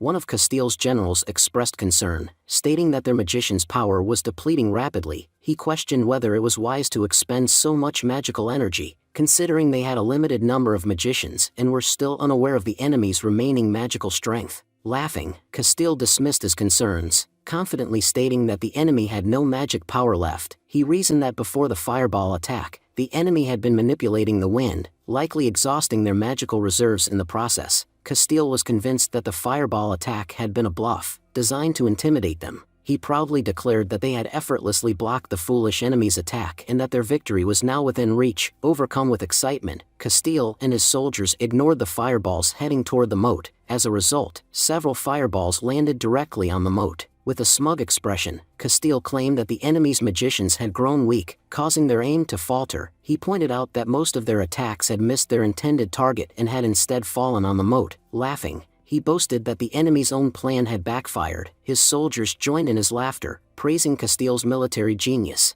They expressed their admiration, stating that his strategic brilliance had made the conquest of the city effortless. Some even speculated that he would soon conquer the entire empire and be hailed as an emperor instead of a mere duke. Grinning, Castile thanked them for their praise and remarked that there was no lie in their words. He acknowledged that he was already considered one of the two most powerful pillars of the empire, and he hinted that he might soon become the strongest of them all. As they discussed their future conquests, a massive explosion suddenly erupted from within the moat. Shocked, Castile demanded to know what just happened, and how a fire ignited within the moat. The other soldiers, equally stunned, struggled to comprehend how such a powerful blaze had emerged over water. The flames were so intense that they possessed the potential to destroy everything in their path. A wave of panic washed over Castile as he speculated that forbidden magic had been cast upon the moat, triggering the explosion. He concluded that such a powerful attack could only have come from a formidable foe. As the fire spread rapidly, many soldiers were burned alive. The troops panicked, realizing the extreme danger they were in. With the wind fueling the flames, the fire intensified at an alarming rate. The soldiers cried out in terror, warning that if they didn't act quickly, they would all perish in the inferno. Castile was deep in thought, unable to believe what was happening despite witnessing everything firsthand. He wondered, could this really be possible? Had Rain set this trap for all of us? And for how long had he been waiting for us to cross this point? As flames spread rapidly, a realization struck him. If he didn't act immediately, everyone would perish. He watched helplessly as his army was being destroyed before his eyes, unable to do anything. Yet, it wasn't because of a mistake on his part or a lack of skill in battle. Instead, he had chosen the wrong opponent. This was no ordinary human but a demon, one powerful enough to incinerate an army of 100,000 men. The sheer brutality of Rain's tactics was beyond anything Castile had ever imagined. Just then, his general approached him with urgency. "Lord, the fire is spreading fast. We need to retreat immediately, or we may not get another chance to escape." But Castile was unwilling to accept defeat so easily. "Why should we run?" he countered. "Yes, the battlefield is engulfed in flames, but that doesn't mean it's impossible to put them out." Turning toward his mages, he commanded them to extinguish the fire. "This is ordinary blaze. It cannot harm us if we act quickly." However, the mages looked at him, visibly exhausted. "Lord, we have no magic power left," one of them admitted. "We used most of our energy to construct the bridge and then to create the barrier for you. We need time to recover before we can fight again." Hearing this, Castile was momentarily stunned. For the first time, he saw no way to continue the battle. Defeat loomed over him like an undeniable fate. His eyes took in the battlefield, where chaos and destruction reigned. Meanwhile, Selena, witnessing the devastation, was equally shocked. She realized that the power being used wasn't ordinary magic but something far more dangerous, a forbidden spell. No low-level magic could have caused such destruction. A powerful mage would have to exhaust all their energy to cast an attack like this, she thought. And yet, young Master Rain achieved it effortlessly, using nothing more than a few barrels of oil. She couldn't help but be awed by his tactical brilliance. His strategies were so unconventional that no ordinary person could even begin to comprehend them. Rin stood amidst the devastation, his thoughts weighed down by conflicting emotions. As a human, he felt pity for the suffering people around him, but he also knew that if he did not develop industries in his city soon, his own people would face the same fate. He realized that as long as these individuals had no work, they would continue wasting their energy on wars and meaningless conflicts. If he truly wanted to prevent future destruction, he had to start planning ahead now. As he prepared to leave, he turned to Selena and instructed her, "Take charge from here." Selena nodded confidently. "Young master, you don't need to be worried. I will handle everything." Without hesitation, she issued orders to her troops: evacuate all remaining soldiers from the battlefield, ensure that not a single member of the enemy empire is left standing in front of our city walls. They must either flee or perish. There is no other option. Meanwhile, Castile, who had inhaled an excessive amount of smoke from the battlefield, was struggling to remain standing. His general rushed to his side, his voice filled with concern. "Lord Castile, I will get you out of here. Please stay strong." As Castile staggered, his mind raced with bitter thoughts. He had never imagined he would have to retreat like this. Everything he brought into this battle was now lost. Upon returning to his camp, he met with an eerie silence. Looking around, he frowned. "Where are all the soldiers? Why is there no one guarding our camp?" Before he could process the situation, he noticed something in the sky, an attack heading straight for him. A massive sword plummeted toward him, forcing him to step back in shock. His heart pounded as he demanded, "Who are you?" As the dust settled, he saw a figure standing before him. It was none other than Rosalind. She studied his attire with a smirk before speaking. "Judging by your clothes, you must be a noble of the Orvis Empire. I've been waiting for someone like you to show up, and now, I finally have you." Castile's breath hitched as fear gripped him. "What do you want from me?" he asked, trying to mask his growing panic. Rosalind took a step closer, her voice cold and commanding. "Let's not waste time. Tell me immediately, where are your main forces right now, and is our young master Rain safe?" Before he could respond, she struck him mercilessly. "You dare hesitate, until you answer me, I will keep beating you." Castile groaned in pain but remained defiant. "Wait, I'll tell you," he gasped. "Our main troops, they were completely annihilated by Rain's forbidden magic. They're all burning alive." Trying to regain some control over the situation, he straightened himself and sneered. "Look, girl, you cannot kill me just like that. I am Grand Duke Castile. I may be your enemy, but you have no right to execute me like this." Rosalind's expression darkened with fury. "You insolent fool. Do you take me for an idiot? Do you really think I would believe such nonsense?" Her eyes narrowed as she turned to her soldiers. "Keep beating this scum until he tells us the truth. If he still refuses to speak, I want to see how long he can endure." Later, Rosalind entered the camp and inquired whether Castile had revealed anything or if he was still lying to them. One of the soldiers reported that Castile was incredibly resilient. Despite being beaten like a dog, he remained adamant in his claim that he was the Grand Duke Castile. He continuously insisted that he had arrived with an army of 100,000 soldiers, but their young master, Rain, had used a forbidden spell against them, leaving him as the sole survivor. Frustrated, Rosalind slammed her fist on the table and exclaimed that she was losing her patience. She ordered her men to resume the beating until Castile confessed the truth. She also instructed them to prepare for departure, as they would soon set off for the borders. She expressed her growing concern that young Master Rain might be in danger due to Castile's lies. They could not afford any delays in reaching the borders. One of the soldiers immediately acknowledged her command and assured her that he would notify everyone to prepare for departure. As Rosalind stepped outside,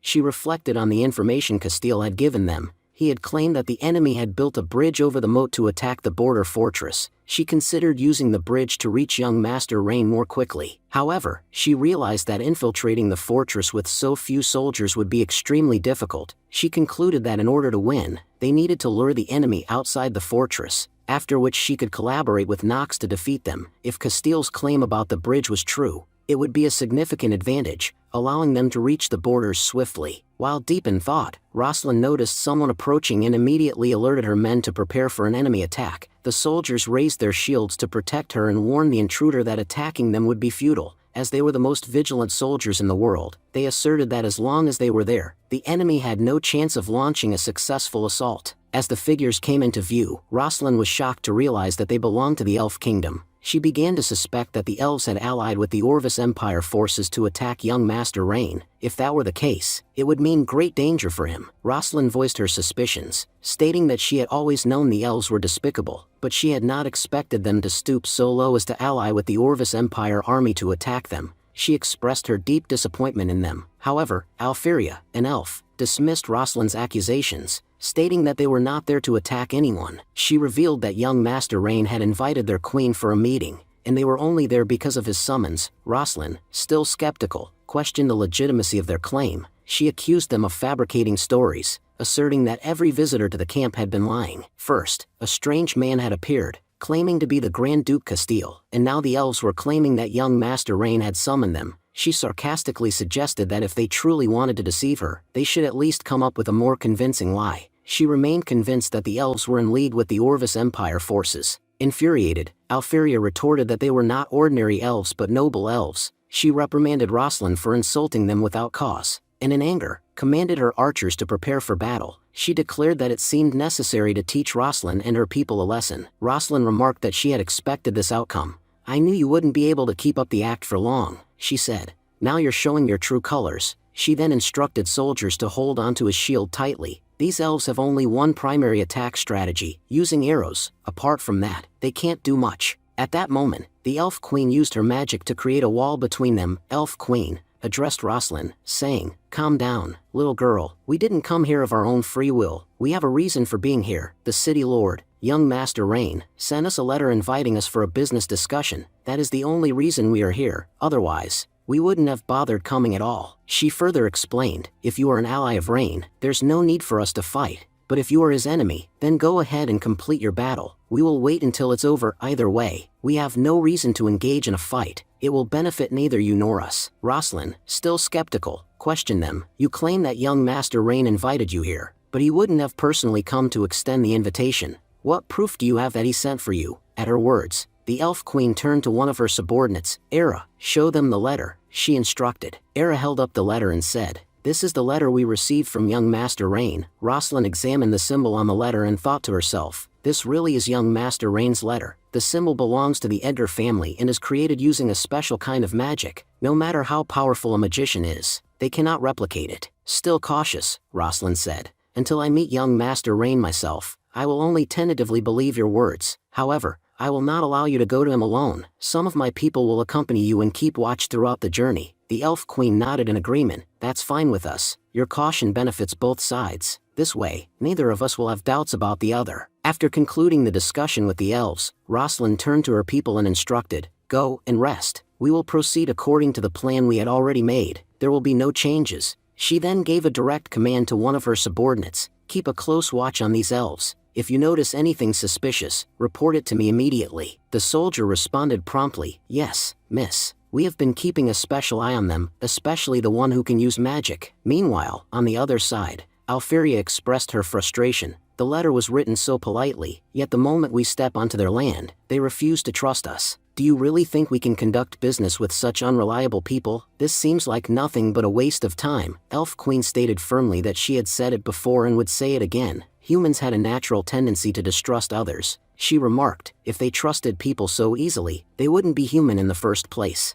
At the same time, she pondered to herself, "I hope this man named Rain does not disappoint us. When I first heard about him, I arrived here with high expectations. But now, his behavior is making me doubtful. If this man, Rain, tries to deceive us, it will not end well for him." Meanwhile, Rosalind had already begun moving toward the border with her army. A soldier reported to her that the fortress at the border still bore the flag of the Edgar family, and there was no sign of the enemy empire's banner. He added, "If the opposing empire has truly conquered this place, why haven't they changed the flag?" Rosalind found his words logical and thought to herself, "That does make sense. The first thing any victorious army does is replace the enemy's flag with their own. Could this mean that the man we captured was telling the truth all along? Even after enduring so much torture, he never once changed his statement. He held on to his words until the very end." However, she shook off these thoughts, realizing she had no time to dwell on them. "I will learn the truth once I reach young Master Rain. Until then, I cannot afford any delays." Determined, Rosalind commanded, "Raise our flag immediately. Whether it's young Master Rain's people or the enemy empire's soldiers, they must know that reinforcements have arrived from Miss Prish's territory in support of young Master Rain. Once everyone crosses the bridge, do not stop under any circumstances.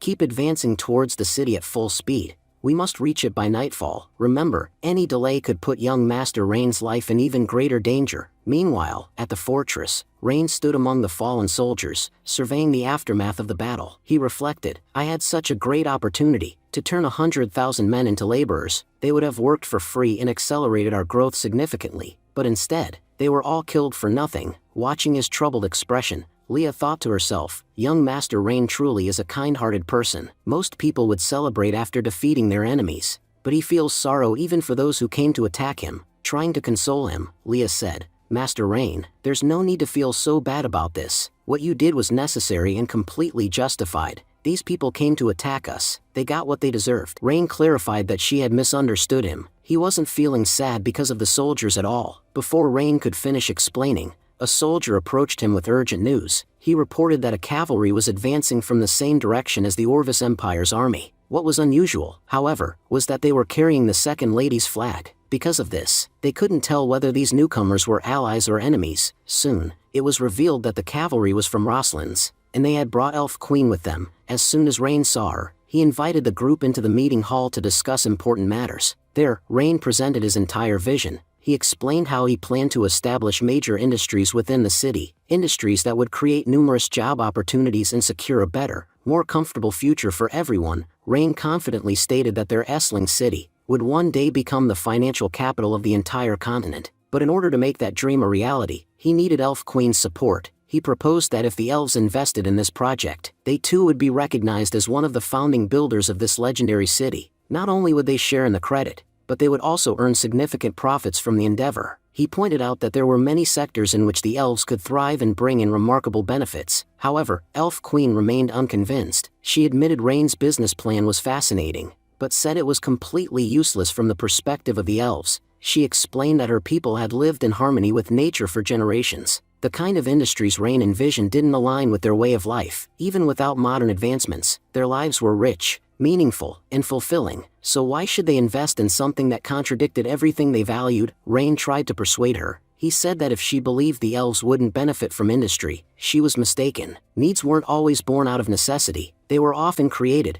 Clothes, for instance, didn't exist at one point in history, but today no one could imagine going outside without them. He argued that once new industries were established, they would become indispensable. People's needs would evolve with innovation. The Elf Queen responded, saying that while humans might place value on many material things, the elves did not share those views. She admitted that they could invest in Rain's project, but her biggest fear was not the industry itself, it was the human mindset. She reminded Rain that humans had an endless hunger for power, and that desire had already destroyed many kingdoms. Humankind was destroying itself through conflict and ambition. Rain acknowledged her concern. He agreed that countless kingdoms had fallen due to the lust for power. However, he argued that desire itself wasn't inherently wrong. It was that same desire that had led to progress. He gave examples. The desire to fly gave birth to helicopters and airplanes. The desire to swim underwater like fish led to submarines. And the dream of exploring the universe resulted in the invention of spacecraft. Rain told her she might not understand him now, but the day would come when they'd both stand atop the tallest building in the city. On that day, looking out at the world they had created,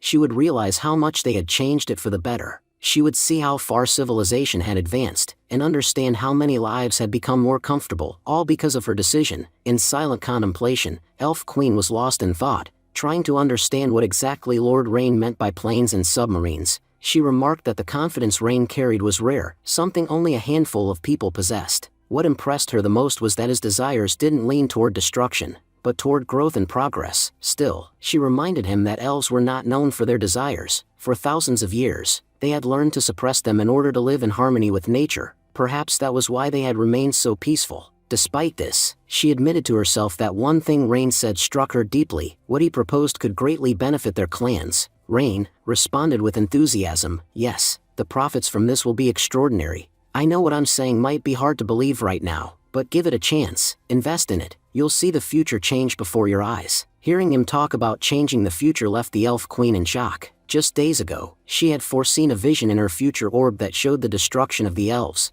But in that same vision, there had also been a faint hope. If she allied with the right person, the future could still be changed. And now, Rain had spoken the exact same words, "The future can change." Elf Queen then told him, "Everything you've shared with me today, I will discuss it with my clan. Once we've made a decision, I'll let you know." Rain nodded and said, "I still hope your people will choose to invest. It's going to be good for everyone." Then he turned to Leah and instructed her to bring the item. Moments later, Leah returned and handed the Elf Queen a document. She examined it with curiosity and asked, "What is this?" Rain explained, "It's a VIP invitation. We recently built a dam in our city, and we're holding a grand opening ceremony. I'd like to invite you personally. There, you'll catch a glimpse of the immense benefits that industrial development can bring. It'll be your first look at the future we're trying to build." Meanwhile, Rosalind was sitting alone in a hall, waiting. She thought to herself, "Young Master Rain has kept me sitting here for an entire day." Reflecting on recent events, she admitted she had been of no help to him during the war. That failure had only made it harder for her to regain his trust. "I don't even know if he still trusts me, and if he doesn't, how will I protect my family now?" she sighed, thinking about all the foolish decisions she'd made before arriving here. The scene then shifted to the events of the previous day. Rosalind had been leading her cavalry toward the Essling city. As they rode, one of her men reported, "Young Master Rain is completely unharmed. He was spotted near the border fortress just a short while ago." Rosalind was stunned. It's strange. The Orvis Empire had launched a massive attack using an entire battalion of soldiers, and yet, not a single scratch was inflicted on the city. It seems those rumors about young Master Rain were all true. She recalled hearing that Rain had a magician by his side capable of using forbidden spells. That magician had been continuously aiding him. Whatever the case, I have to reach young Master Rain as soon as possible. I've already delayed long enough. As soon as Rosalind reached the border, she went straight to meet Rain. She introduced herself, saying that she had been sent by Miss Prisha to help them. Her name, she explained, was Rosalind Holker. She admitted that she had arrived quite late and told Rain that she was ready to accept any punishment he deemed fit. Rain asked her, "So, my sister sent you here to assist us?" Rosalind confirmed respectfully, "Yes, young master, she did." Rain raised a suspicious question. "If my sister sent you to help, then why did you arrive from the direction the Orvis Empire's army came from?" Rosalind explained that 3 days ago, Miss Prisha had ordered her to rescue Rain. She assumed that the Orvis Empire had used 100,000 to attack him, believing Rain had already been captured. She thought directly approaching the city would be pointless. Instead, she decided to target the enemy camp, launching a surprise attack and destroying their food supplies to create disruption from their side. Rain was intrigued. "You mean to say you reached here from my sister's territory in just 3 days? As far as I know, the route is long and difficult. There's not even a railway track built between the two territories yet. So how did you manage to come this fast?" Shocked, Rosalind asked, "Young master, what's a railway?" Rain quickly brushed it off. "No, it's nothing.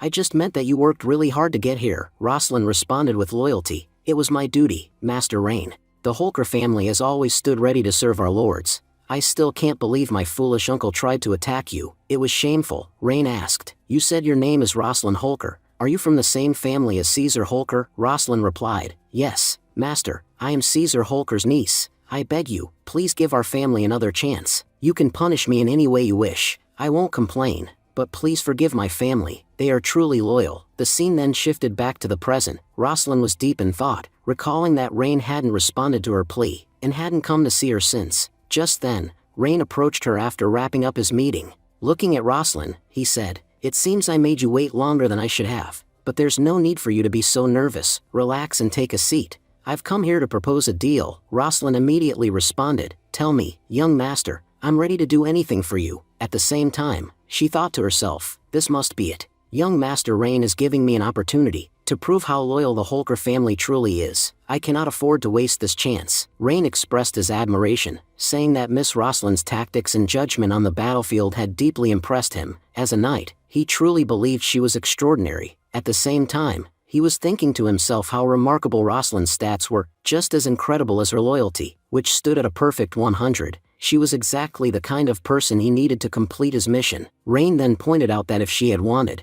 she could have simply joined their army directly and taken a much easier and safer route to fight their enemies. But instead, she had used her intelligence and launched an attack straight on the enemy's camp, a move that was both extremely dangerous and bold. He told her that such a risky operation required not only great courage but also exceptional talent, and in his opinion, Rosalind had both in abundance. Rosalind replied modestly, thanking young Master Rain for his kind words. She said she had only done her duty. Then Rain asked her, "Miss Rosalind, would you be willing to be mine?" Rosalind blushed and responded hesitantly, saying she understood he might still be angry at her family, the Holkers, because of their past behavior. To earn his forgiveness, she said, she would do anything, even if he desired her body. She would not object. Shocked, Rain quickly interrupted her. "Rosalind, wait a second.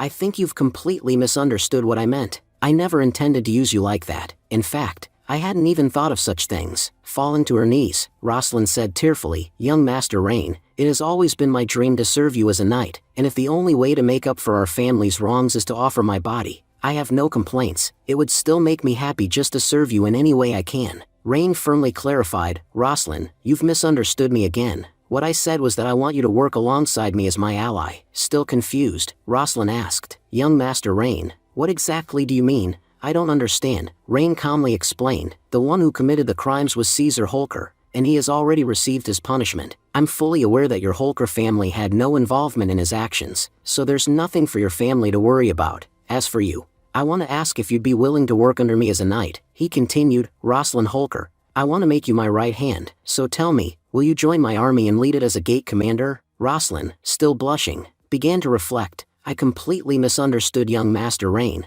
I thought he only wanted to use my body, but the whole time, he just wanted me to serve as a knight. That's always been my dream, to work for him, and today, he's giving me the chance to live that dream. With renewed determination, Rosalind looked up and said, "Young Master Rain, to serve as your knight would be the greatest honor of my life. Thank you so much for giving me this opportunity." Later, Rain was seen back in his office, writing a letter to his sister, Prisha. In the letter, he informed her that Essling City was now completely safe and that they had easily defeated the army from Grand Duke Castile. He also mentioned that Rosalind had contributed immensely to the war effort and proved herself to be an exceptional knight. He wrote that he wished for Rosalind to continue working under him, and with her permission, remain in their city permanently. Handing the letter to Leah, Rain said, "Please deliver this to my second sister, and also make sure she receives the invitation for our dam's opening ceremony. I want her to come and visit our city." Leah nodded and said, "Of course, young master, I'll take care of everything." Meanwhile, Rain reflected to himself, "I've finally made some real progress on my mission. I've already secured one of the 5 individuals I need, and soon enough, I'll find the remaining 4. Then Leah asked, "By the way, young master, you haven't mentioned what should be done with Grand Duke Castile. Ever since we captured him, you haven't gone to visit even once." Rain admitted he had completely forgotten about Castile and asked if she knew where he was now. Leah informed him that Castile was currently imprisoned in the dungeon of Essling City. Meanwhile, Rain arrived to confront Grand Duke Castile. As he entered, he remarked, "Grand Duke Castile, we meet again, but this time, things are quite different from before, aren't they?" Castile responded coldly, telling Rain, "Jump around and celebrate as much as you want. Your lucky days are about to come to an end." Angered by the cryptic threat, Rain demanded, "What exactly do you mean? Grand Duke Castile, you're locked up in my city's prison. Your life depends entirely on my decisions. And yet, you're the one telling me my days are numbered. Have you gone mad sitting in that cell?" But Castile calmly replied, "It seems your father never told you the truth. Do you know about forbidden mages? They're rare and extremely powerful. If one ever participates in a war, the destruction is unimaginable. Just like what happened in this one." He continued, "That's why it's forbidden for them to take part in battle. No one is allowed to use a forbidden mage. Yet, we all saw what happened on the battlefield. You used one. You broke a massive rule, Rain, and now, forbidden mages from across the continent will come after you. They'll hunt down every last member of the Edgar family. None of you will be spared." Rain, trying to piece things together, asked sharply, "Forbidden mage? Are you talking about Selena?" Castile scoffed at the suggestion. "Selena? No, she's just a high-level mage. I'm referring to the forbidden mage, who with a single spell, reduced my entire army of 100,000 soldiers to dust. Don't even try to deny it. We all saw the kind of power that only a forbidden mage could wield." Rain defended himself, saying, "So you really think I used a forbidden mage? The truth is, I only used some barrels of oil. That explosion you witnessed was caused by that. If you think that was a forbidden spell, then let me tell you something. I can create thousands of such forbidden spells if I want. A real forbidden mage needs time to recover after casting a spell, but I have no such restrictions. I can trigger explosions like that back to back if I feel like it." Castile wasn't convinced. "Say whatever you want, but I know you used the powers of a forbidden mage. The scale of destruction you caused couldn't have happened without it. You broke the rules, Rain, and now, you must face the consequences." Rain sighed in frustration. "Trying to explain things to you is like banging my head against a rock. Whether I used oil or a forbidden mage, what difference does it make? The only thing that matters is that you've lost. That's the end of it." He paused and then added, "But I didn't come here to waste time arguing. I came to ask you something important. Tell me quickly, who was the mastermind behind this entire plan? Who ordered you to do all of this?" Castile said nervously, "What do you mean? There's no mastermind behind me. Our empire's people are powerful and fearless. We don't need a reason to attack anyone. We just do it." Rain, calm but cutting, replied, "You're terrible at lying. Your excuses are so pathetic. They're actually funny." He added that after arriving in the region, the first thing he had done was study their records. From those, he learned that every spring, Castile's army approached their borders and provoked them into conflict. "There were times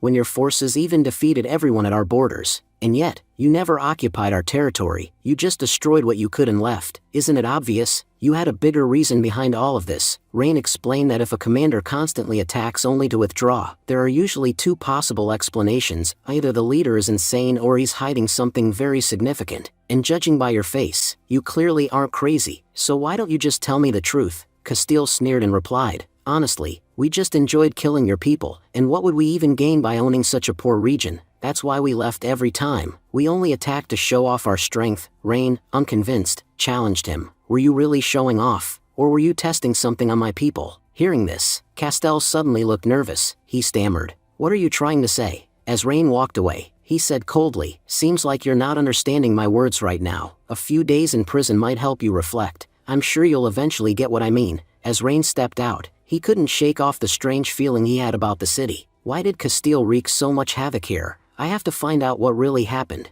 because I'm certain Castile's secrets are connected to this city's future. Rain knew he had more important matters to attend to, like developing the local industries. If people don't have jobs, they'll walk down the wrong path. That's why creating employment must be my top priority. 3 days later, scene shifted to Prisha Edgar. Prisha had just received a letter from Rain. Reading it, she smirked and said, looks like my brother has taken a liking to that foolish Willis Holker's daughter, and if he likes her, then I guess there's no problem. She turned to Gwen and said, go tell Willis he's really lucky. Because of his daughter, his entire Holker family was spared. She paused, then added excitedly, Rain sent me an invitation to the dam opening ceremony. Do you know what a dam even is? I've never heard of such a thing before, Gwen replied politely. I'm sorry, miss. I don't know much about it either. Our young master Rain has extraordinary wisdom. We can't really think at his level. Prisha nodded and said, well, if this is something new, then I definitely have to see it. Besides, I've been wanting to meet Rain. The ceremony is a good excuse.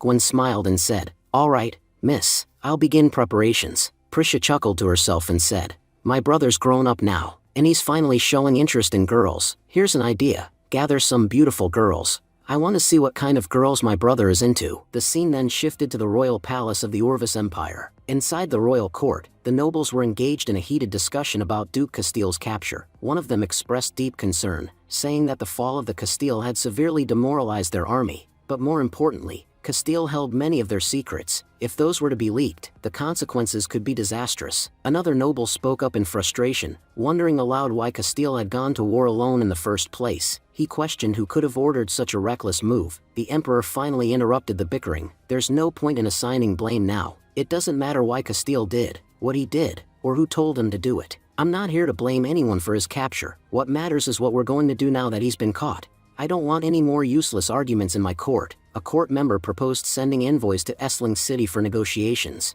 believing that if they could strike a deal, it would be the best possible outcome. However, 2 other nobles immediately dismissed the idea with scorn. What nonsense! You expect the great nobles of the Orvis Empire to negotiate with those filthy insects from Caradorial Empire? That would be the ultimate disgrace. Those wretches belong under our feet, not seated at the same table as us. Sending envoys would be like kneeling before the Caradorial Empire, and that will never happen. We will not humiliate ourselves. Another noble, more level-headed, tried to bring everyone back to reality. This is not the time to think about pride. You all know how many of our secrets Castile is carrying. If even one of them gets out, the efforts we've made for years will be completely ruined. Right now, the real issue isn't Castile himself, it's the secrets he holds. If we have to bow our heads to protect them, then so be it. Your Majesty, I believe we should send a negotiation party. Please advise us on the next steps. The emperor nodded thoughtfully. I also agree that negotiation is the right approach, but the real question is, who should we send?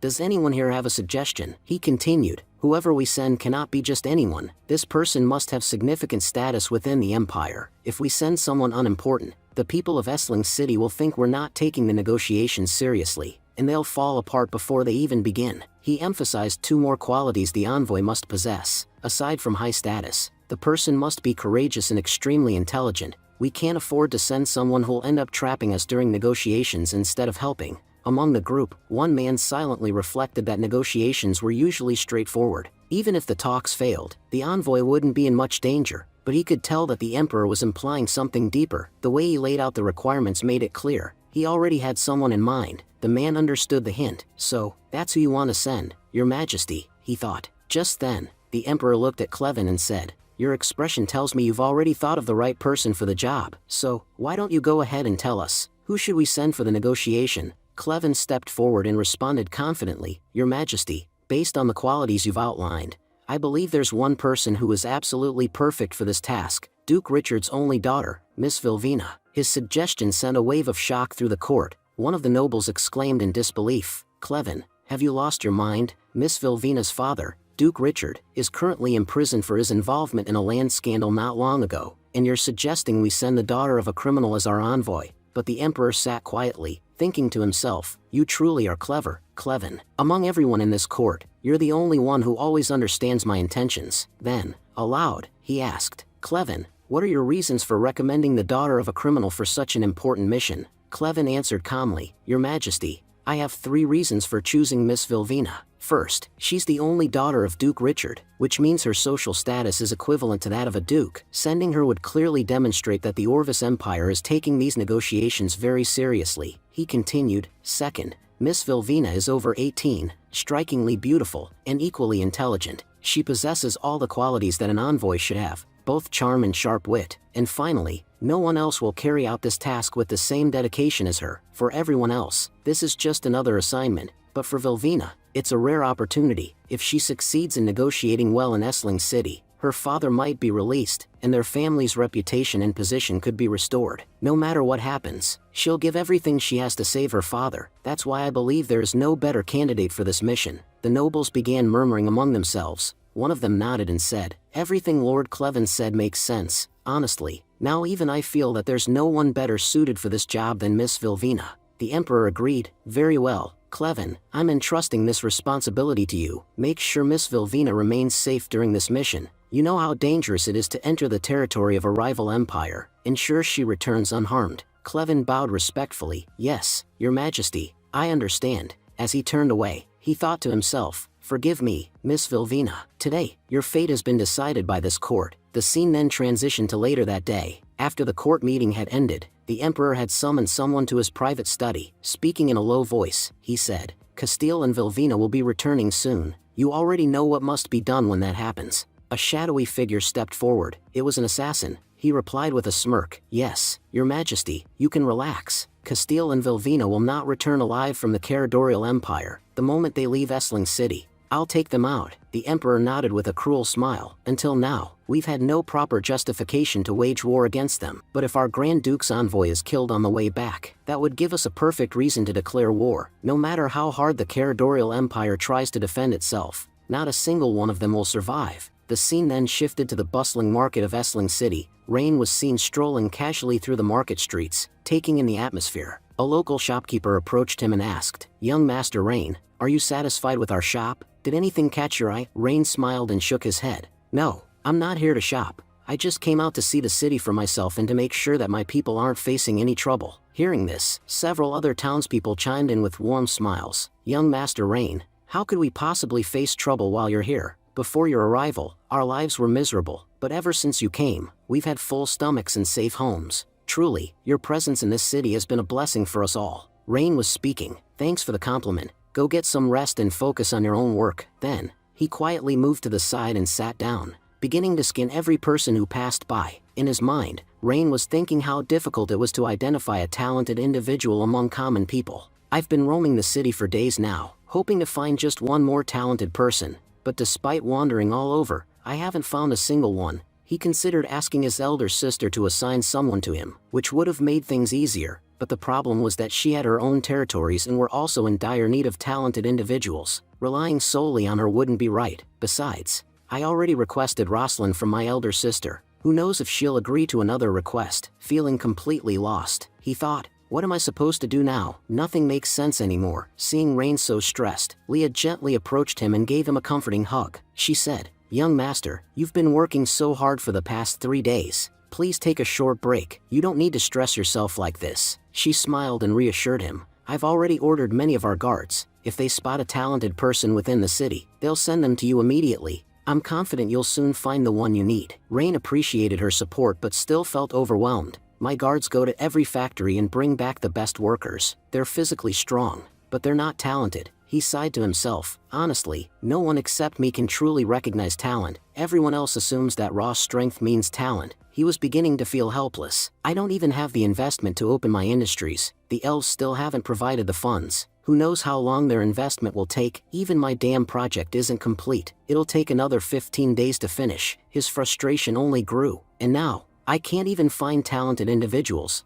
At one point, I thought I could train my magicians in chemistry. That way, their attack power would greatly improve, and they could contribute to agriculture and other sectors. But all the mages I have are complete fools. No matter how much I try to explain, they just don't get it. He clenched his fists. blaming the system. None of this is my fault. It's all because of this broken system. They gave me an impossible task, one I just can't complete. At that moment, Rain was lost in his thoughts, still hiding within Leah's balloons when a loud voice interrupted his train of thought. From nearby, he heard someone yelling. A shopkeeper was angrily shouting at a man, "Every time you come to my shop, you lie to me. None of the stuff you make is of any use." The man being scolded pleaded, "Please don't say that. Just trust me this once. I promise there won't be any problem with what I've made this time." Curious, Rain scanned the man's stats and was immediately intrigued. The man's name was Armando Castro, and all of his stats were remarkably high. Rain's eyes widened. This guy's skills are amazing. Alchemy and drug mastery. A smile crept onto his face. Finally,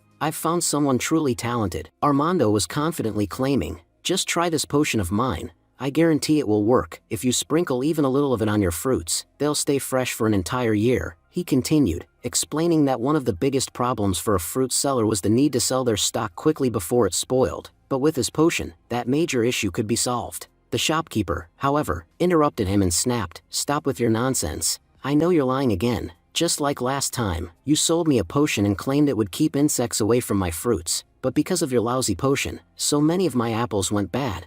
I suffered a huge loss because of you." Armando tried to explain. "What happened last time was an accident. The potion I gave you was meant for soft fruits. It doesn't work on hard fruits like apples. That's why your apples rotted." Shoving Armando aside, the shopkeeper shouted, "You always have an excuse, but I won't be fooled again. Not this time." As the argument escalated, Armando protested, "Why are you pushing me? At least listen to what I'm saying." Watching from nearby, Rain observed the commotion and thought, "I never imagined such an interesting character would be wandering around in our marketplace." Leah, standing beside Rain, grew concerned. She wondered, why is young Master Rain paying so much attention to this alchemist? Could it be he's starting to believe his nonsense? Determined, she told herself that she had to stop her young master from being deceived. Everyone knows alchemists are notorious liars. He's definitely trying to trap young master with his words. Meanwhile, Armando Castro was growing anxious. "I haven't sold a single potion today. If I don't sell at least one, how will I eat? I'm starving." Just then,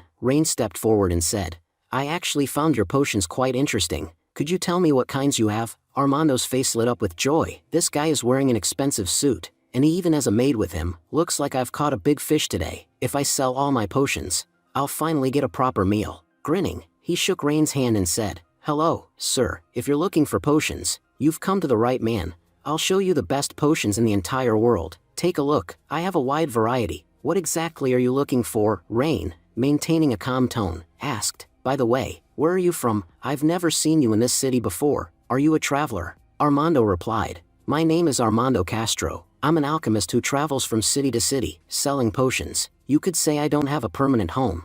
I roam wherever I can sell my products, and that's how I ended up here." Rain nodded. "So that's why I've never seen you before. You're just passing through." Eager to make a sale, Armando pressed on. "Please tell me what kind of potion you need. Whatever your requirements are, I can fulfill them, and if I don't have what you want right now, I can even craft a custom potion for you. There's no medicine or potion in this world that I can't make." At that moment, Leah leaned in and whispered into Rain's ear, "Young master, I don't trust this alchemist. I strongly advise you not to believe a word he says. Most alchemists are liars and scammers, and for some reason, this one seems especially suspicious." Rain said, "Leah, don't worry at all. I've already checked this guy thoroughly. He won't betray us." Leah, still in shock, thought to herself, "Checked him? But how? This is the first time we're seeing him." At that moment, Rain pointed toward a potion and asked, "What exactly does this potion do?" Armando responded enthusiastically, "You've picked an amazing potion. Do you know, if we apply this to any object, it will start glowing in the dark. It looks really cool when it glows. My green potion, for instance, temporarily boosts a person's speed. After drinking it, you'll be able to run incredibly fast for a few hours, and your agility will also increase significantly." He continued, "Now, this third one here is called the Love Potion. Just from the name, I'm sure you can tell how special it is. It won't just make you happy, your maid will be extremely pleased too." Rain scoffed and asked, "Are all your potions this useless? Don't you have anything worthwhile here? Every single one of these is pathetic." Armando looked offended and replied, "If you want to insult me, go ahead, but I won't tolerate any insult toward my potions. I suggest you stop talking nonsense about them." Angrily, Leah shot back, "Oh, so you're threatening young master now. What are you going to do if he says something bad about your precious potions?" Trying to de-escalate, Armando said, "Brother, why is your maid getting so angry? I was just making a casual comment." Rain interrupted, The potion that makes things glow at night. Did you use zinc silicate phosphate in it? That compound does make objects glow, sure, but it also makes them toxic. That's why fruits and other materials spoil quickly when coated with it. He added, what you should have used is calcium phosphate instead of zinc silicate. It makes things glow more vividly, it's non-toxic, and here's the best part, it's much cheaper. Your potion would have been significantly better and safer. Armando stood there, stunned. How is that even possible? How do you know about the formula I used? That recipe is my top secret. No one else in the world knows it but me. Rain replied with a smirk, top secret. Now I understand why you're struggling to sell your potions. What I just told you was basic chemistry knowledge. The level of my chemistry is far beyond your alchemy. If you put in some real effort,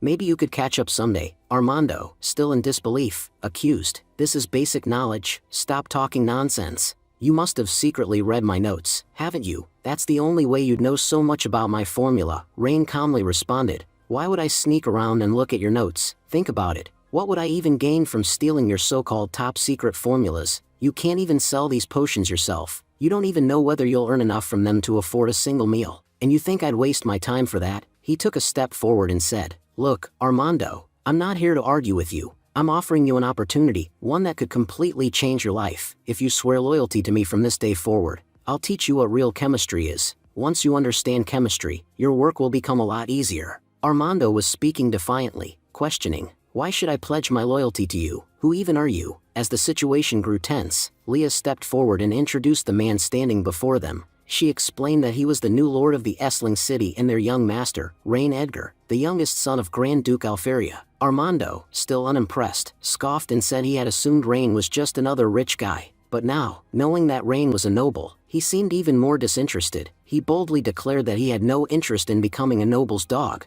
I'd rather starve to death than ever work under a noble. Rain calmly asked him, do you really think we're lying to you? Armando replied bluntly that he didn't have the courage to accuse a noble of lying. But he also wasn't ready to bow down and work beneath one. Leah, visibly irritated, pointed out that she had been watching Armando since the beginning and found his attitude incredibly arrogant. She warned him to apologize to their master quickly or face consequences. Things won't end well for you otherwise. Armando, still unbothered, sneered and replied, oh, and what exactly are you going to do? Kill me? He added mockingly that nobles always resorted to violence because they lacked better ways to deal with problems. Fuming, Leah lashed out, saying he wasn't even worth killing. Just then, Rain intervened, telling her to calm down. There's no need to argue with him. I don't know what kind of trauma you've been through because of nobles, but the way you're speaking makes it clear something terrible must have happened to you. Rain went on to say that while he wasn't interested in Armando's past, he had come here to offer him an incredible opportunity, something that could change his life. He revealed that he possessed exceptional knowledge in chemistry and physics, knowledge so rare that no one else in the world could provide it. If you gain even a fraction of this knowledge, I guarantee you'll have the power to change the world. You could become the greatest alchemist in history. But then his tone shifted. He warned Armando that if he turned down this opportunity and chose to walk away, he would likely continue wandering through life, wasting it away. If you go down this path, no one will even remember your name after you die. It'll be as if Armando never existed. He concluded by laying out two clear paths. One path, the one Rain was offering, could make Armando's name unforgettable in history. The other, the one Armando was currently on, would lead only to obscurity and regret. Rain left the decision in Armando's hands, but Armando shouted in anger, saying that no matter what Rain said, he would never work for him. He believed Rain was trying to lure him in with fancy words, but he wasn't going to fall for it. Armando claimed that he knew the true nature of nobles. They only cared about their own wealth and status. Commoners were nothing more than insects to them, used and discarded. He emphasized that he would never serve a noble, even if Rain was considered great. Armando didn't trust him in the slightest. As a result of his rejection, Armando's loyalty had dropped from 50 to 30. Rain realized that things had taken a turn for the worse. Despite his efforts, Armando wasn't budging, and his hatred for Rain was only growing stronger. Armando then said directly that he didn't care who Rain was. He made it crystal clear. He would never work for any noble. He said he had no faith in Rain's words. Not even a little. Just then, a little girl came running toward Armando with a cheerful voice. She called out, "Brother Armando, when did you come to the city?" Caught off guard, Armando nervously asked her what she was doing there. He warned her that the area wasn't safe and she should leave immediately. Irina, confused, asked why he looked so worried. Armando explained that some very dangerous nobles were present and that no one, not even a child, was safe around them. Then Irina turned to Rain with a smile and asked, "Brother Rain, is that you?" Rain, surprised, Asked if she knew him, she responded that everyone in the city knew him. Her mother always said that their lives had only improved because of Rain. If it weren't for him, their situation would have been far worse. Rain asked if her father worked at dam construction. Irina replied with excitement that her father indeed worked for him. She explained that he used to gamble at casinos, but ever since Rain gave him a job, their lives had become happier and more stable. She and her mother always encouraged her father to work hard for Rain, because the better he did his job, the better their lives could become. Interrupting angrily, Armando accused Rain of enslaving Irina's father and forcing him to work as cheap labor. He said he always knew how corrupt nobles were, but he never imagined they could sink so low. He asked how someone could treat their own people so terribly. Rain responded by questioning how Armando could assume so much without knowing the facts. He asked when anyone had said that Irina's father was being forced to work. Armando ignored him and pointed to Irina's worn-out clothes, asking how Rain could say their lives had improved when the child was wearing such ragged clothing. He said that nobles like Rain wouldn't touch such dirty clothes, and yet commoners were forced to wear them. To him, it was obvious that Rain's words were just a facade, and that their lives were still miserable. He concluded that Rain might fool others, but not him. In his eyes,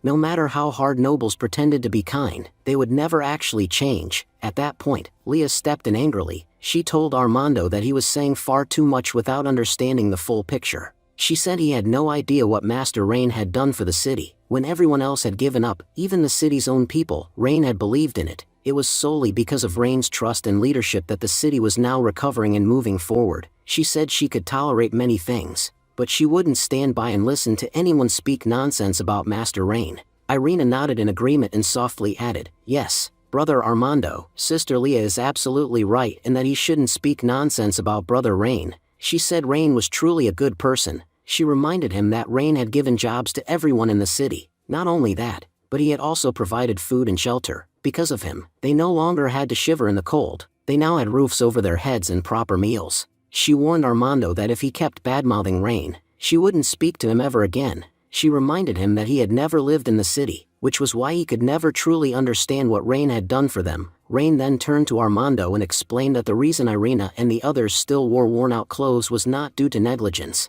He said that while they already had shelter and food, providing proper clothing was a different challenge. For that, they needed to establish a clothing industry. Until the industry was up and running, clothes would remain expensive and difficult to distribute to everyone. But Rain promised that once the industries were built, everyone in the city would be able to wear good clothes. Armando, still unconvinced, said that he didn't know what an industry was, nor did he care. What he did know for sure was that nobles never truly cared about the common people. He believed that all nobles only worked to fill their own pockets. In his eyes, there wasn't a single noble in the world who genuinely thought about the well-being of commoners. Frustrated, Irina interrupted, asking if Armando hadn't understood what she had just said. She reminded him again that Brother Rain was a truly good man, and she begged him to stop speaking ill of him. As Armando began to leave, he said he didn't want to hear any more praise about her so-called great lord. However, because he considered Irina like a sister, he decided to give her one piece of advice. No matter what happened, she should stay away from nobles. He warned her that although they wore the mask of kindness, they were dangerous people. He told her she would never be able to truly understand their reality. Watching him leave, Rain thought to himself that he hadn't come across such a talented person in a long time. He couldn't afford to let someone like Armando go. He knew he had to find a way to stop him, no matter what. Just as Rain moved forward to stop Armando, he suddenly felt a violent shock in his body and collapsed to the ground, unconscious. Later, when Rain opened his eyes, he found himself back in his room.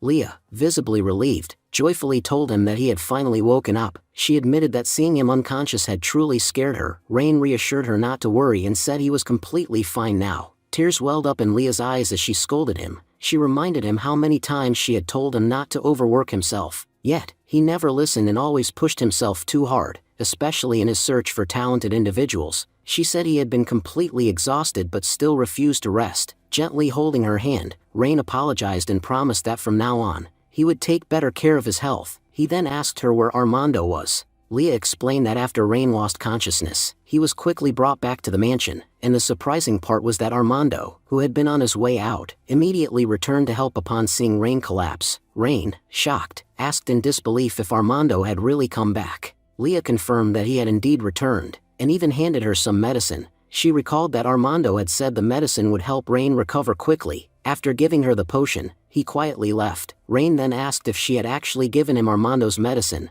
and whether that was the reason his fever had gone down so fast. Leah responded firmly, saying, "Do you really think I'd give you medicine from just anyone?" She explained that she called the best doctors in the city. It was only after taking their prescribed medicine that he recovered. As for Armando's potion, she said she had placed it safely on the table. She added that she knew Rain was deeply interested in Armando, which was why she kept it safe rather than throwing it away. Rain then said he wanted to examine the potion himself, even without Armando around. Leah quickly offered to fetch it for him and told him to rest. She left to retrieve the potion. Once he had it in hand, Rain studied it carefully and remarked that it looked surprisingly good. It didn't appear to be of poor quality like most unregulated potions. He said that they should bring in doctors tomorrow to analyze exactly what the potion could do. Leah, a little hesitant, asked if Rain truly intended to recruit Armando. From what she had observed, Armando seemed arrogant and rude, especially towards nobles. His attitude was far from respectful. She wanted to know why Rain would consider recruiting someone like that.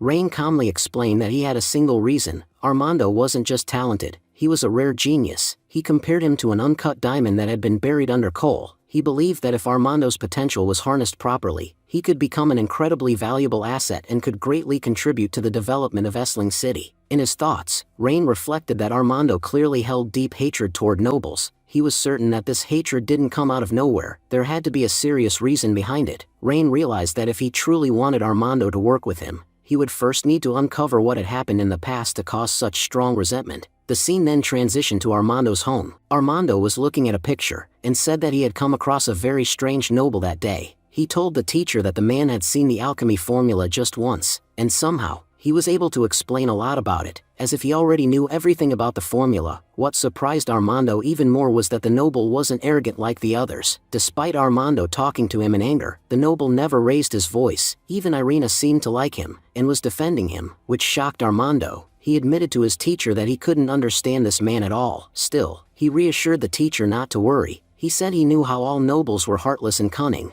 No matter how good their acting was, he wouldn't be fooled. Armando said that he had lost his teacher because of those wicked nobles, and that the hatred in his heart for them would never fade. He declared that he would rather die than ever side with them. He told the teacher that he was doing everything he could to complete her research. He believed that once her truth was unveiled, he would be able to help many people and take revenge on all those wicked nobles. He warned the nobles to beware because Armando's new creation was being made to destroy them. Once it was complete, there would be no difference left between nobles and commoners. The narration then shifted to Armando's teacher, Liesl Grant. 15 years ago, Liesl was one of the most brilliant alchemists in all of Essling City. Thanks to her exceptional skills, she was famous across the region. What made her even more remarkable was that despite her talent, she was not greedy. All her creations were meant for the betterment of common people, and they greatly benefited from her work. Liesl believed that a true alchemist should work for the welfare of everyone, not just to serve the rich. According to her, those who only serve the wealthy could never be true alchemists.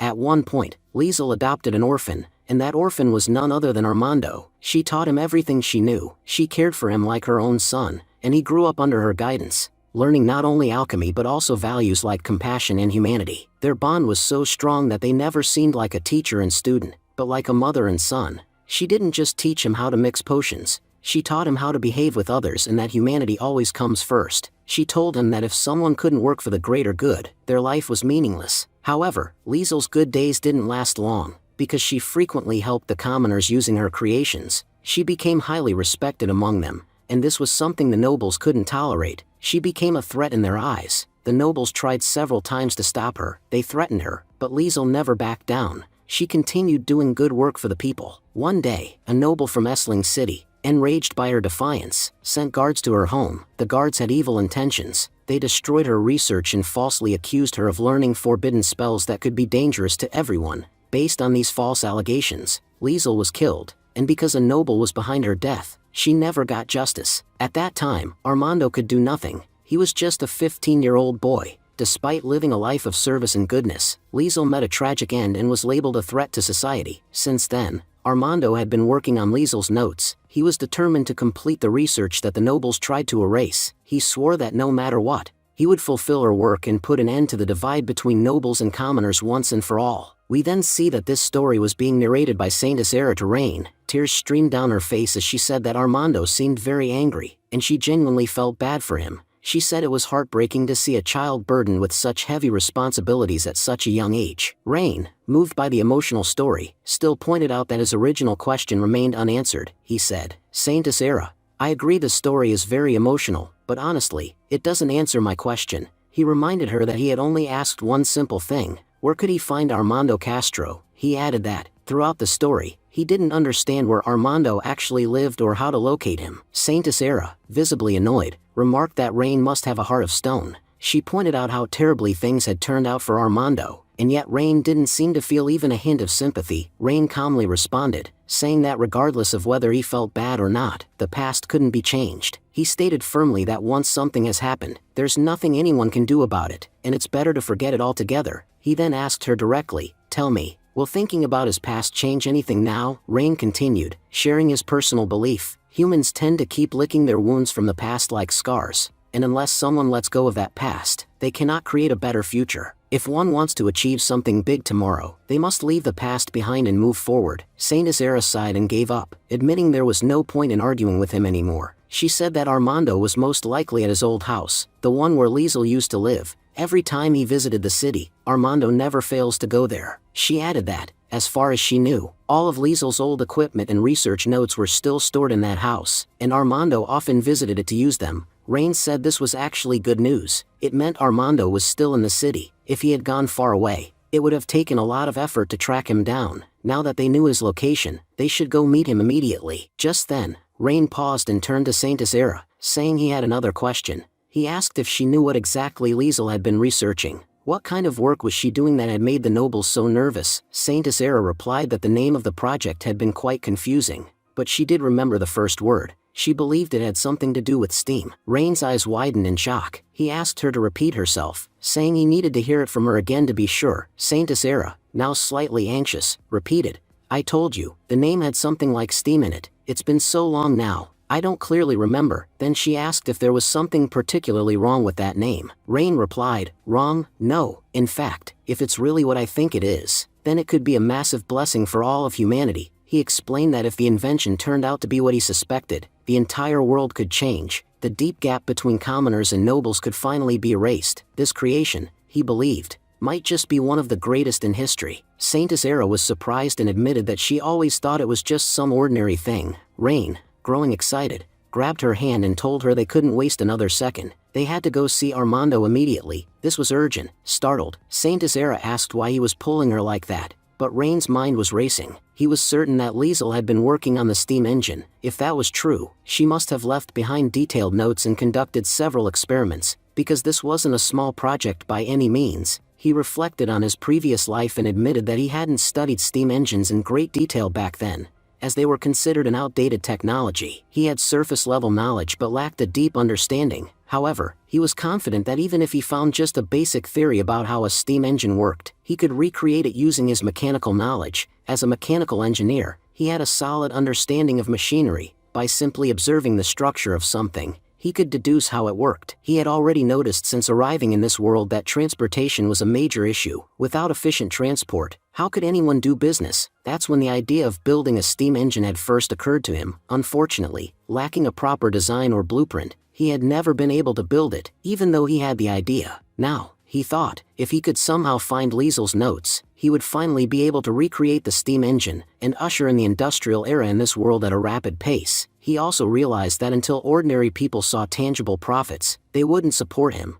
But once the steam engine was built, people would finally trust that the industrial era was beneficial for everyone. The scene shifted to Armando, who was working on the steam engine. Suddenly, there was a knock at the door. Rain's voice called out, "Armando, are you inside?" Startled, Armando quickly began hiding the steam engine. His thoughts raced. His master had spent a lifetime working on this project. He swore to himself that he would never let it fall into the hands of the nobles. As Armando opened the door, he immediately questioned, "What are you doing here? To be honest, you're not welcome in my house. You can turn around and leave right now." Just then, Rain stepped inside, replying sternly that he wasn't here for small talk. He said, "Just tell me quickly, where are your master's notes? I need to see what exactly she was researching." Armando tried to block Rain's way, stating firmly that he didn't know how Rain had learned about the notes. "But one thing is absolutely clear, no matter what happens, I will not give you those notes. I don't trust nobles one bit. I know you'll destroy the remaining notes just like you all tried to do before." At this point, Saint Sarah intervened,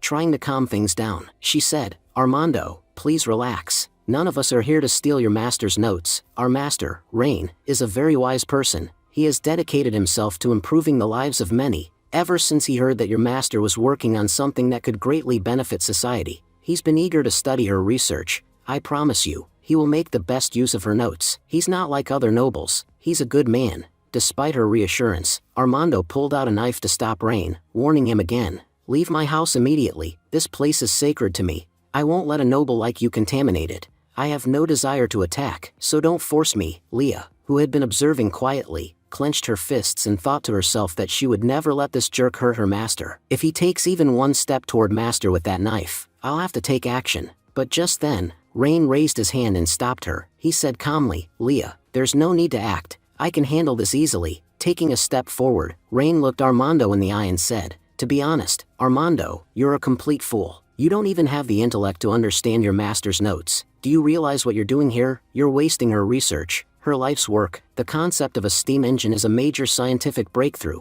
and your tiny mind will never be able to build it." Armando snapped back. "Oh, so now I'm the one wasting my master's work?" Rain replied coldly, "Absolutely, you are. Completing Liesel's research is beyond your ability. I guarantee it. Even if you worked your entire life, you wouldn't be able to finish what she started. Her groundbreaking research, the one she dedicated her life to, will never reach the world if left in your hands." Angrily, Armando said, "You speak like you know everything about the steam engine. You nobles can never understand what research truly means. Do you even know what real research is? If you don't understand anything, then just stay away." Rain calmly challenged him. "So you think I have no knowledge at all? Fine, then let's place a bet. That will make everything clear, who really has the knowledge and who doesn't." Armando, clearly surprised, asked what kind of bet Rain had in mind. Rain explained that Armando's goal was to complete the device his master had designed, a task that had remained unfinished for years. Rain added that from the looks of it, Armando hadn't made much progress, which meant the task was extremely difficult. Rain then proposed that if he could successfully complete the device designed by Liesel and make it work, Armando would have to start working for him and follow all of his orders without question. On the other hand, if Rain failed and lost the bet, he promised to leave the city forever and never return.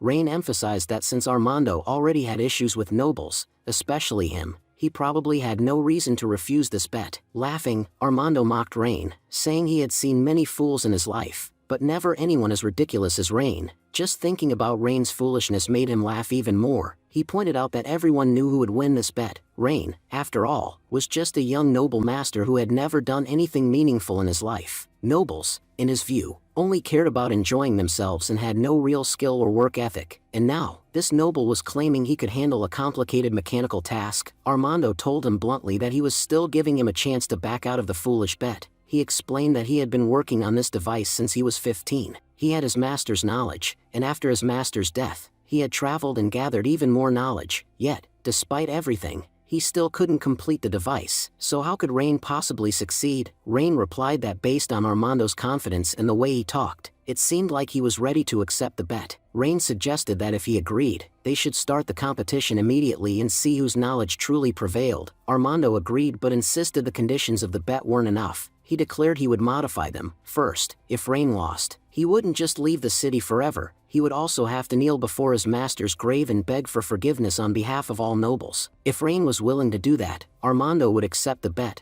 Otherwise, there would be no deal. Saint Sarah, watching the exchange, stepped in and tried to reason with Armando. She said she understood that he had suffered greatly because of the nobles, but insisted that Master Rain wasn't responsible for what happened. Someone else had wronged him. She reminded him that not all nobles were bad, just like not all commoners were good, everyone had flaws. She urged Armando not to judge everyone based on a few individuals. She emphasized that Master Rain had come here for their benefit and didn't deserve this kind of treatment. In her experience, she had seen many nobles, but Rain was the only one who truly cared about everyone. If he were forced to leave because of this bet, the future of the city would be in jeopardy. Armando responded that he hadn't initiated the bet. Rain had approached him. If Rain thought he was going to lose and wanted to back out, he was free to do so. Armando wasn't forcing him. In fact, he was confident that he would win. Betting against him was Rain's biggest mistake. Rain accepted all of Armando's conditions. He said that if he lost, he would not only apologize at the master's grave but do it in front of the entire city. However, he added confidently that such a situation would never happen. He wasn't going to lose. Eager to begin, Rain asked Armando to quickly show him the engine Liesel had been working on. He wanted to see exactly what components had been used. As he examined the engine, Rain thought to himself that this was the first person since his reincarnation who had insulted him so much. Armando reminded him of the way his old boss used to scold him in his past life. But Rain was confident he could build the steam engine easily. Once he completed it, he planned to make Armando work day and night at the furnace. If he didn't do that, Rain declared he wouldn't be worthy of his own name, Renedgar. At that moment, Armando lifted the cloth covering the steam engine and said it was the final legacy of his teacher. He requested them to handle it carefully and not break it. Leah thought to herself that, honestly, the machine looked quite strange. She couldn't understand what was so fascinating about it that made the young master so interested in it. Even Saintess Era was confused. From its appearance, she couldn't figure out its purpose or how it was used. Still, considering how interested young Master Rain was, she concluded it must be something incredibly valuable, perhaps even something beyond their comprehension. Rain gently touched the steam engine, thinking in disbelief that it was truly a steam engine, the kind of invention capable of transforming humanity and ushering in an industrial era. He reflected that if Liesel were still alive, he would have kissed her hands. He wondered how someone could be such a genius in this era. It saddened him deeply that someone so brilliant was no longer alive. Leah remarked that Rain looked genuinely happy. She asked if the invention Liesel created was truly that incredible, as she couldn't even begin to understand its purpose. Rain replied that she wouldn't understand it just yet, but she could believe one thing: this machine had the potential to change the entire world. He went on to say that Liesel could be called the greatest genius of her time, someone born once in several generations. It was their misfortune that such a genius had met such a tragic end. He added that if she had received the support of the right people, she could have transformed humanity. She was capable of achieving things others couldn't even imagine. That's why he declared Liesel a divine genius. Armando, visibly emotional, agreed wholeheartedly. He said Rain was absolutely right. His teacher was indeed a genius. In today's time, alchemists were largely incompetent, but his master excelled in everything from alchemy to mechanics. If she were still alive, she would have completed this machine long ago. He admitted that although he didn't like Rain, what he had said was true. Rain pointed out that Armando had been working on this machine ever since his master's death. He had even been selling potions in nearby cities to earn money for parts and tools. Armando confirmed this, saying that if he were earning just for himself, a little money would have been enough. But since the machine required substantial investment, he was forced to earn repeatedly. He confessed that he could have finished the machine, but before she died, his master never told him how to complete it. And as Rain already knew, all her notes were destroyed when she was attacked. The guards had demolished everything. So now, even though he was building it, he had no idea what its actual purpose was or how it would be used once completed. Rain assured him that while Armando may not understand the machine, he had a good understanding of it. To complete it, Rain said he needed to examine it from the inside. He suspected that internal issues were preventing the machine from working. Despite Armando's efforts, until he opened it up and inspected it, he wouldn't be able to fix it. Frustrated, Armando snapped at Rain, accusing him of going mad. He reminded him that this wasn't just a research project, it was his master's legacy. If Rain opened it, Armando wouldn't be able to reassemble it, and all of his master's research would be lost forever. He declared that he didn't care what anyone thought. He wouldn't let Rain open it. Rain calmly reminded Armando of his dream to complete the machine. Yet, Armando didn't even seem confident that if Rain did open it, he'd be able to reconstruct it. Rain said bluntly that even if Armando worked on it for 100 years, he wouldn't be able to complete it because he lacked faith in his own knowledge. Rain emphasized that he was different. There was no machine in the world that he couldn't fix. If he had placed his hands on this one, he was confident he could complete it. He told Armando to just watch and see what real experience looked like, then asked him to hurry and bring a screwdriver so he could remove the nuts. Stunned, Armando asked what a screwdriver even was. Rain held his head in disbelief. He thought it was tragic that someone who didn't even know what a screwdriver was had been trying to complete a steam engine. He pitied Armando, comparing him to a man rowing a boat that would never reach the shore. Armando argued back, saying they could just use magic to remove the nuts. He couldn't understand why Rain was making such a big deal out of something so trivial. He added that he hoped Rain had at least opened a nut before in his life and feared Rain might ruin his master's invention. Then, Armando shared that his master had worked closely with dwarves, exceptional craftsmen who had built every part of the machine with their own hands. They wouldn't have done it for just anyone. Under his master's guidance, they spent 7 years building the machine. he had witnessed her dedication firsthand. He explained that this was why he had initially refused to let Rain touch it, because he already knew that a reckless noble like him could never complete it. Rain was thinking to himself, he didn't even give me a screwdriver, and instead started rambling nonsense again. He wondered just how lightly this guy was treating nobles. He's talking as if nobles don't even have a brain. Then, Rain turned to Leah and told her that he needed her dagger, specifically one that matched the size of the nut. Leah responded that she had one available. Using Leah's dagger, Rain began loosening the nut. While working, he thought to himself, pushing this world forward is going to be incredibly difficult. This is a world where even loosening a simple nut is a huge challenge. Soon, Rain managed to unscrew all the nuts. Examining the internal structure, he muttered with growing admiration, the more I see of this thing, the more incredible it looks. How can someone have the brains to imagine and build such a complex machine from scratch? But then he paused. Wait a second. Where did the parts go? One of the most crucial part of the machine was missing. Maybe that's why it's not working. Rain then asked Armando, where did the machine's parts go? A very important internal component is missing. Armando was visibly shocked. He thought, how does he know that? Only I knew about the missing parts. Trying to cover up, Armando said. What nonsense are you talking about? This machine has always been like this. It never had any additional components. Look, it's obvious you don't understand machines. And that's why you're just making up stories. If you can't fix it, then fine. Just admit defeat. There's no need to put on this useless act. Apologizing at my master's grave won't make you any smaller. Rain thought to himself with annoyance. What do you take me for? A fool? I can clearly see the machine's core is missing. Without it, how could it ever function? He said aloud, this is exactly why. Despite all your effort, you've never been able to complete it. The very component the machine needs to operate isn't even inside. Tell me quickly, where's that part? Without it, we can't finish this. Armando finally broke down and admitted, nervously, yes, it's true, that part used to be there, but years ago, a noble removed it. Rain was surprised. The core part was taken out, but as far as I know, nobles aren't interested in mechanical stuff. Why would they take it out? Armando explained, this machine is extremely powerful. My master had its core specially reinforced using rare dragon crystal ore. When one of the top-ranking nobles found out, he sent his men to forcibly take it from us. He added bitterly, that noble said it was pointless to waste such a rare material on a machine, so he melted the core down and turned it into a statue, just to flaunt his power in the city. Rain was stunned. He exclaimed, a statue, a foolish noble destroyed a crucial component of this incredible machine just to show off. That's beyond idiotic. He fumed. Who is this fool that made such a colossal mistake? Tell me his name right now. I'm not going to let that bastard go. But Armando said grimly, what's the point? You're a noble yourself, and we all know that nobles never go against each other. No matter how powerful you are, no one in this city dares to cross that man, even you can't do anything to him. So what's the use? Rain replied coldly, oh really? So there's a so-called big shot in this city I can't mess with. Now I'm really curious to know who this untouchable man is. Just tell me his name, Armando. I'll handle the rest myself. I need to know who this bastard is. The one standing in the way of my plans for industrialization. Whoever he is, he's not getting away with this. Trembling, Armando finally revealed the name, Duke Esca. Saint Isera was visibly shocked and asked if it was really Duke Esca behind all this. Rain noticed her reaction and asked why she was so surprised.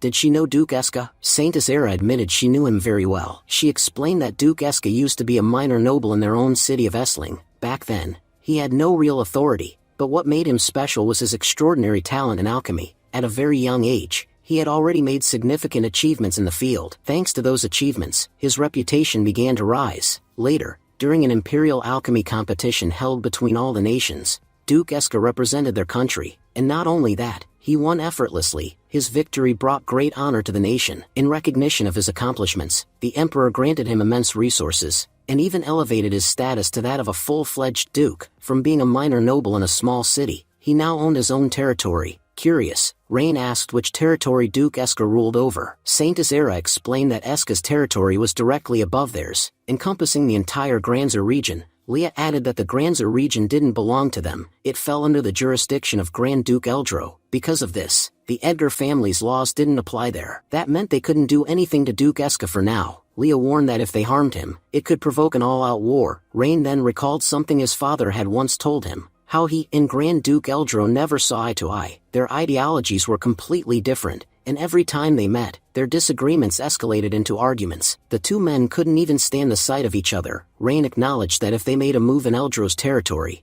it would almost certainly lead to war, especially since relations were already strained. Leah agreed. saying Rain was absolutely right. Grand Duke Eldro and his father had completely different styles of governance. She further explained that in every imperial conference, the two Grand Dukes always stood in opposition. There had never been a single instance where their opinions aligned. If one spoke of peace, the other called for war, and if one promoted war, the other preached peace. To prevent conflict between territories, the emperor kept the two as far apart as possible. Rain calmly stated that he had understood something important from all of this. If they attacked that fool Eska, Eldro would undoubtedly intervene. A small issue like this could turn into a full-scale war. For now, they'd let it go, but when the time was right, they would strike, and the attack would be devastating. He looked up with steely resolve and said, "Duke Eska, be ready. I won't forget your name. Melting my gear was a grave mistake. If I don't make you pay for it, then I don't deserve to be called Rain Edgar." At that moment, Saintess Era stepped forward and urged him to calm down.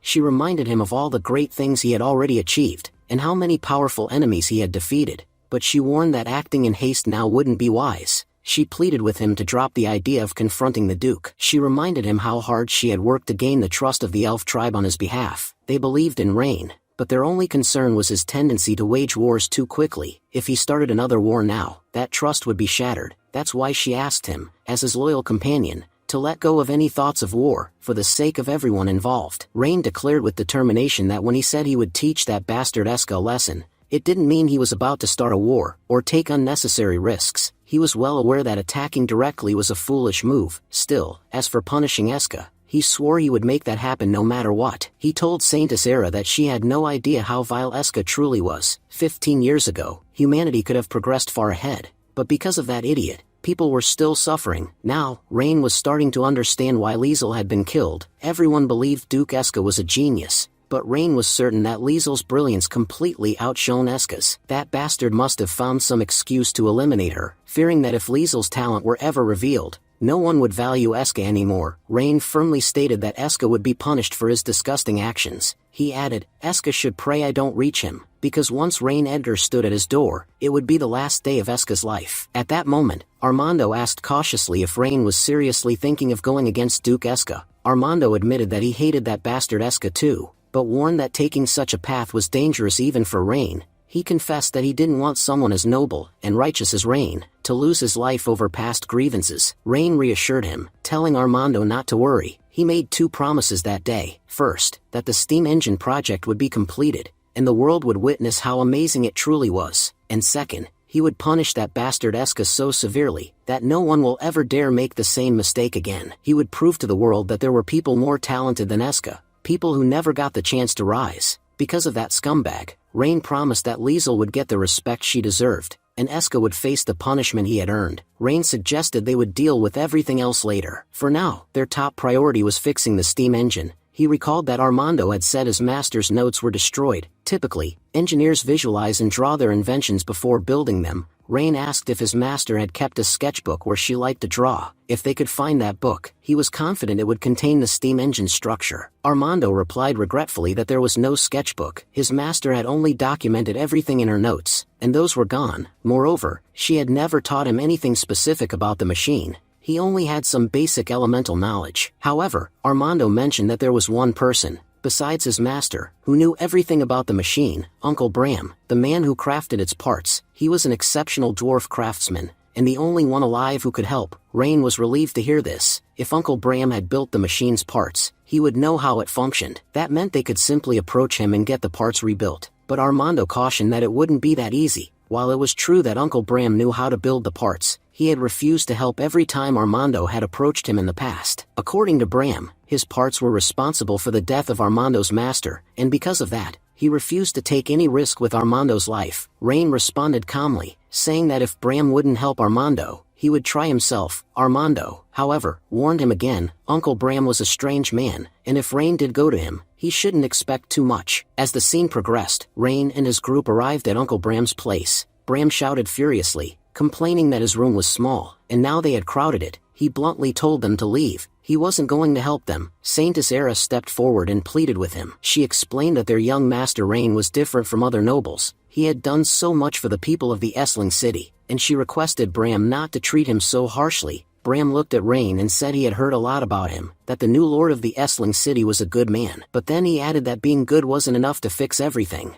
While he acknowledged that Rain had punished some corrupt nobles and solved the city's food problems, those deeds didn't mean Rain could fix everything. The issues plaguing the city were far greater than he imagined. Saint Isera said, "This is where we common folks make the biggest mistake. You're saying that the young master can't fix everything, and that all he's done so far are minor tasks. But to be honest, he hasn't been here for long, and even in that short time, he's already solved several serious issues. I truly believe that in the next 5 years, he'll have everything back on track. Our city will become a remarkable place, and if we don't support such a good lord, it won't affect him much, but it will be a huge loss for us," Uncle Bram responded, asking, "Why are you praising him so much? He's only doing what a lord is supposed to do. Every lord who came before him failed to fulfill their duties. For example, I'm a blacksmith. My job is to forge iron tools for the people. Similarly, a lord's duty is to manage and support his people. There's nothing particularly noble about that." Rain nodded and respectfully replied, "Uncle Bram, you're absolutely right.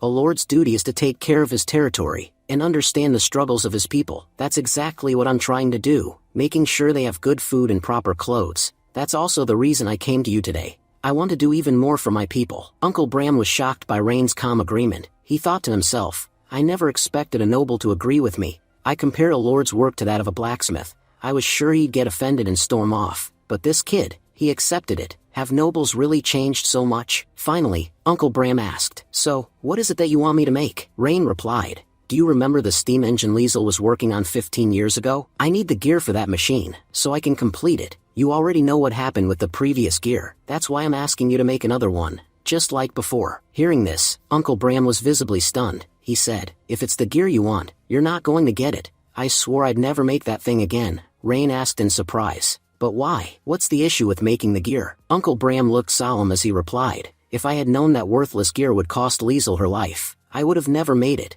not even for her. She asked me for it, so I used the best material I had, dragon crystal. But how could I have known that gear would catch the attention of the nobles? Because of it, they killed her. I won't make that cursed thing again. I can't bear to see someone else die because of my work." Suddenly, Armando stepped forward and shouted, "Uncle Bram, just a few minutes ago, you said that a blacksmith's job is to make tools for the people. Now when we're asking you to do exactly that, you're refusing? You had no problem pointing fingers at Lord Rain for not doing enough, but when it's time to do your own duty, you're backing off." Uncle Bram replied firmly, "There's no point in trying to provoke me. I won't fall for it. I've made up my mind. I won't forge that gear for anyone, and besides, the biggest problem is finding another dragon crystal. That material is extremely rare." Rain responded calmly, "Uncle Bram, ever since I mentioned the gear, you've only been talking about the dragon crystal. Are you saying that Liesel's machine won't work unless it's made from dragon crystal? Is that the only way it can function?" Uncle Bram frowned and asked, "What exactly are you trying to say, kid?" Rain explained, "What I mean is, can't we rely on your forging skills instead? Why can't we use a regular iron instead of a dragon crystal? After all, the purpose of a gear is to run the machine. Does the material really matter that much?" Uncle Bram, clearly irritated, snapped at Rain, saying he didn't know anything, and was just rambling nonsense. He questioned whether Rain was seriously suggesting that he melt iron to its liquid form, something only ancient dragons were capable of. Bram emphasized that apart from ancient dragons, no one in the entire continent could produce enough heat to melt iron. "Where would we even get such heat from?" he exclaimed, calling the idea impossible. Rain, deep in thought, realized that Uncle Bram was referring to the ancient dragon clan. Based on what Rain knew, dragons could breathe fire, and the temperature must be incredibly high, probably why they were able to melt iron. Rain continued, agreeing that Bram's furnace was indeed incapable of melting iron ore, because its temperature was too low. "This approach won't work," Bram replied, reaffirming that it wasn't just his furnace. No one in the entire continent had a furnace that could produce enough heat to melt iron. "Listen to me, kid, melting iron is no joke. Just forget about it." Rain admitted that Bram was right. Currently, no furnace could melt iron ore. But then he posed a challenge. What if he could build a furnace that could easily melt iron? If he succeeded, would Uncle Bram help him craft the parts for Liesel's machine? Uncle Bram was stunned and wondered what this boy was even talking about. If such a furnace could be built, it would be a breakthrough for the forging world. They could finally create things they had only dreamed of. But then doubt crept in. Bram reminded himself that Rain was just a child, and a noble at that. Nobles usually didn't involve themselves in forging, so he dismissed Rain's idea as nonsense. Uncle Bram told him bluntly, "Kid, don't waste your time. Do you really think you're the first to try this?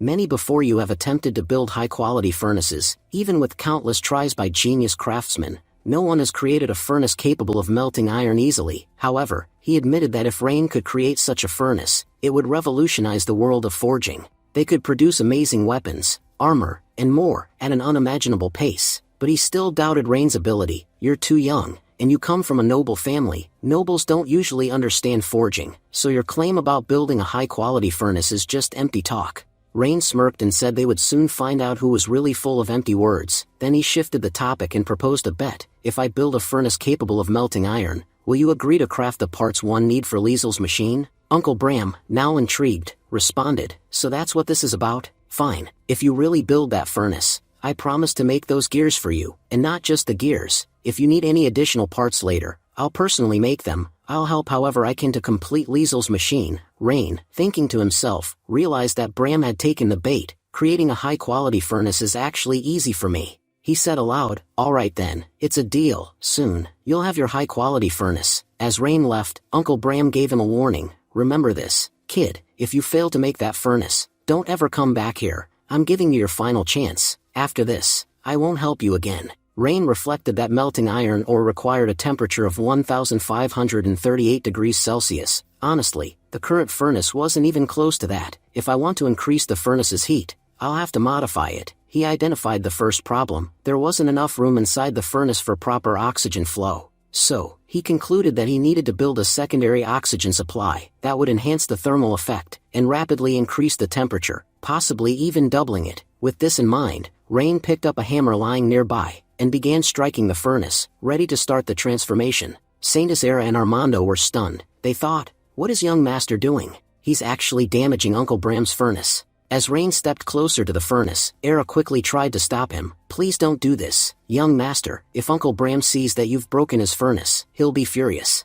Armando added urgently, Uncle Bram is deeply attached to that furnace. If you break it, he'll never make parts for us again. In fact, he might never even look at us. Rain calmly replied, relax, I'm not doing anything wrong. In fact, I'm trying to fix something. With that, Rain made 2 holes in the furnace. Then he explained, now, with these 2 vents, the supply of oxygen and hydrogen will significantly improve. This will greatly enhance the combustion efficiency of the furnace. I believe it will more than double, and with that, we'll be able to reach the temperature needed to easily melt even iron ore. Saint Isera, still confused, said, young master, I didn't understand anything you just said. All I want to know is, will this actually work? Can such a small change really increase the temperature that much? Rain smiled and said, that's the beauty of science. What looks like a small change can have a massive impact. Just wait and see how this furnace melts iron ore like never before. Right then, Uncle Bram arrived, carrying a load of iron. As soon as he saw the modified furnace, he froze in shock. What have you done?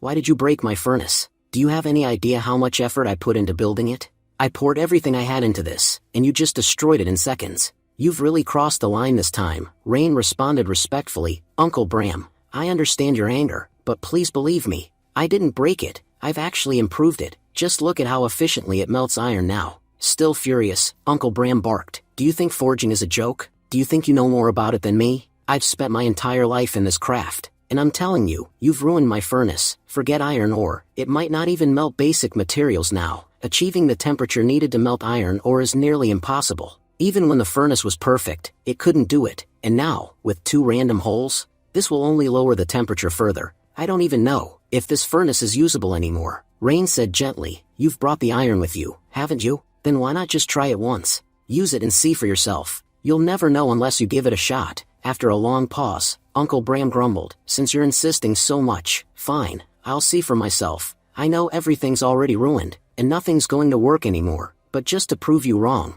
I'll give it a try. Reluctantly, Uncle Bram placed the iron inside the furnace. Everyone gathered and watched closely. Moments later, Uncle Bram's eyes widened in disbelief. This can't be happening. The furnace actually melted the iron. Saint Isera gasped. Young master, you were absolutely right. It's working. The furnace really did melt the iron. Armando was amazed. This is incredible. I never thought we'd be able to melt iron. Young Master Rain, what exactly did you do to enhance this furnace's capabilities so much? Rain turned to Uncle Bram and asked, Uncle, don't you have something to say? You were quite vocal a moment ago. But Uncle Bram stood there speechless. Finally, he murmured, Kid, how did you do this?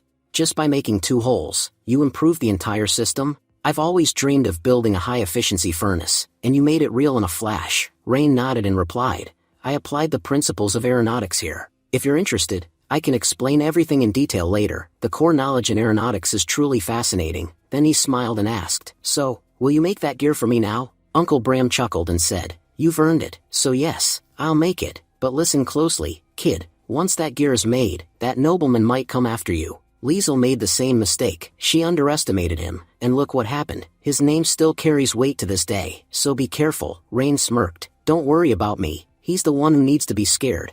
I don't know whether he'll come to me, but I will go to him. And when I do, I'll show the entire world the mistake that bastard made all those years ago." Later, Rain arrived at the steam engine, holding the gear Uncle Bram had crafted. In his mind, he thought this was the missing piece that had kept the engine from functioning properly. Now, he was certain that once this part was installed, the steam engine would finally start working. He boldly declared that the world better get ready because the industrial era was about to begin. A world where people would live happier and better lives. Leah, observing the gear, commented that although it looked sturdy, it also seemed too small. She pointed out that the steam engine was massive, and questioned how such a small gear could support something that big. If it broke inside, it could cause serious injury, especially since Rain would be standing close during installation. She added that she couldn't allow him to get hurt while she was around. Saint Isera agreed with Leah, stating that she was absolutely right. She explained that the dragon crystal ore was extremely strong, and wouldn't break even if inserted into the machine. Unlike ordinary iron, they couldn't rely on anything less durable. She urged Rain to stay away from the machine for now, and said she would ask her people to bring the crystal. Once it arrived, they could proceed safely. Rain reassured everyone not to worry. He explained that normally, steam engines used iron gears anyway. It was just that Liesel had limited knowledge, which is why she had used dragon crystal ore. In reality, such high-grade material wasn't necessary. A simple iron gear could do the job just fine. Armando then stepped in, praising Rain's work, and saying he supported him because of it. However, he insisted that Rain not speak ill of his master. After all, she had built this machine,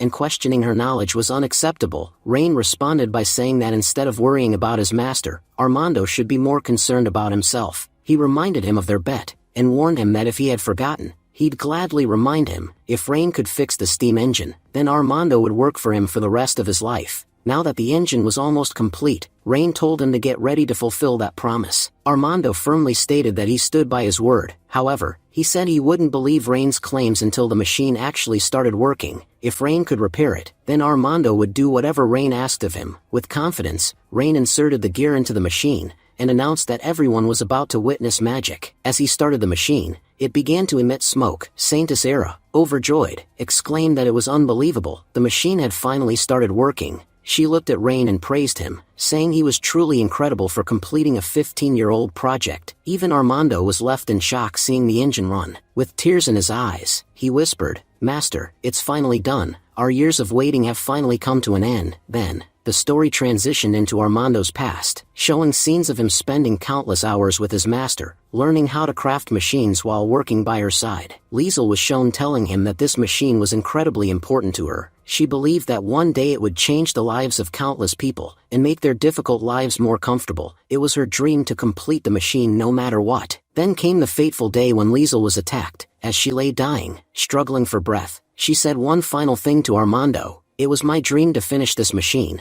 but sadly, I won't be able to. Now, I leave everything to you. I trust only you. Please, complete this machine for me." In the present, Armando was seen sobbing uncontrollably, with tears streaming down his face. He said that his teacher's final wish, the dream she had worked so hard to fulfill, had finally come true. He confessed how many times he had tried to build this machine, and how each failure had devastated him. He always felt like he wasn't capable of doing anything for his master, but now, seeing that dream realized before his eyes, he felt genuinely happy and fulfilled. Saint Isera asked Master Rain whether they should go and comfort Armando. Rain gently refused, saying, "Let him cry. These tears have been held back for years. They're not tears of sorrow, they're tears of joy. The more he lets them out, the better it will be for him." The scene then transitioned to 3 hours later. Uncle Bram approached Rain, and remarked in surprise that he never imagined someone like him could actually fix the machine. "Honestly, I've been watching this thing for a while, and all I've seen is smoke coming out of it. Is it called a smoking machine? Does it smoke like humans too?" Saint Isera chimed in with a chuckle, agreeing that she'd been wondering the same thing.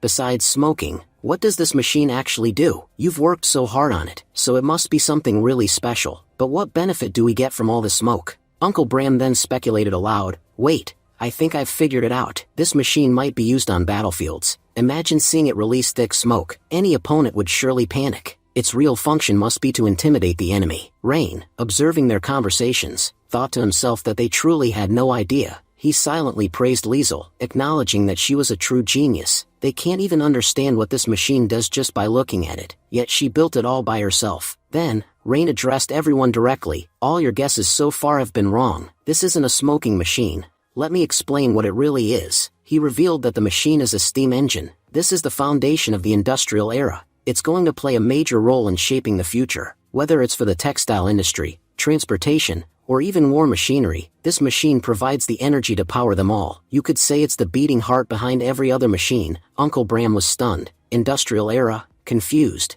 Turning to Saintis era, he asked if she knew anything about it. She admitted that it was her first time hearing the term. But if young Master Rain says it's important, then I believe it must be. Rain continued, explaining that the steam engine helps other machines operate, whether it's for weaving textiles, moving goods, or powering weapons. It has a significant role in everything. It provides the energy needed for all of them to function. This invention won't be forgotten for centuries. In fact, I believe it's one of humanity's greatest creations. And the best part? This is just the beginning. Saintis era, now beaming with excitement, exclaimed that she understood everything now. You're truly amazing, young Master Rain. Uncle Bram also admitted that it all sounded incredible. But is it really as important as you say? Can it really help with everything? He said he was looking forward to the day when their methods of forging weapons would change forever. Ever since you heated up that furnace using just 2 holes, I've been thinking, if that can increase the heat so much, there must be countless new ways to forge weapons and tools. If you know anything about them, please do share it with me. Rain assured Uncle Bram that once his work on the steam engine was complete, he would help him first. He told him not to worry, as there was still much that he needed Uncle Bram's help with in the future. Rain explained that the world was on the verge of a massive transformation,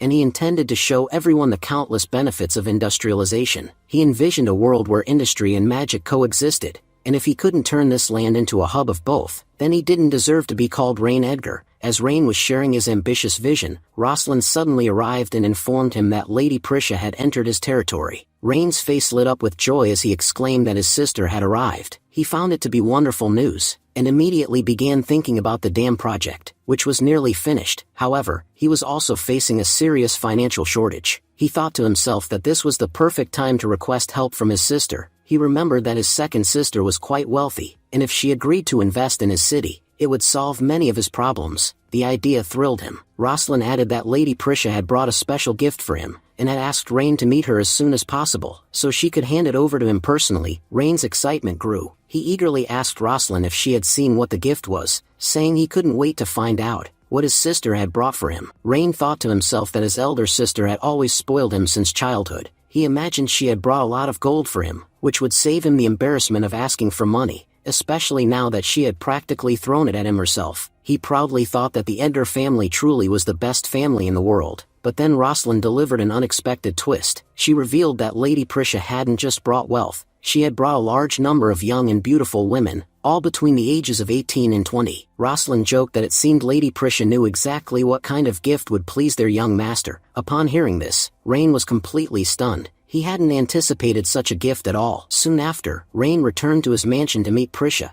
As she greeted him warmly, she teasingly fired a playful shot, and remarked how much he had grown. She told him, "You have no idea how much I've missed you." Rain replied with a smile, saying that he had missed her too, and added, "But I really need to ask you something important." Pointing toward the girls behind her, he asked, "Why did you bring them with you?" Prisha chuckled and responded, "Why are you asking that? Don't tell me you didn't like any of them. Are you saying none of these girls are your type?" Rain quickly clarified, "No, that's not it. It's just, ever since they arrived, people have been looking at me differently. Those who used to respect me now look at me strangely. It's making me feel really uncomfortable. That's why I need to know, why did you bring them here?" Prisha raised an eyebrow and said, "Oh really? Do the people here actually have the guts to disrespect their lord?" Rain could tell his sister understood everything perfectly well, but she was clearly pretending not to. He thought, I had built such a good image in front of Leah, but now, that image is completely ruined. She's probably thinking I'm some shameless pervert, and all this time I was just pretending to be noble. Turning to Prisha, he said, "Sister, please try to understand.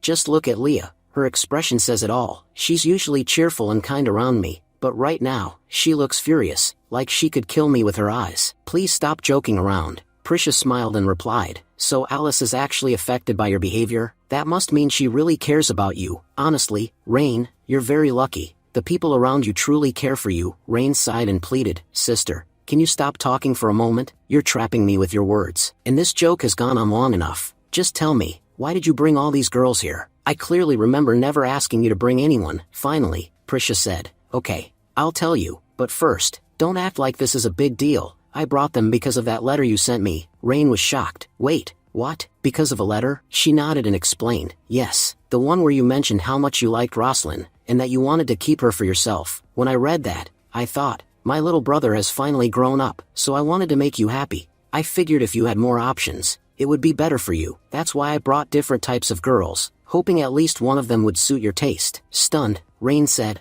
"Wait a second, when did I ever say I liked Rosalind? You misunderstood my letter. I wanted to bring her here because she's extremely talented, not because I have feelings for her." Prisha burst out laughing. "Oh, is that so? Well then, I guess I did misunderstand, but honestly, I personally like Rosalind a lot. She's brave and beautiful, and even if you did like her, there's nothing wrong with that. I'm your big sister, there's no need to feel shy around me." Then, turning to Leah, she said, "By the way, Alice, I wanted to ask you something. If your young master decided to take extra wives, would you have a problem with it?" "Don't worry, he won't neglect you in any way." Before Leah could react, he quickly interjected, "Sister, please don't say things like that." Leah then stepped forward and said politely, "Miss Prisha, it seems like you're joking, but I'm just the young master's maid. I don't have any right to comment on his personal life. Whether he marries one woman or many, that's entirely his decision. Honestly, I'm not even sure how important I am to him." She paused, then smiled faintly and added, "But I suppose it's a good thing that you came. You've reminded me of something very important.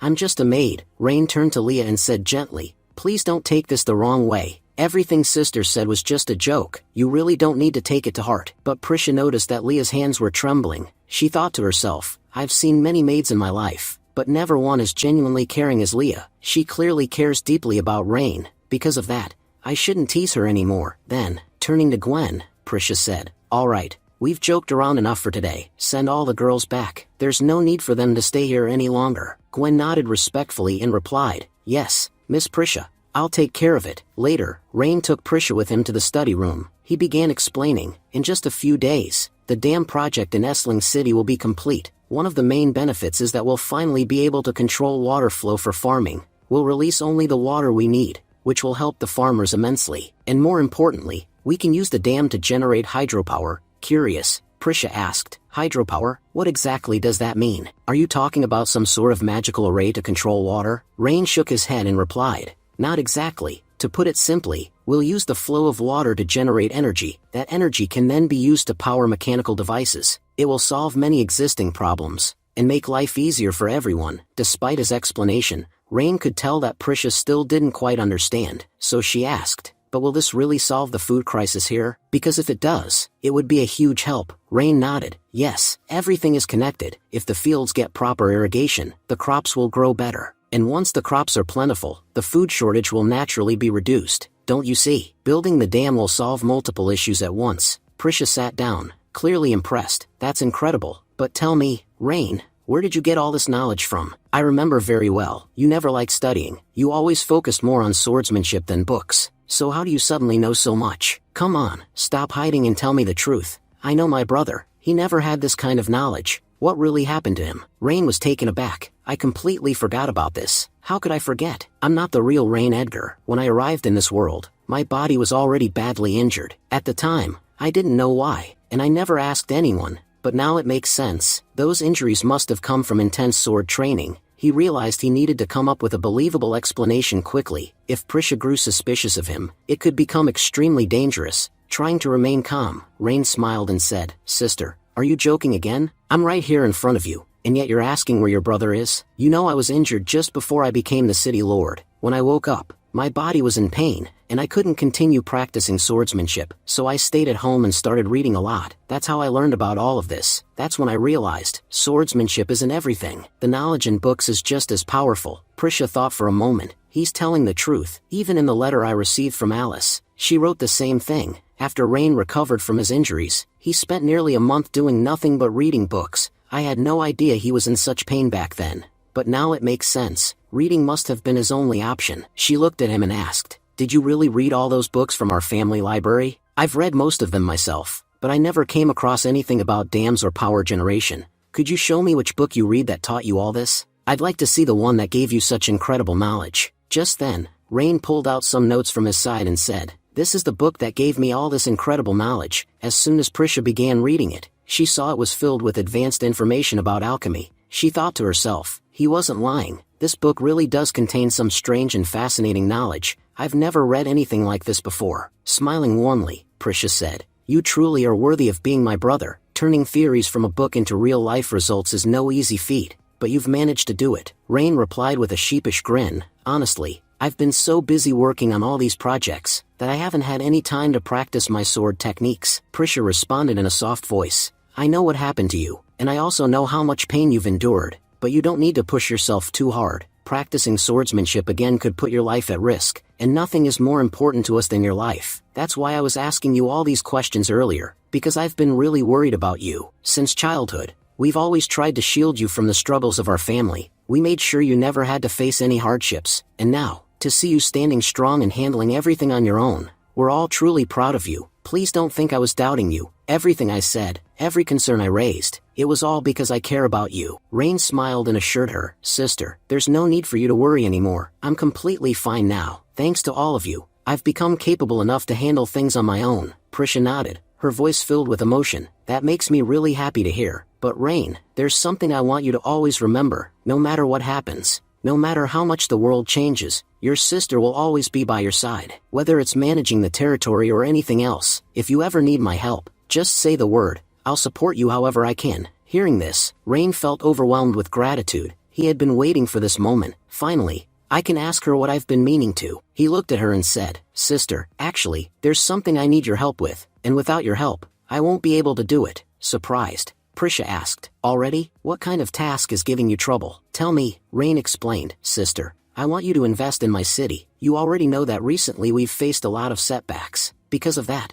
I'm running low on resources, and without your help, I won't be able to complete my plans. But with your support, the future of our Essling city could be so much brighter." Prisha responded, "Wait, are you saying you need money? As far as I remember, you destroyed 4 powerful factions in Essling city. After taking down them, didn't you acquire a huge amount of wealth? Are your plans really so massive that all of that is already gone?" Rain quickly clarified, "No, sister, I'm not asking for money. What I need are people. You know very well, before I became this city's lord, the place went through multiple wars. The population has drastically decreased, especially when it comes to young and talented people. Most of the current residents are either elderly or children, and they can't contribute to the city's growth. The few who can are just not enough to rebuild and push us forward." Prisha then said, "So you're asking me to send some of my people to help?" Rain smiled and nodded, "Exactly. I need craftsmen, farmers, and magicians from your territory, skilled individuals who can genuinely help develop the city. I know I'm asking for a lot, but I'm not asking for it for free. I promise, everyone you send will live comfortably here. Once their work is done, and they return to you, they'll do so happily. I'll also make sure to train them with modern knowledge and technology, making them even more efficient in their respective fields. This will benefit both of our territories greatly." Prisha admitted,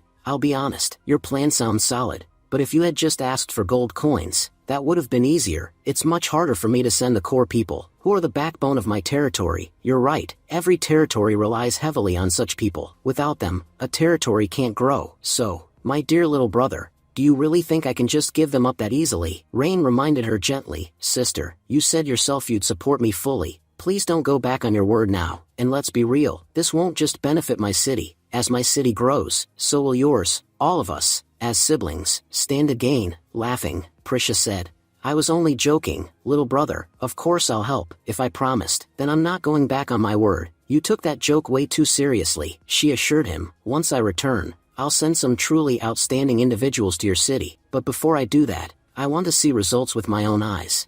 I want to be sure that what you've promised isn't just talk. Show me the work you've already done. Let me see the results. Only then will I be confident that sending my people won't be a waste of their time, and that they'll contribute meaningfully to the future of both our cities." Rain replied confidently, "If it's results you want, then I have no problem proving myself. I'll show you exactly what the power of industry looks like." Later, Prisha went to meet Gwen. She looked genuinely happy and told her, "You know, Gwen, I'm really proud today. For the longest time, Rain was just a child in our eyes. We worried about how he'd survive without our care, but seeing him now, seeing how much he's grown, fills me with so much joy, and even more so, knowing he didn't end up as that bastard emperor's puppet. He's become a real leader, someone who thinks for himself, and actually has the ability to turn those thoughts into reality." Gwen agreed with Prisha, saying she was absolutely right. She pointed out that their young master Rain was not only incredibly talented, but also extremely hardworking. He was putting his heart and soul into developing the city. Gwen added that if Rain kept working with the same dedication,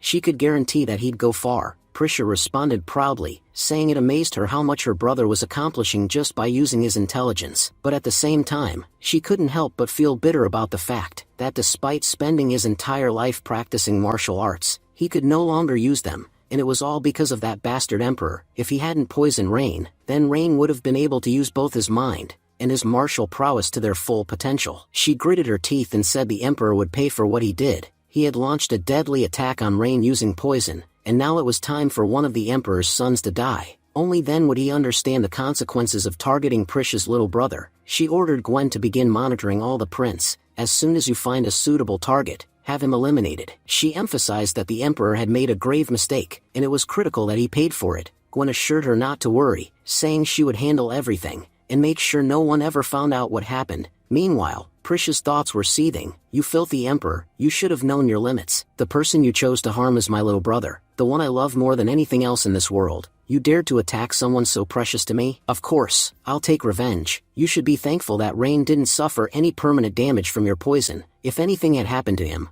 I would have buried you alive." The scene shifted to a group of shady men transporting something in their vehicles. One of them, riding up front, grinned and said, "Boss, we've got our hands on something incredible this time. I guarantee we'll make a fortune selling it. With that money, we'll be living the good life for a long time." Another man, clearly annoyed, snapped, "I swear, sometimes I get so pissed at Eldrick. From transporting the goods to finding buyers, we do all the hard work, and even after all that, we still have to hand over a huge cut to that bastard." The man standing nearby chimed in, "You're right, we take all the risks, while Eldrick just sits back and rakes in the profits. I'm honestly starting to feel like quitting. How can someone be so damn useless and still make money off us?" At that moment, their boss stepped in and said firmly, "Shut your mouths. We've been doing this job long enough, and you still haven't learned anything. I get it, Eldrick is greedy, and yes, he takes a lot of our hard-earned money, but let's be honest, without his support, we wouldn't even be able to pull this off. Without him, this job would be impossible." He reminded them, "There's a rule in this business.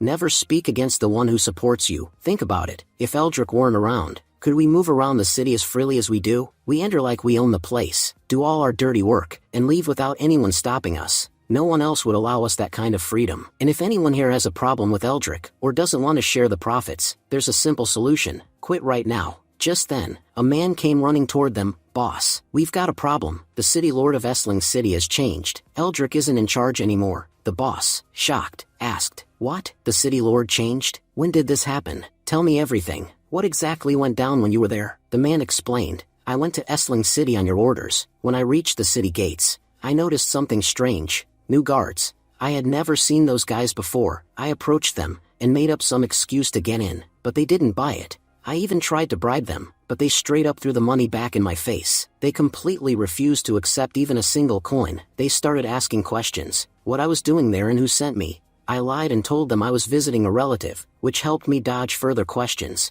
But while talking to them, I learned one thing for sure. Eldrick is no longer the city lord. The new lord is apparently a really good man, who genuinely cares about his people. Even the soldiers under his command are completely loyal now. No one's accepting bribes anymore." One of the boss's men looked concerned and said it was a huge problem. If Eldrick's no longer in charge, then what's the point of going there at all? "Honestly, boss, I think we should turn back." Annoyed, the boss snapped, asking, "Turn back? And go where exactly?" He reminded them that their only safe haven had been Essling City. Then he gestured toward the girls in the back of their caravan and said, "We brought them all the way from Duke Eska. These girls are slaves from Orvis Empire. We owe Duke Eska 3,000 gold coins for them. If we return empty-handed, we both know what Duke Eska will do to us, and it's not something I even want to imagine." He made it clear that returning without making money would be the height of stupidity, and that wasn't something he was willing to do. Another man agreed with the risk but voiced concern. "I get your point, boss, But what if this new city lord doesn't play along? What if he doesn't understand our business, and throws us in jail? That would be an even bigger disaster. The boss remained calm and assured them there was no need to panic. It doesn't matter how noble or righteous the new city lord is.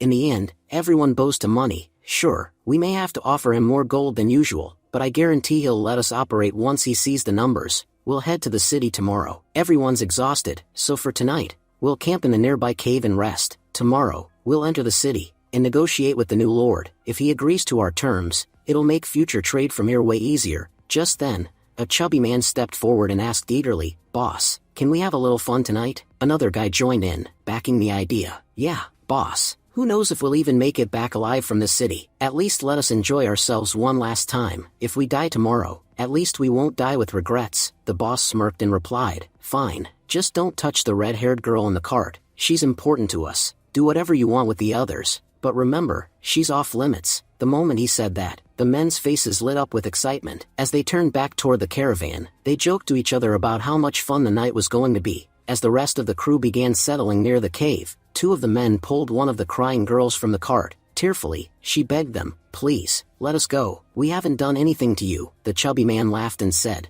"Don't worry, sweetheart. I'm a real gentleman. I won't hurt you." But even as he spoke, he began moving in closer, preparing to do exactly what he had implied. Before he could touch her, however, a sharp noise came from behind. "How dare you do something like this near our territory?" The camera panned to reveal none other than Rosalind. As the bulky man turned around, he remarked with a puzzled tone, "A girl, this late at night, and she came here all by herself?" He narrowed his eyes and questioned her further, asking what exactly she wanted from them. Rosalind responded sharply, saying she had the same question for them. She demanded to know who they were, and what they were doing out here so late at night with a girl. She reminded them that they were in Rain Edgar's territory, and warned that they couldn't just do whatever they pleased here. The bulky man, now silently sizing her up, couldn't help but think to himself how stunning the girl was. Just then, the second man scoffed and said that despite seeing everything, she still dared to question what they were doing. He offered to explain things clearly, telling her that on such a dark night, they were simply having a little fun, and from the looks of it, she seemed quite jealous of the girl with them. He told her not to worry, and smugly added that she was welcome to join them if she wanted. They wouldn't mind including her too. The bulky man chimed in with a wicked grin, saying, "He's right. We'll make sure you're satisfied tonight." Rosalind grew increasingly irritated. Inwardly, she fumed at how disgusting their behavior was, and on top of that, they had the audacity to respond to her with such arrogance. She realized she'd have to teach them a lesson. Without another word, Rosalind dashed forward with incredible speed. The two men were stunned, looking around in shock, wondering where she had suddenly disappeared to. Before the second man could react, Rosalind struck him with a deadly attack, taking him down in a single blow. The bulky man panicked and started yelling for help, shouting that a crazy girl was attacking them. Rosalind advanced toward him without hesitation and stabbed him as well. She coldly told him that when she tried to talk to them civilly, they responded with arrogance, so this was their punishment. Hearing the commotion from inside the cave, two more men stepped out. When they saw their companions lying dead, they were completely stunned. One of them exclaimed in disbelief, saying the others had only stayed behind to have some fun. So who could have killed them? At that moment, Rosalind began releasing her power and advanced toward them. She muttered that clearly, these men weren't alone, and it looked like a whole group of filthy scum had trespassed into their territory. The two men screamed in panic and bolted back into the cave, shouting for their boss to save them before the crazy girl killed them too. Hearing the cries, their boss frowned, wondering what was going on. He questioned whether some kind of beast had attacked them, but as he stepped outside, the sight shocked him. As he stood in disbelief, the two men rushed up to him, yelling that the crazy girl had killed their brothers, and that if he hadn't shown up, she would have killed them too. Their boss looked at Rosalind, and maintaining a calm demeanor, asked if he could know why she had attacked his men. He insisted that as far as he remembered, they hadn't done anything to offend her. If they hadn't wronged her, then why had she punished his men so severely? Rosalind cut straight to the point. She asked him whether the girl from earlier was with him, and what exactly her relationship to him was. The boss chuckled awkwardly and replied that there seemed to be some misunderstanding. He suggested she had likely assumed they were bad people doing terrible things, but that wasn't the case. He claimed they were slave traders from Duke Eska's territory, and they had only come here to sell slaves. He even pointed out that they had orders from local nobles in her city, and were merely transporting the slaves as per those requests. Everything they were doing was completely legal, and because of that, she had no right to attack his men. Rosalind's expression darkened. Internally, she was shocked by what she had just heard. Did he say he came from Duke Eska's territory? She remembered something her master Rain had once told her, specifically about being vigilant when patrolling, especially if anything came from Duke Eska's domain. That moment flashed in her mind. Rain had clearly warned her to keep a close watch on anything related to Eska. Rosalind told Master Rain, "All right, Master Rain, if anything comes from the Duke Eska's territory, I'll make sure to keep a close watch on it." She then asked curiously if there were any specific things she should be on the lookout for. She assured him that if it was something ordinary, she wouldn't bother him with it. Rain replied with a firm tone, saying that her only job was to find any fault in those people, no matter what. Rosalind had been shocked at the time. Was her task really to find faults in others? Now, in the present moment, she recalled those words clearly. Master Rain had told me to catch them when they're in the wrong, and now, here they are, trying to bribe me with gold. What could be a bigger offense in our territory than that? The boss, trying to smooth things over, said that whatever had happened between them was just a misunderstanding. He reminded her that he had clearly explained where they were from,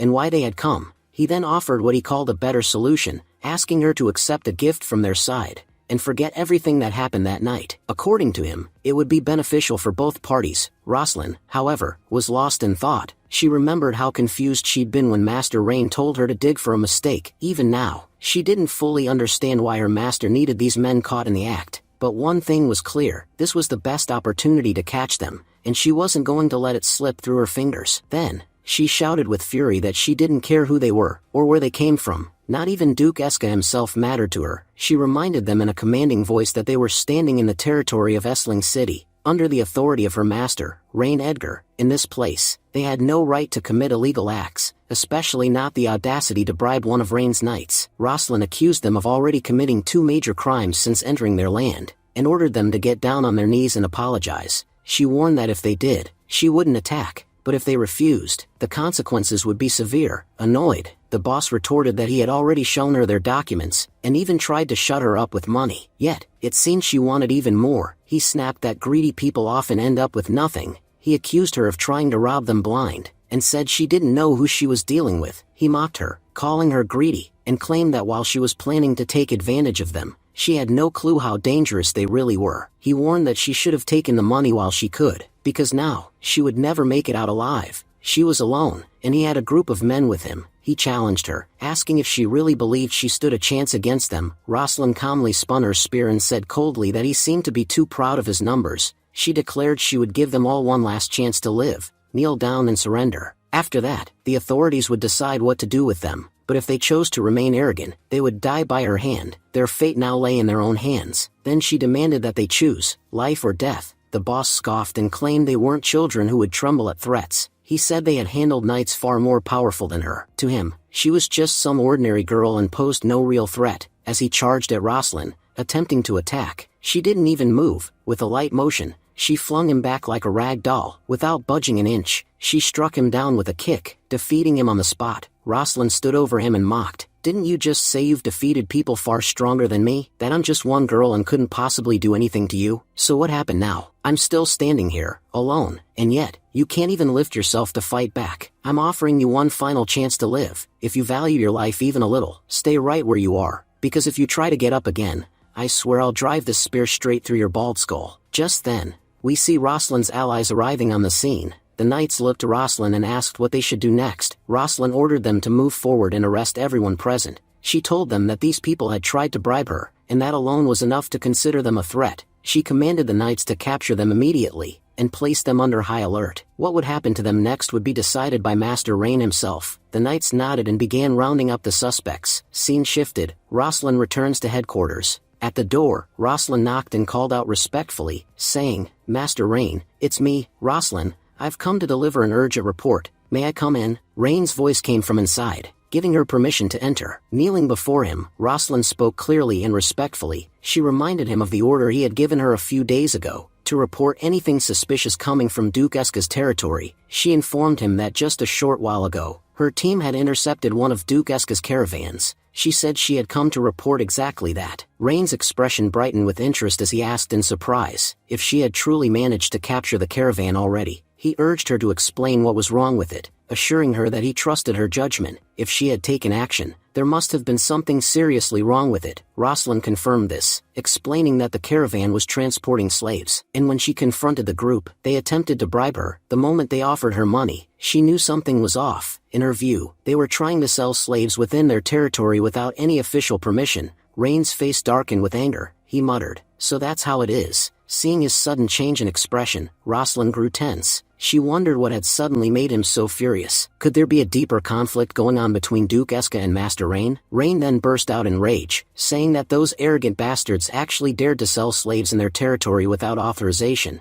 He declared that no matter what happened now, he wouldn't let this go. He promised to teach that filthy Duke Eska a lesson he'd never forget. Rosalind successfully captured the bandit's boss and thrown him in jail. As the scene continues, Rain approaches and says sternly, "The audacity of you bandits has gone too far. What made you think you could come into my territory and trade slaves?" The bandit boss chuckles arrogantly and replies, "You're talking about my audacity? Honestly, I'm shocked by your boldness. Do you even realize that by capturing me, you're going against Duke Eska? Also, tell me something. How did you even manage to replace Eldrick? From what I knew, he was a wise man. Replacing him and becoming the new city lord, that's quite something." He leans in, offering a sly smile. "Look, if you're new and don't understand how this city works, take my advice, cooperate with us. It'll benefit you greatly. But if you pick a fight with us, I promise, you won't survive in this city. You've got no idea how powerful we are." Rain replies coldly, "You keep mentioning Eldrick. Seems like you've worked with him quite a lot." The boss nods without hesitation. "You're right. Ever since Eldrick became the city lord of Essling City, we've been working closely. Every year, he used to provide us with a good number of slaves that we'd sell off in the Empire. Today, we brought only a few. Normally, we transport dozens." Rain's expression hardens. "So you're saying you currently have fewer slaves with you? I want to know where you've hidden the rest. Tell me their location now, or things will get very bad for you." The boss smirks mockingly. "Oh, you want to know? Then get down on your knees and beg me. Even then, I won't tell you. Who even are you for me to give you any answers?" Rain steps closer, his voice sharp. "Are you even thinking clearly? You're standing in my presence, and your life is now in my hands, and yet you speak to me with this arrogance?" He clenches his fists. "Trust me, if you keep spouting nonsense, you'll regret it for the rest of your life. I can either let you live, or end you right here and now." The boss raises his chin defiantly. "Go ahead and touch me if you dare. I know a fact that Duke Eska will protect me. If you kill someone under his protection, he will come after you. He'll enter your city and kill you. There'll be nothing you can do." Rain retorts, "You seem to be forgetting something. You're in my territory. If this were Duke Eska's land, maybe you'd have been safe. But here, he holds no power." The boss scoffs. "Cut the act. Boy, I can see right through you. You're just bluffing, trying to scare me. If you had the guts to do anything, you'd have done it already. Stop wasting my time and just tell me, how much profit do you want? Let's finish this deal once and for all. I've had enough of this nonsense." Rain turns to his companion. "Leah, this guy's out of his mind. Looks like we'll have to knock some sense into him." Without hesitation, Leah draws a knife and says calmly, "Understood, young master. I know exactly what needs to be done." She hurls her knife at the boss, and it lands squarely on his shoulder, making him collapse to the ground. Now visibly terrified, the boss thinks to himself, "I underestimated him. This guy wasn't bluffing after all. If I don't speak now, I'm dead." Shaking, the boss finally confesses, "There's an abandoned house in the southern forest. That's where we've hidden the rest of the slaves. That's everything I know. Please, don't kill me." Rain turns to Leah as he walks away. "Tell Rosalind to prepare the cavalry. We're heading to the southern forest. Let's see how much filth they've spread in our land, and how many slaves they're hiding." Rain's tone turns deadly.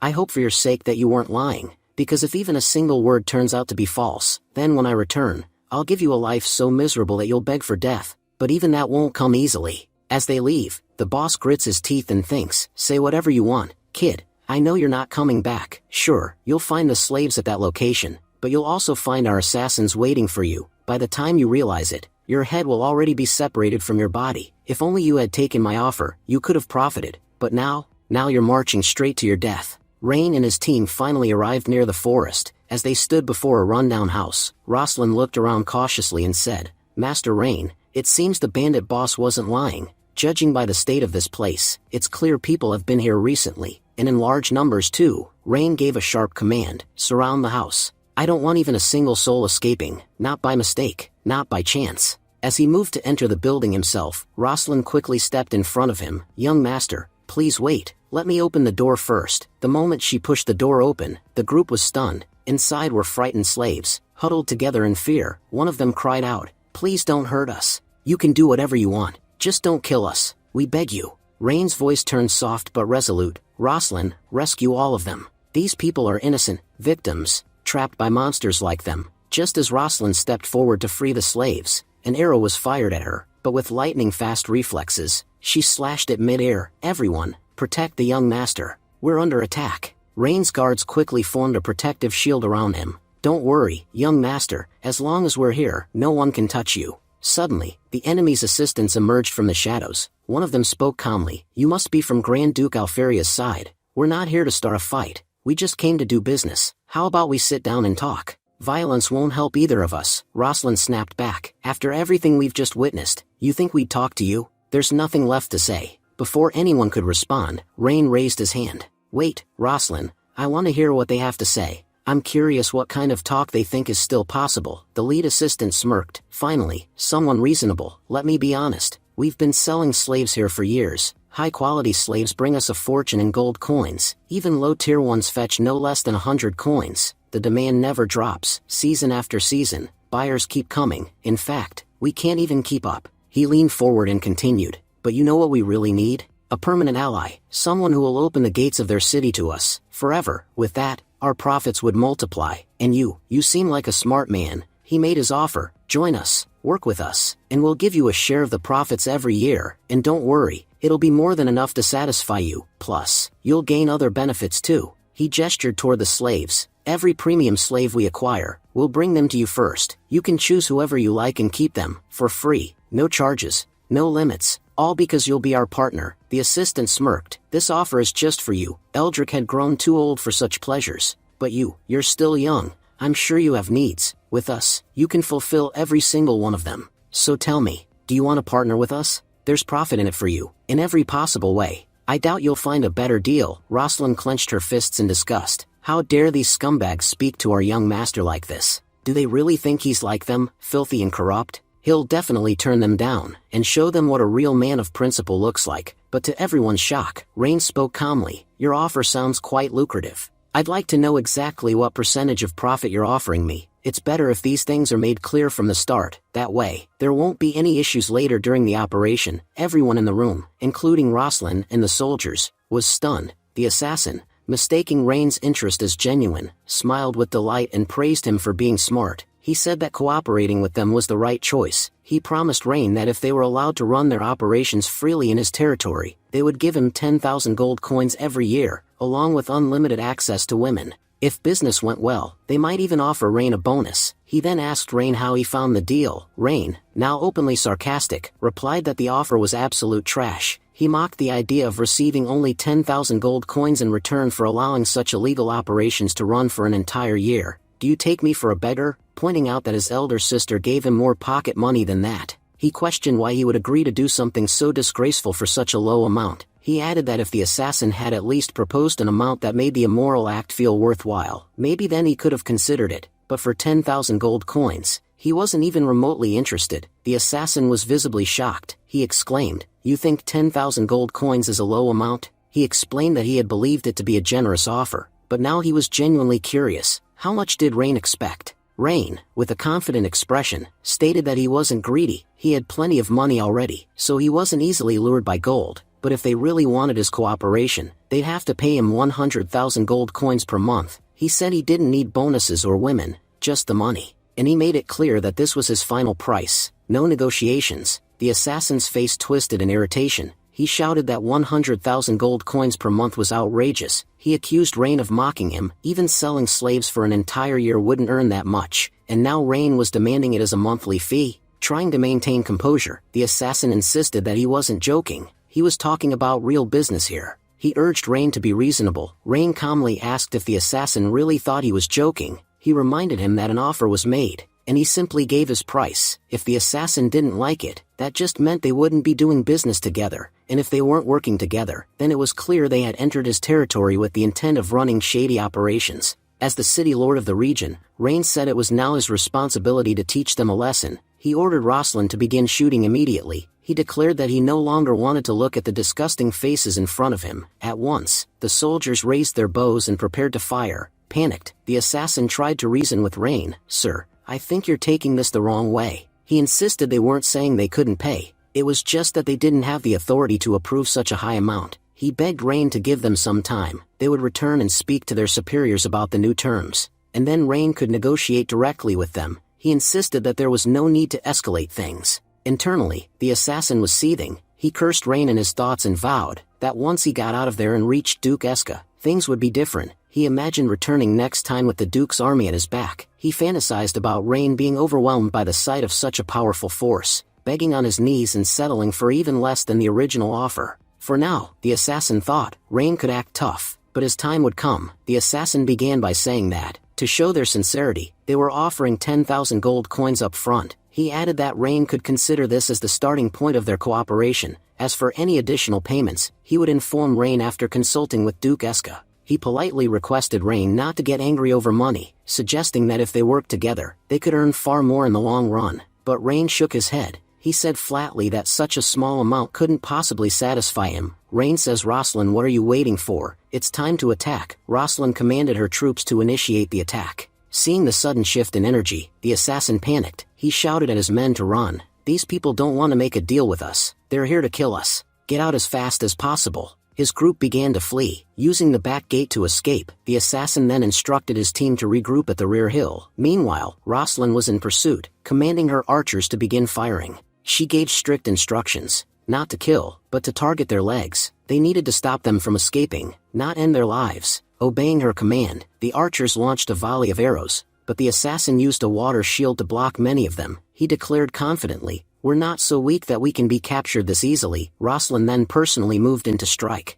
She launched a direct attack, but the assassin managed to dodge it just in time. Rosalind warned them coldly that escaping from their territory was impossible. She described the region as being like a spider's web, easy to enter, impossible to leave without their permission. She advised the enemy to surrender, insisting it was pointless to resist any further. Meanwhile, the assassin assessed the situation. All his men were already engaged in battle, and Rain's forces were highly skilled. If the fight dragged on, he knew they would all be wiped out. He told himself he had to find a way to escape, because defeating Rain's forces was out of the question. Then, his eyes fell on Rain, who stood alone and seemingly unguarded. The assassin realized this was his chance. Everyone was busy fighting, and it seemed they had forgotten to protect their lord. He thought, "If I attack that bastard directly, we'll have the perfect chance to escape. I just need to draw everyone's attention away." He whispered to his comrades to keep the enemy busy, while he made his move toward Rain. As he charged, he shouted, "Even if we all die today, I won't let that bastard walk away." His fellow assassins increased their efforts in battle, blocking Rosalind and the others from reaching Rain. Rosalind, alarmed,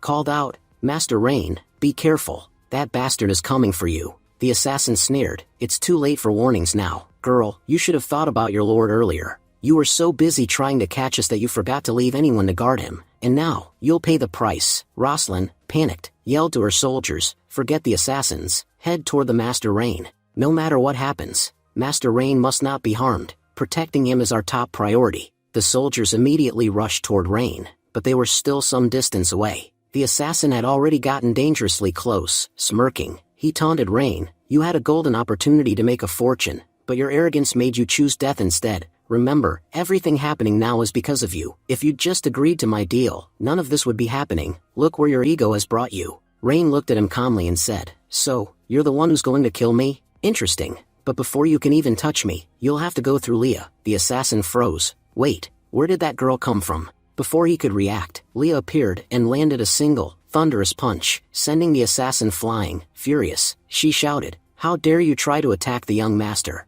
Looks like you've completely given up on living." The force of her punch created a cloud of dust and smoke. The assassin, now on the ground, was severely injured by just that one attack. The assassin sneered and said he finally understood the situation. That girl wasn't just a maid, she was a warrior. Now it made sense to him why Rain had stood so confidently in place without even moving an inch. He admitted that, to be honest, his mind had completely snapped at this point. He said he had never felt so furious at anyone in his life as he did at Rain. That's why. He didn't care about the consequences anymore, no matter what it took. He swore he would kill Rain today. With rage burning in his eyes, the assassin charged forward again. But before he could even get close, Leah landed a single kick that sent him flying through the air once again. As he hit the ground, the assassin lay there stunned, questioning how a girl could possess such overwhelming power, and if she's that powerful, then why is she working as a maid? Just then, Rain's soldiers arrived and surrounded him. One of them said that they had finally captured the bastard, and it had taken a tremendous effort to do so. Another added that the assassin had some serious nerve,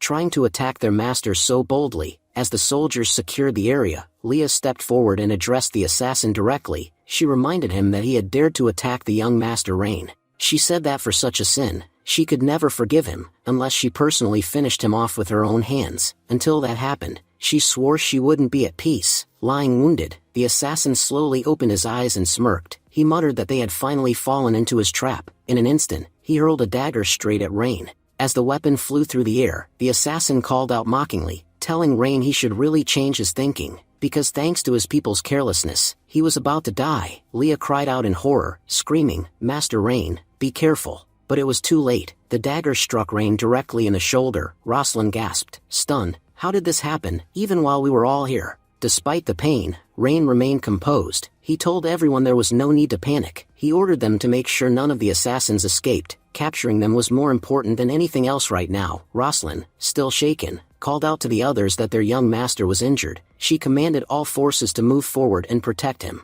The assassin, meanwhile, thought this was the perfect opportunity to escape. He told himself that once the soldiers rushed forward, they could slip away unnoticed. Rosalind turned back to Rain and asked urgently if he was all right. She ordered everyone to chase after the assassin while she took the young master back to safety. But the moment she looked back, she realized something was wrong. The assassin had vanished. He had already escaped. The scene shifted to a dark forest. There, the captain of the assassins was seen sprinting at incredible speed. His mind raced as fast as his legs. He was thinking, "We're in deep trouble. I have to get out of their territory no matter what. Only then can I report to the Dukeska what really happened here." He knew that if they died in this land, no one would ever find out what truly occurred in those hidden cabins. But if the Dukeska learn the truth about what these bastards did, I swear they won't let them get away with it. Even if I die after delivering the message, I won't regret it. Someone has to make these monsters pay. Just then, someone appeared right in front of him, blocking his path. He froze in shock. "Who the hell are you? And how dare you stand in my way?"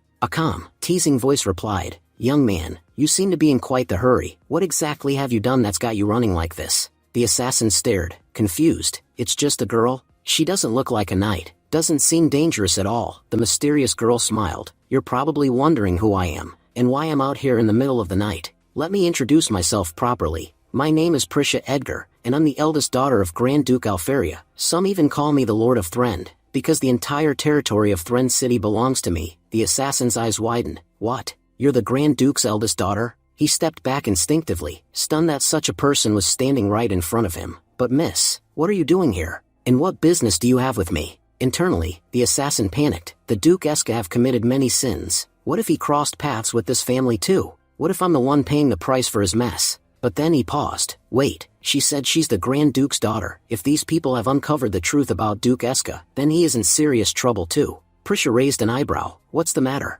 What are you thinking about? By the way, do you even know who you just fought back there?" She stared at him knowingly. "From your expression, it's obvious you don't. You attacked someone and ran, without realizing who he was." "Well, if you don't know, I'll tell you. The soldiers who chased you, they serve my younger brother, Rain. And the person you just attacked and fled from is none other than the youngest son of Grand Duke Alferia, Rain Edgar." The assassin stood frozen, heart pounding in disbelief. "What have I done? I honestly thought he was just another city lord like Eldrick. I had no idea that someone who arrived alongside soldiers would turn out to be the Grand Duke's son." He clenched his jaw. "I made a massive mistake by attacking someone from the Edgar family. There's no way I'm getting out of this alive. Even if Duke Eska himself were here, he'd be dead by now." Prisha stepped forward. "I have to admit, you've got guts." She gave him a half smile. "Even most nobles wouldn't dare lay a finger on the Edgar family, and yet here you are, an outsider bold enough to attack us directly." She chuckled lightly, "Though to be fair, my brother Rain also surprised me today." Assassin stood there in shock and asked what surprise she was even talking about.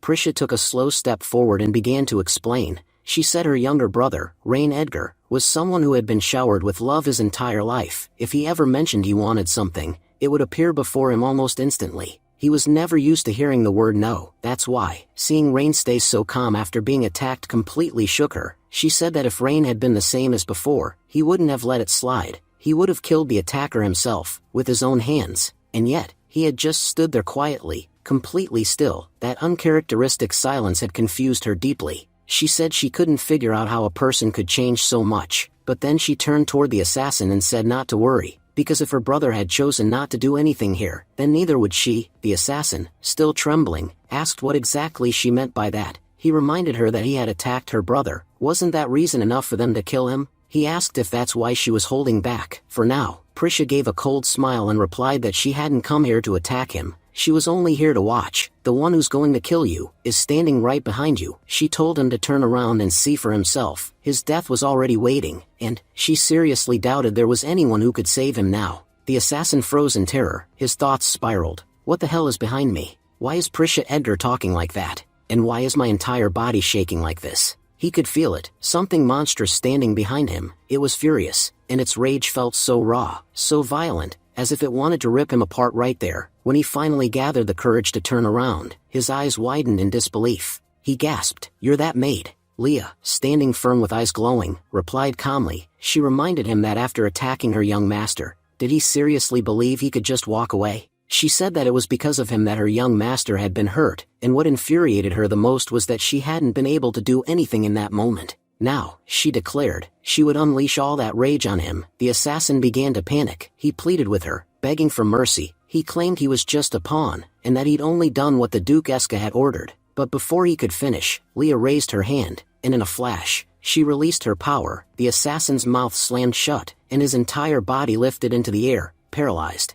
His mind raced in terror. What's happening to me? Why can't I move my body? He realized even breathing was becoming impossible. What kind of magic is this? I've never heard of anything like it. He looked at the girl in front of him and questioned everything. She's just a maid, right? How can a maid wield this kind of power? If someone like her exists, then she can't possibly be normal. At that very moment, Leah completed her spell, and with a thunderous snap, his body exploded midair. Leah's voice echoed in the silence. She said that anyone who dared to hurt her young master would meet the same fate. She vowed that no matter who it was, if Rain was ever harmed because of them, she would kill them with her own hands. Turning to Prisha, Leah said respectfully, "Miss Prisha, the young master has been seriously injured. I must go to him now. Please, take care of yourself while I'm gone." Prisha reassured her gently, saying, "It's all right. Go to Rain. I can take care of myself here." With a silent nod, Leah turned and left the room. Once she was alone, Prisha glanced toward Gwen and admitted, "You know, I think I gave my brother the right warning.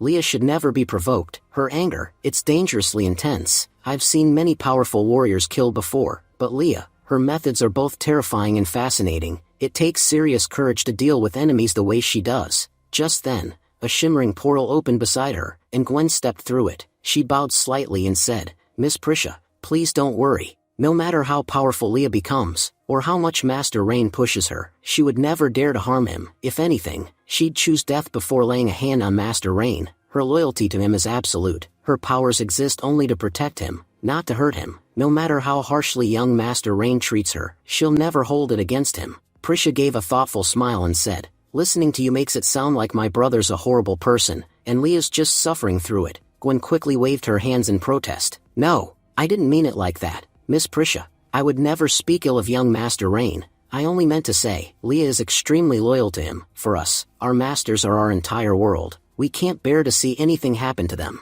Prisha chuckled softly. "Honestly, I like you a lot. You're sharp and powerful, too. How about this? What if I arranged your marriage to Rain? That way I'd never have to worry about him again. Knowing you were by his side would guarantee his safety." Gwen blushed deeply and stammered, "Miss Prisha, what are you saying? Please, don't joke like that with me." Shifting to a serious tone, Prisha ordered, "Gwen, send one of our men to that bastard Eska. He's getting far too bold. He needs to be reminded that laying a hand on the Edgar family comes with consequences." She narrowed her eyes. "I don't care if he's become a duke, that doesn't make him worthy of insulting our family. Now that he's crossed the line, he'll have to pay the price." Gwen nodded without hesitation. "You don't have to worry, your message will reach him, and I'm sure once he hears your warning, he'll realize just how badly he's messed up." Prisha took a deep breath and said, "All right, we've talked enough. We should head back before Rain finds out we were out here this late. If he does, he'll be furious." Back at Rain's house, the scene shifted to a quiet bedroom where Leah had just finished wrapping Rain's wounds. She looked at him with concern and asked, "Young master, how are you feeling?